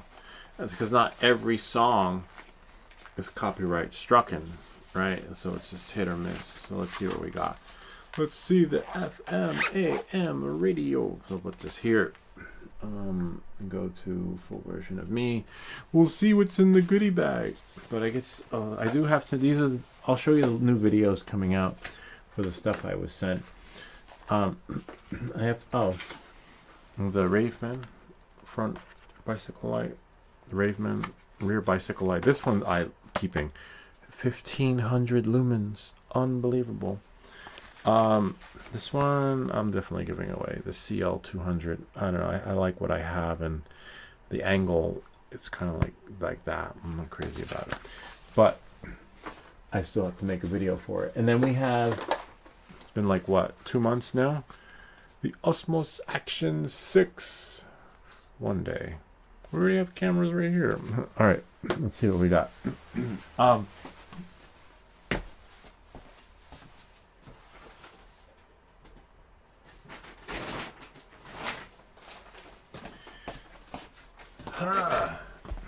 see what we have here. So the FM radio. Oh yeah. I don't know how long this is going to take, but it's got so many components. And we really have to take our time. For this, we're good at putting the parts where they need to go. For this, we just need to make sure that our soldering iron is ready to go. Because we can't have it defunct on us. We're probably going to use that one, the one over there, because 2 hours is not enough for the other one. So this is DY. Oh wow, Brian was talking about this. This is a DYI power module soldering kit. So the power module, wow, still has many components. I remember I did this when I was in, I think I was in 7th or 8th grade when I built power supply. Don't remember having this many parts, to be honest with you, but yeah, I do. Yeah, the power module is challenging. Yeah, maybe we'll do that another time though, but because we really need to make sure the parts go where they need to, and even if you put them in the wrong spot, it's okay, because you know we have the solder wick, but as you can see, wow, different components. You know, you're leveling up. Some of them are familiar, and some of them are not familiar. But it'll be really cool. Yeah, wow, really nice, beautiful board.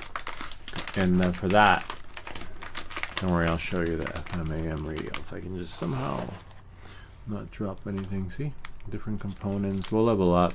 And then, Brian, wasn't that one of your suggestions? Building a power supply. Pretty cool. And we already have one. We've had one actually. If you've been following a while, we just haven't. This has been in the goodie bag for how long, I don't know. I just pray it works, you know. It's not like I can return it. And we'll just put everything back in. Let's see the FM AM radio. Oh, I think this is it. I think I put it in the same thing. Oh yeah, here it is. Sweet. So it's similar. It has a nice little transparent. You will peel off these little cardboard thingies, little stickers. And in here, let's see what we got. Doesn't say.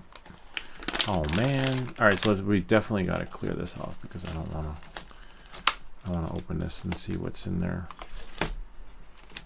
I'll make sure that's here. Move that there. Don't worry about the screw because it has like an anti-static bag. Move that out of the way, and then now, open it up. See what it says on the board. Then we'll have to tape it back up because I don't want pieces accidentally falling out. This is a big one. This is like the boom box of DIY soldering kits. We got like a big speaker. Wow, really big speaker. And then we have, look at that, a couple of board. Oh no, one board. But let's see what it says on the board. Wow, really nice. We're gonna have to solder the chips on there. This one doesn't let us use that luxury experience we just had of like the chip holders. That's fine. And then that's why you got to get it right. Whereas the other one, if you get it wrong, you just flip the chip around. A little luck, a little cover for the speaker. And then you have, I don't know what that is, to be honest. Oh, for the battery, okay. USB-C, but look, what is it? What kind of battery is that? That's a long battery. Do I have a battery? That's not even AA or AAA. What? I don't know. Might have to be a special order. Is there one in there? Nope. That's long. A really long battery. So not many parts, but what's in there? That's a speaker. It's got a loudspeaker, but yeah, not many parts, to be honest with you. So less is more. We learned that, but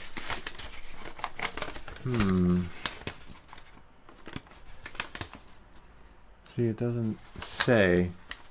It just says OLED display radio soldering kit. Components list, packaging, direct insert, audio pack, LED, blah blah blah blah blah blah blah. OLED.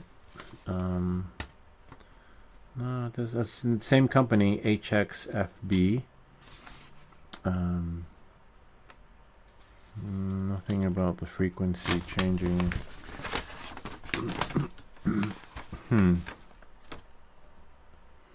Interesting. Yeah, look at the directions there. You definitely got to know how to read the board, because there's no way I can read that. Even with these magnets, you can't see anything. It's like black and white, cheesy copy. Oh man, still micro USB. I wonder why. Why is everything always micro? Let's see if the crystal. Like sometimes you might say FM crystal, AM crystal. I don't know. Battery box, screw pack, acrylic shell, STB, IC socket, M2, red and black wiring connection, keycap, speaker mesh, radio antenna, speaker, lithium battery charging board. Well, if it's a lithium battery charging board, it definitely doesn't have a battery. How many volts though? Direct insert, resistor 1K, electrolytic capacitor, ceramic capacitor, audio jack, 8.8 locking shelf, LED, key, USB socket, single row needle, single row pin, lithium. No, it doesn't say. What's P for? So we definitely need a battery for it.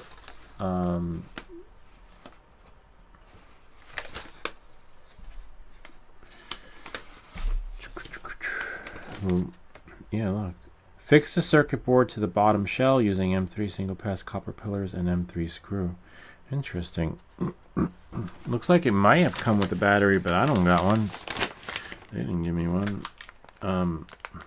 Nothing, no battery in there. Might have to order one. Because look, there's a battery in there. It has a battery.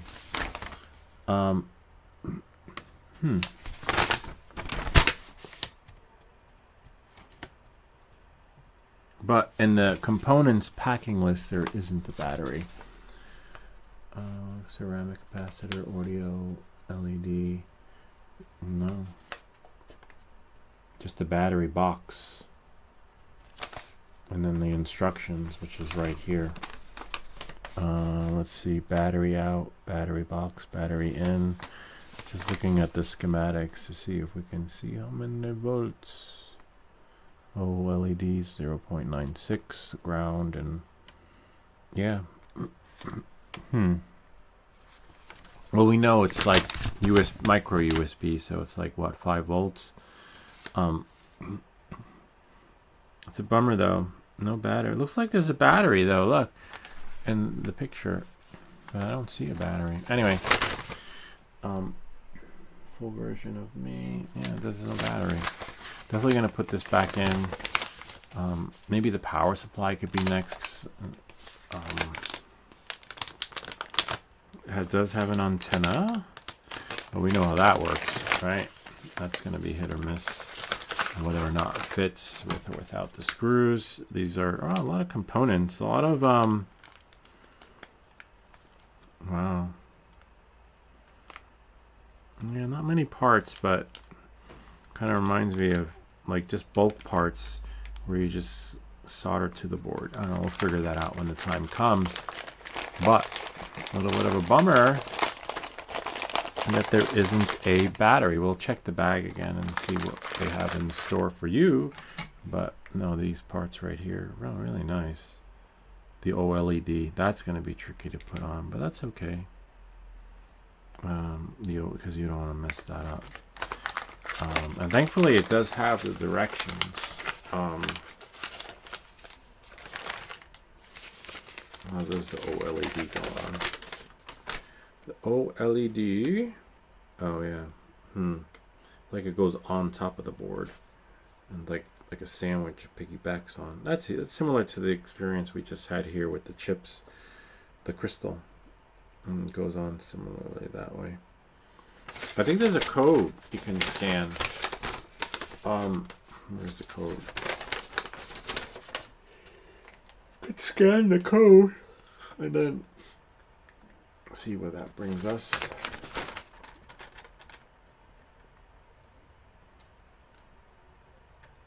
Nice. It brings us. Oh wow.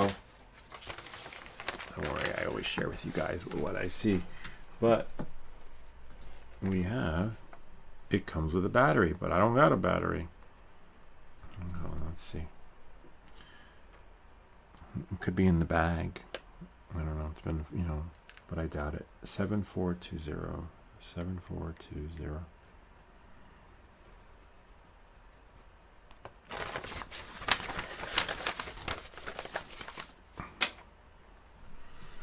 It's good to know that there is a battery, because either way, after this show, I'm going to go crazy looking for it, because you shouldn't leave lithium-ion batteries laying around unless it didn't come with one. And there it is right there. Look at that. See? The battery is right in there in the display. So we got these components. It doesn't say it comes with one, though. That part I need to see. I like look at the OLED, though. That looks really cool. And there's more in the instructions. More details than in that Xerox copy that we got. And it's definitely not. It's not a AA. It's like this long. I wish I knew which battery. I'll probably have to read the instructions to see what size battery it is. And maybe we'll get lucky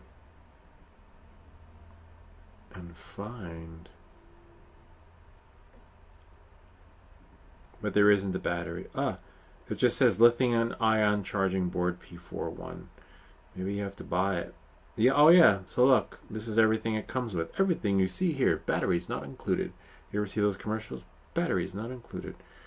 All right. So I'll have to find the battery to figure out. I wonder if it says it in there. Nope. Don't say. Anyway, if Brian was here, he might know what size battery that is. It's interesting. This is pretty cool. All right. I'll keep reading that. But anyway, that's our FM so-called AM radio. See what else we got here. Full version of me. The goodie bag.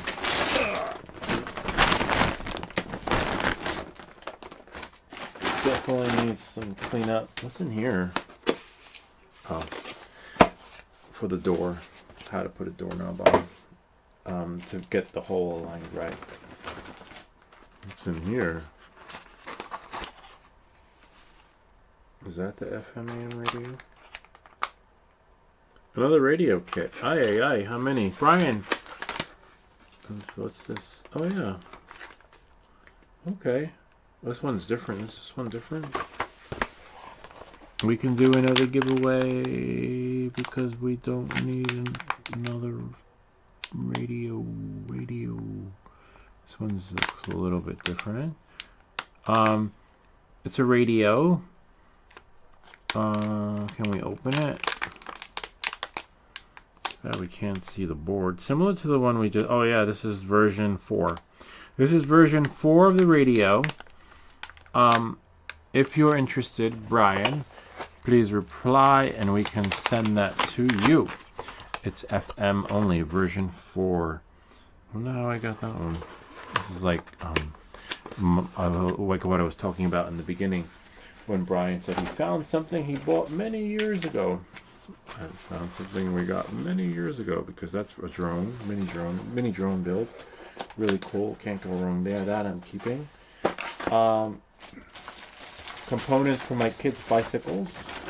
If they choose to get a bike, I offer to get them new bicycles, but they do not want to. Just want to stay home on their iPads. Hoping to get them new bikes before the school starts. See, this was supposed to be, honestly, my plan B bag for when things hit a dry spell, for when people stop sending me products. I have what I can do. There is no dry spell. Now this shit's just sits in the bag, and every week I have new, which is great. I like that. Don't get me wrong. Every week I have new collaborations that I need to make videos for. But it's always nice to have a plan B. I do want to do the drone one. It's like this little drone that flies. But the Action 6, I'm going to do the Action 6. But the battery, that's tricky because I don't know what size that is. But at least it has micro USB connection. I just have to take a picture, read the directions, and then maybe it will, a light will go on. This one has, oh, this is a different radio. So we have this radio, and then we have, I need to put all the parts together. Is that the radio? Yeah, this is the first radio we pulled out. Oh, it's in its own box. It's this one right here. Version 4. Still works. It's just a little bit bigger, more components, more soldering, more transistors, more resistors, and for the resistance. And just make sure we don't mix up the cases. Yeah, so this is the case for the other radio, which is, I believe, well, we put these two in there. Let me just pack them up so I don't mix shit up. And we know that one's version 4 over there. But for this, we don't need to go crazy looking for a battery because there isn't one, which is a bummer, but we'll find it. We have to look online. We have the directions here.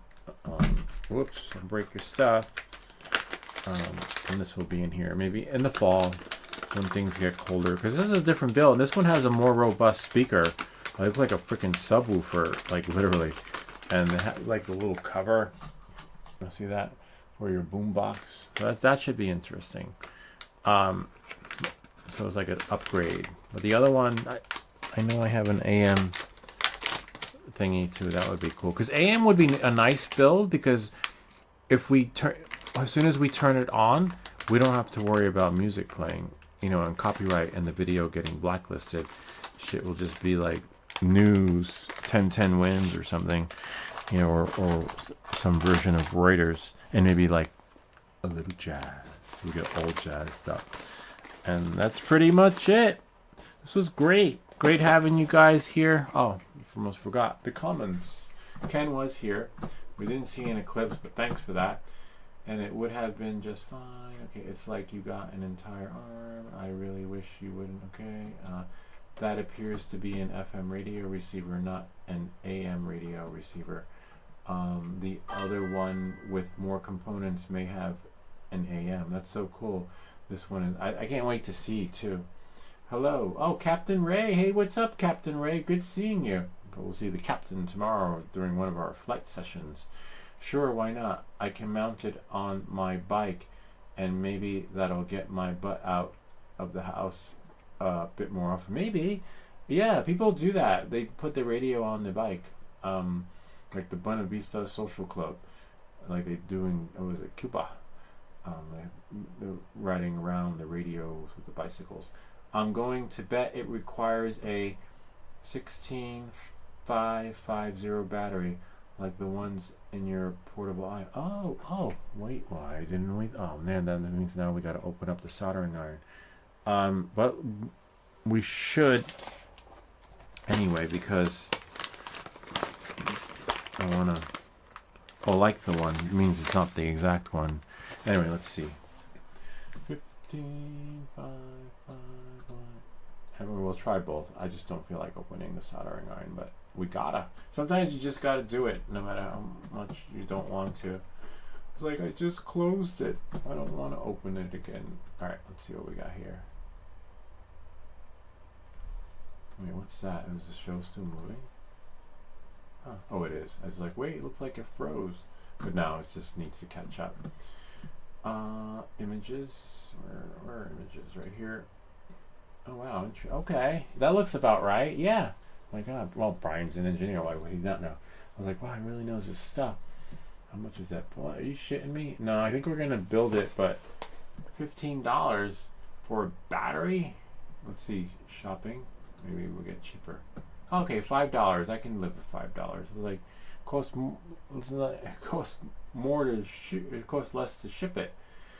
Okay. Oh wait, but that's a 18. Oh, there's a coming like 8. There's a 18, 16. Huh. I don't know. Well, if we get it from Amazon, we can always return it. Well, let's check out the one in the soldering iron. But that one's going to be really expensive because I do need another one.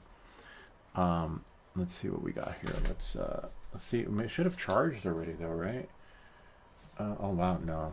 We probably need to put this on a supercharger. So let's see here. We're definitely gonna. I'll do some research before I go to bed. You know, sit out, hang out on the computer, and finding this right battery. But let's see. Send me stuff. The hardest part is opening this because even if you pull it out, you still have to press down on this because it's trying to open. Because we don't want to strip the screw. We just want it to come off easily. Although that screw is probably replaceable. Nah, this one's too big. Probably need a thinner one. But let's see which one this one is anyway. Let's see if it fits inside that experience. Where's the box? So Brian, who else is here? Oh, Brian calls it. So Brian, you'll be getting a radio. Can't live without my radio. Or just like you can add it to your collection of things you'll be doing. Oh yeah, you're doing while you're retired. You know, like what you're gonna do now that you busted out the other LED kit, right? Then the channel pays for the shipping. It fits. Oh wow, it's an 18650. Okay, so then they were being sold as 2, and I definitely need 2, one for here and one for our radio, which we'll be building. In the, oh yeah, look at that. Oh shit, how the fuck did he know that? That's like freaking, it fits right in. Look at that. Does it come out? Well, we can push it out. Wow. Did it ruin it? Nope. These things are still where they need to be. Except this one looks like, we don't know which side. Maybe that side's negative. We'll know once we put it in because it's going to tell us which one wire is what. Yeah. All right. Sweet, thank you, Brian. We're gonna get the one that takes 2 because wait, how many volts is it? 9.62 volts, 3.7. No, sorry, 9.62 watts, 3.7 volts. Wow, 3.7 volts, but so big. Well, it's probably like 1.5 times 2, 1.5, 1.5, and then you get 3 volts, right? Or something like that. Yeah. Really nice battery. This is the second time I've seen this battery. Or third time, because I only seen it when I pulled it out. I've only seen these smaller, but I never knew that they come so big. Anyway, we'll put this in the box. Give me the box. Oh, maybe we'll do like a Hellbound Hellraiser series of unboxing the puzzle. We still have that puzzle. Remember, it's like, give me the box. I have a puzzle, but that's gonna take some time.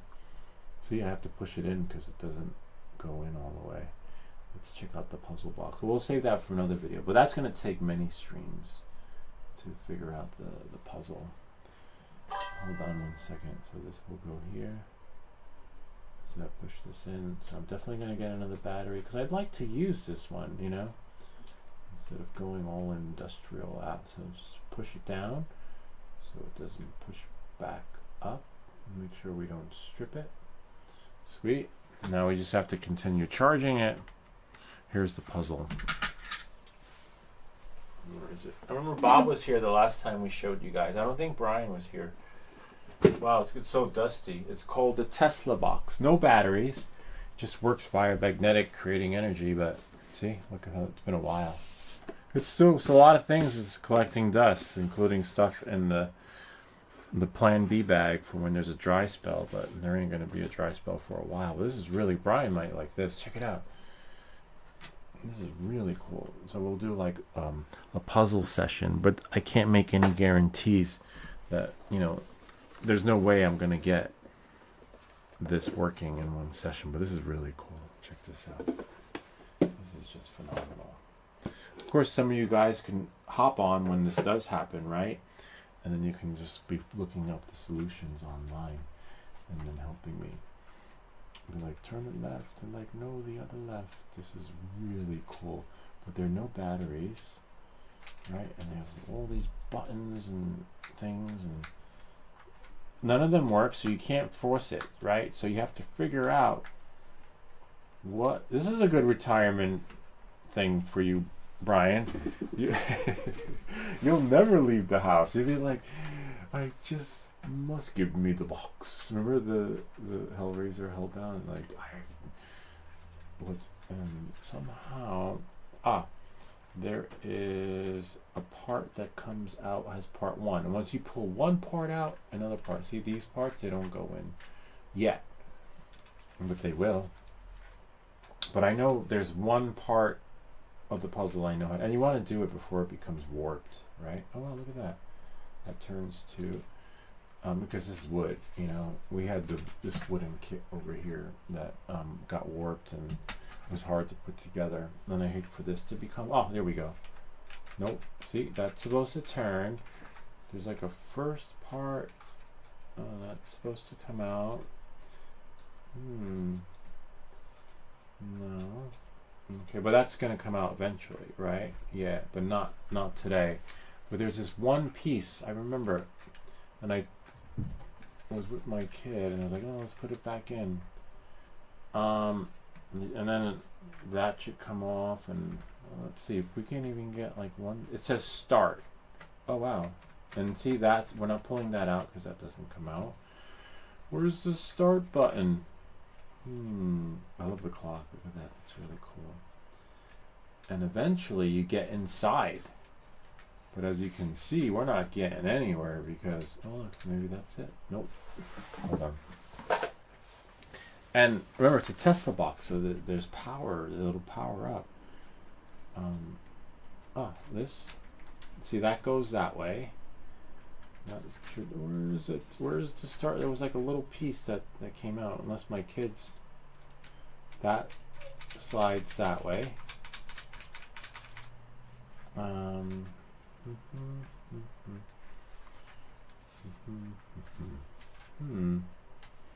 Where's the start button?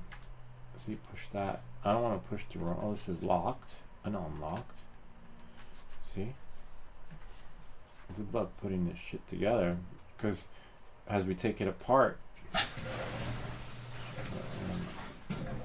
where's the start? Oh, there we go. So here's how. I remember I was saying we pull a part out. See, there's one. See, it's magnetized. Did you hear that? I heard a beep. And then you have 2. They're not numbered, so. And then we have 3. So that's the start. Oh wait, do they go in differently? I hope not. No, they don't. So they have these little symbols in there, right? And then now that we did the first part, something else should make them. Now we have to figure out the next part. Oh look, and you have here. Oh, so more comes out. See, it's like I love these kind of things. And I have rings upstairs too, like the magic rings, the math rings. Make sure that they don't go in a certain way. Then we have 2, and then we have 3. Okay, now that should do it. Nope. So whatever we did something, but we don't know what, right? And then maybe that unlocks this. Nope, maybe that unlocks this. So you're going to be having fun for hours. Hours, Brian, in your retirement. Fuck soldering. When you could be playing with the Tesla, what do they call it? Tesla box. Give me the box. So that does nothing right there. Oh look, this comes out later. See, that doesn't move, that doesn't move.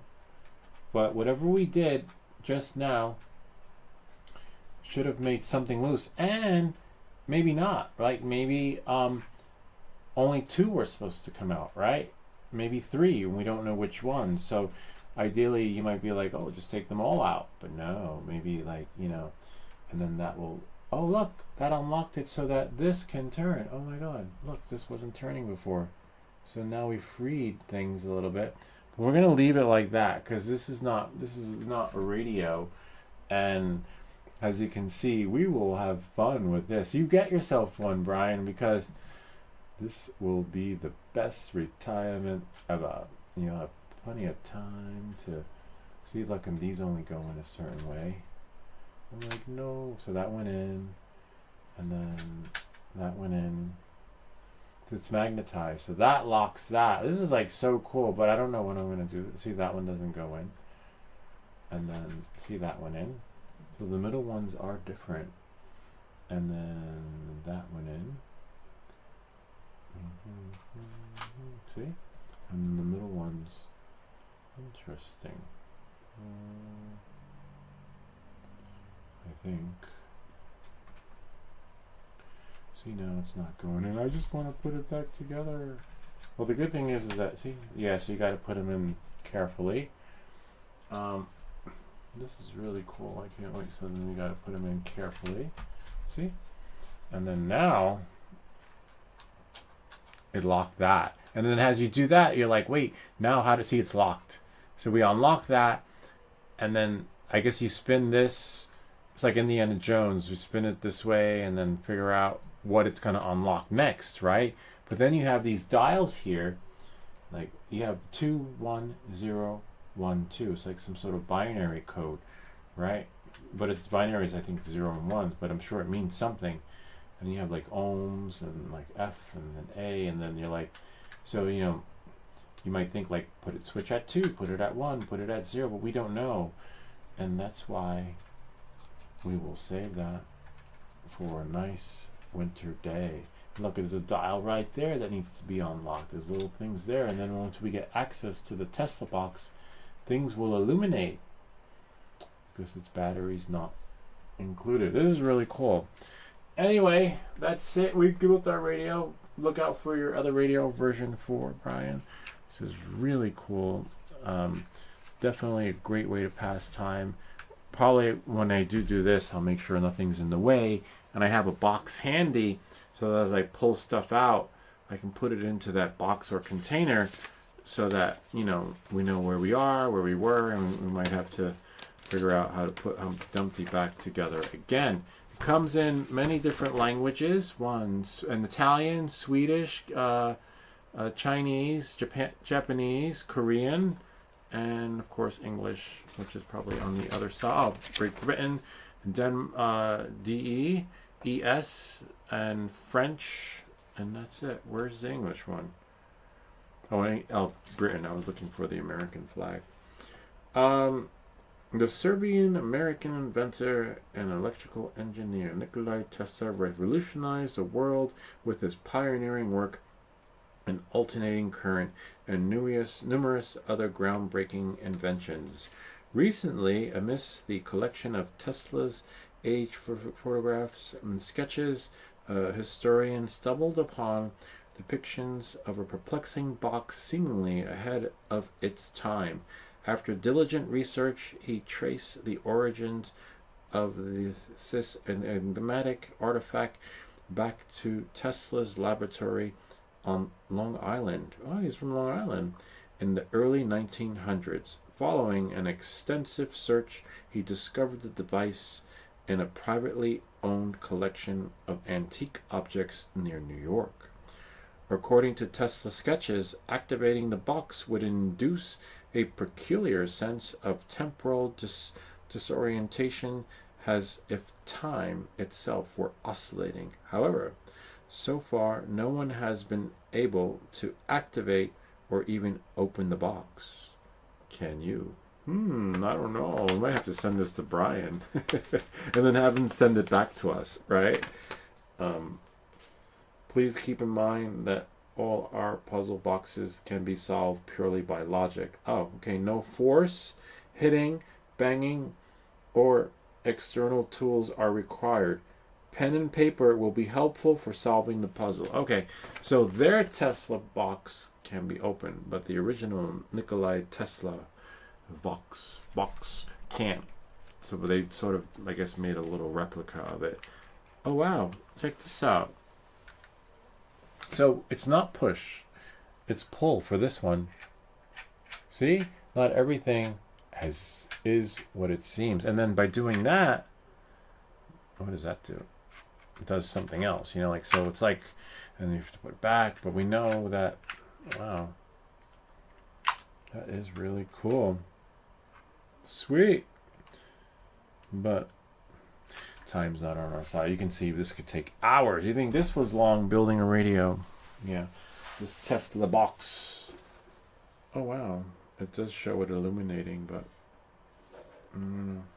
escape room in a box with electronic and mechanical challenges. Sweet. And you have little things over there. What does that do? Hold on, I just want to... So it's addictive too. They didn't put that part in. They didn't mention the part that might consume time and a must-have for retirement. What if we pull this out? I feel like one of the monkeys in the lab.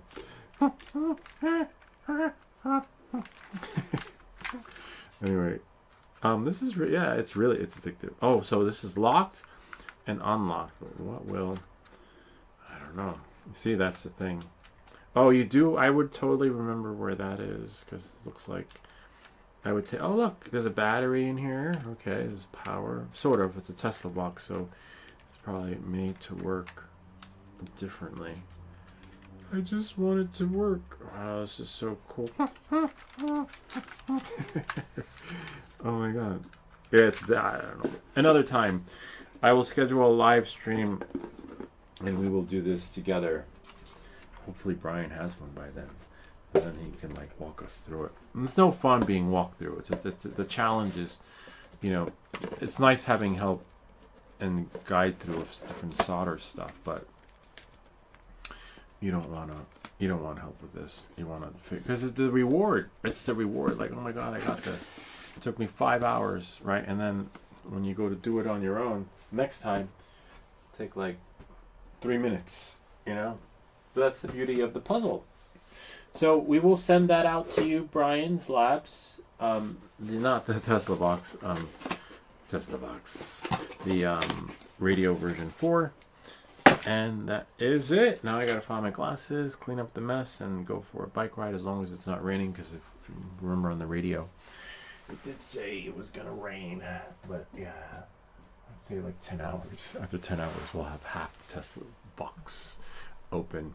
And that's it. Thank you for that tip, Brian. Hopefully you got a little tip here, because that you can't, like, can you imagine having to go to work and then you're like, oh my god, let's just take 5 more minutes. I just need 5 more minutes to like solve the puzzle. Just 5 more. And then the next like 10 hours later, like, damn it. And then you like, sorry, I can't come in today. Or just being late for work because you're caught up in the puzzle, you know, like I can see how it can be addictive. Like once you start looking, like, no, maybe it's this, no, maybe it's that. And I'm like, damn it. So they will definitely have us. That's gonna take me forever.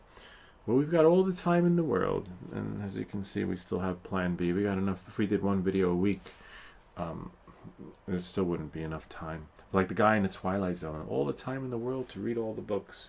But that's it.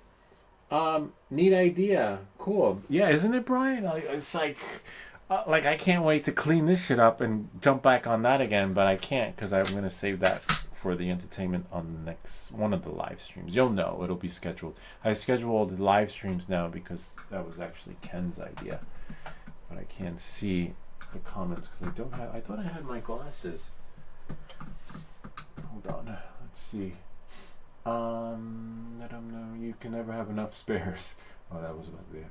So what is that thing? It's like a kit to assemble, some neat thing, but the kit parts are assembled as a puzzle that you have to disassemble, before having all the parts to build the kit. Yeah, something like that. I don't know what. It's like a Tesla box. But let's see. We forgot to check the portrait mode. Portrait usually has more people in it. But he's right. The title does say FM AM, but we only got FM on here. Now I just gotta pop this out. Pop out chat. Let's see who's here. You don't answer. Harley 414. Yeah, sorry about that, because YouTube prioritizes the doom scroller, not the people at their computers. Dang, I missed the soldering techniques. That's okay, Baluda. Here, I'll let you go. You guys can't see. Just rewind. Be kind, rewind. And once you see the radio working, you know it's time to stop watching, because everything else was just, what you see happening now after that. Let's see, we'll go back here. Yeah, so I forgot to do pop out there, but I said hi. I usually just use Wick. Oh, that's so cool. Your mother 99. Howdy, Ken was here. Hello. Dang, I missed the start. No, it's all good. That's just rewind. That's why it's a live stream. But honestly, how long did this take? Maybe 4 hours, an hour. We just rambled on. It's not set to be done in one sitting. You do a little bit now, come back to it later. A little bit now, come back to it later. Like, we could have easily made this a 5-part series, or maybe 3-part, right? Or maybe 4-part, or 5, because each part we could probably do in like 30-minute segments, or maybe longer. But either way, we're just letting it run. But hold on, let's see. You can always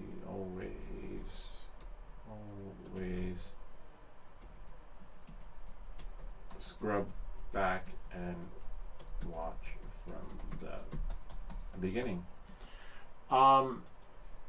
Scrub has 1B. But let me check to see. I don't remember.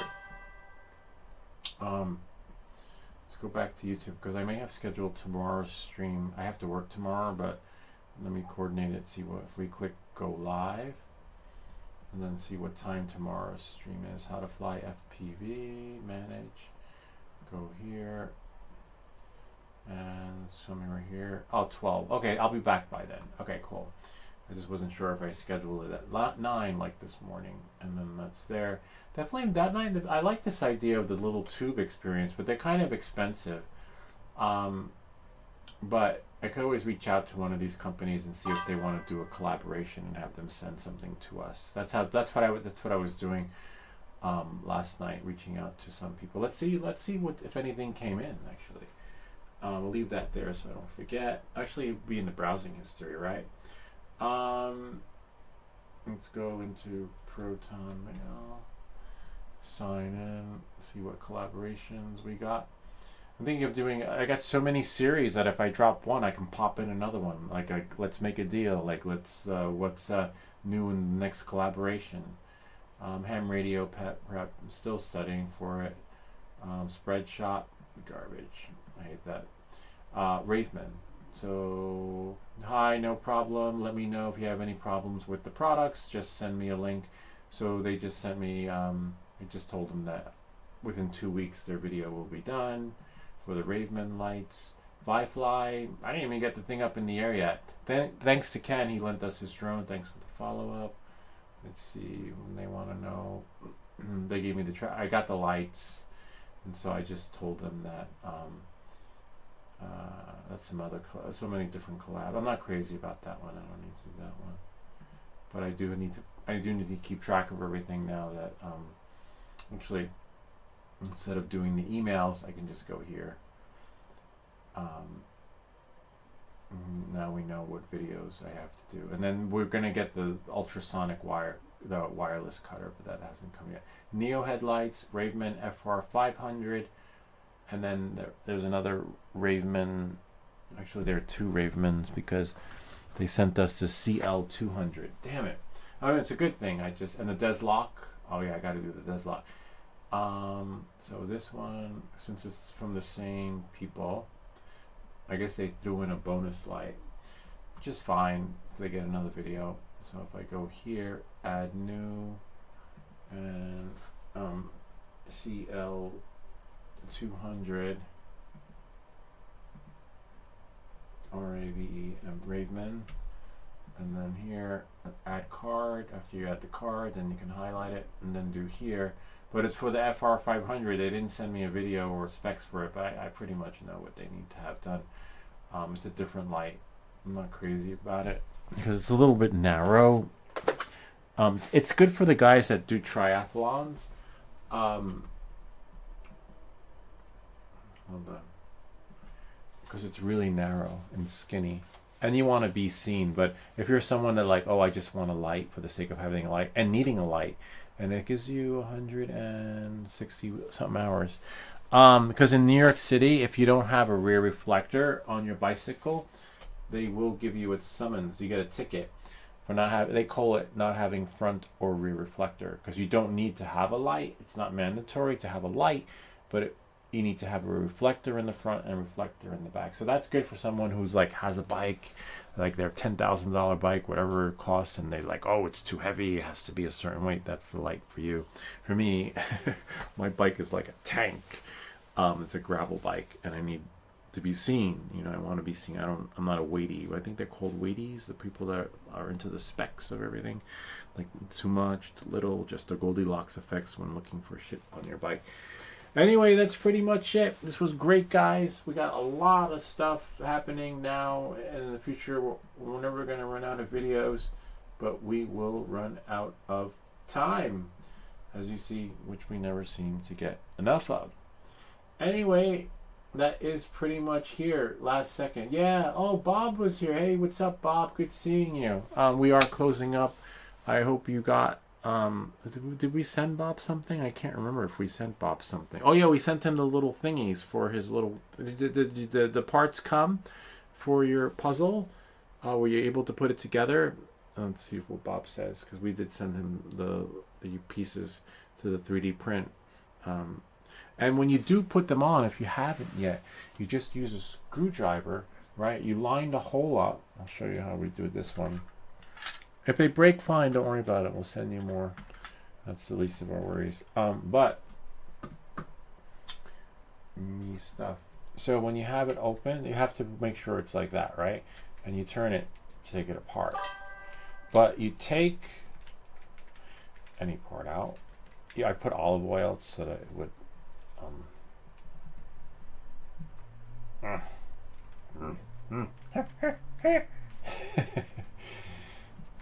just comes apart. Oh yeah, that one's gonna come apart. Alright, so what you do is you take your screwdriver. First you put all those pieces on, then you do it. And then you put it like this. You seat it in and then you put pressure on.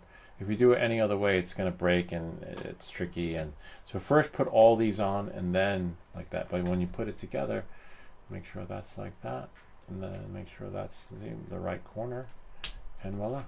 And then you have... Sweet, right? We make these videos for you, so hopefully that works out for you. It's one of my favorite ones now. I keep saying I had one of the favorites. No favorite. Samsung, let's see what Bob says. Yes, I was able to fix it. Nice. So isn't it cool? Like once you put the olive oil in, drip it in, and it's... I love it. Now that's one of my favorites until we get something else going that will strike my attention even more. Anyway, that's pretty much it. I hope that this video helped you. If you have any comments or questions, feel free to leave them down below, or ideas for other videos. Remember to like and subscribe, and we'll see you all next time. That's it. The show is over. Great having one here, and I'm gonna go for a ride since tomorrow I gotta go to work. And we'll go here. Where is it? Intro.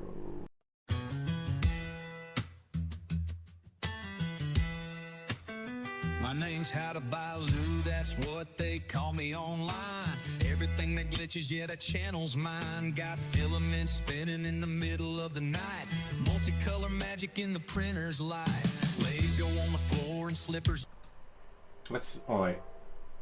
Sorry, time out. That's messed up that the letter was ripped because, yeah, it shouldn't have been. Maybe the post office opened it. They wasn't, sometimes they do that. They open your mail. Thinking like it's contraband. Maybe they saw the last live stream when they saw that you used to work in the dispensary. My guy's got the good stuff. Just a little bit, that's all you need. Anyway, see you all next time.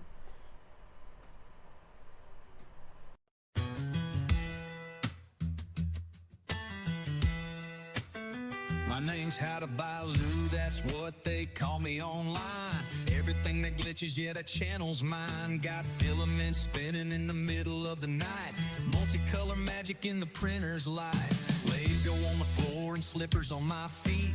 In my little basement where the air hums to the beat. Alexa turns the lights off when I say goodnight, but I'm still wide awake watching layers stack just right. Layer by layer, watch it come alive. Plastic dreams keeping this country boy high. Hear that motor singing like a late night bar in a basement room. I'm a backyard star. I'm how to buy Lou and I'm a rock star. Basement stage, but I'm dreaming big and far. Blue plaid night shirt, sweatpants, guitar. Yeah, I'm building my fame from a filament jar. Market gas, Swedish Forge, front row every night. Glowing in the comments like a neon light. On YouTube, we're riding the stream. Small town channel, big time dream. I'm how to buy Lou, I'm a rock star.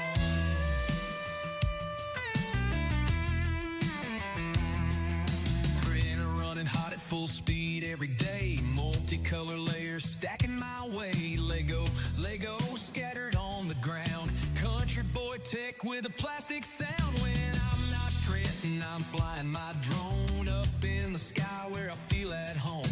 I'm a drone nerd, yeah, I roam around, buzzing through the fields with that freedom sound. Ventilation blowing straight into my mic. Can't read the chat, but I'm feeling alright. Maybe someday I'll slow it down. Catch every comment from this little town. I'm how to buy Lou and I'm a rock star.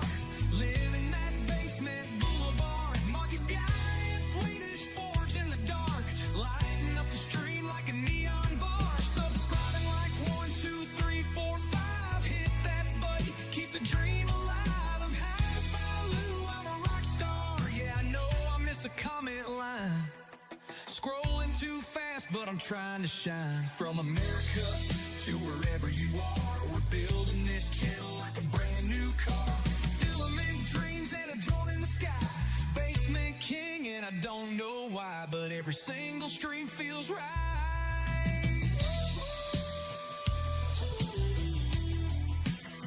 Clap your hands if you love 3D. Clap your hands if you're nerd like me.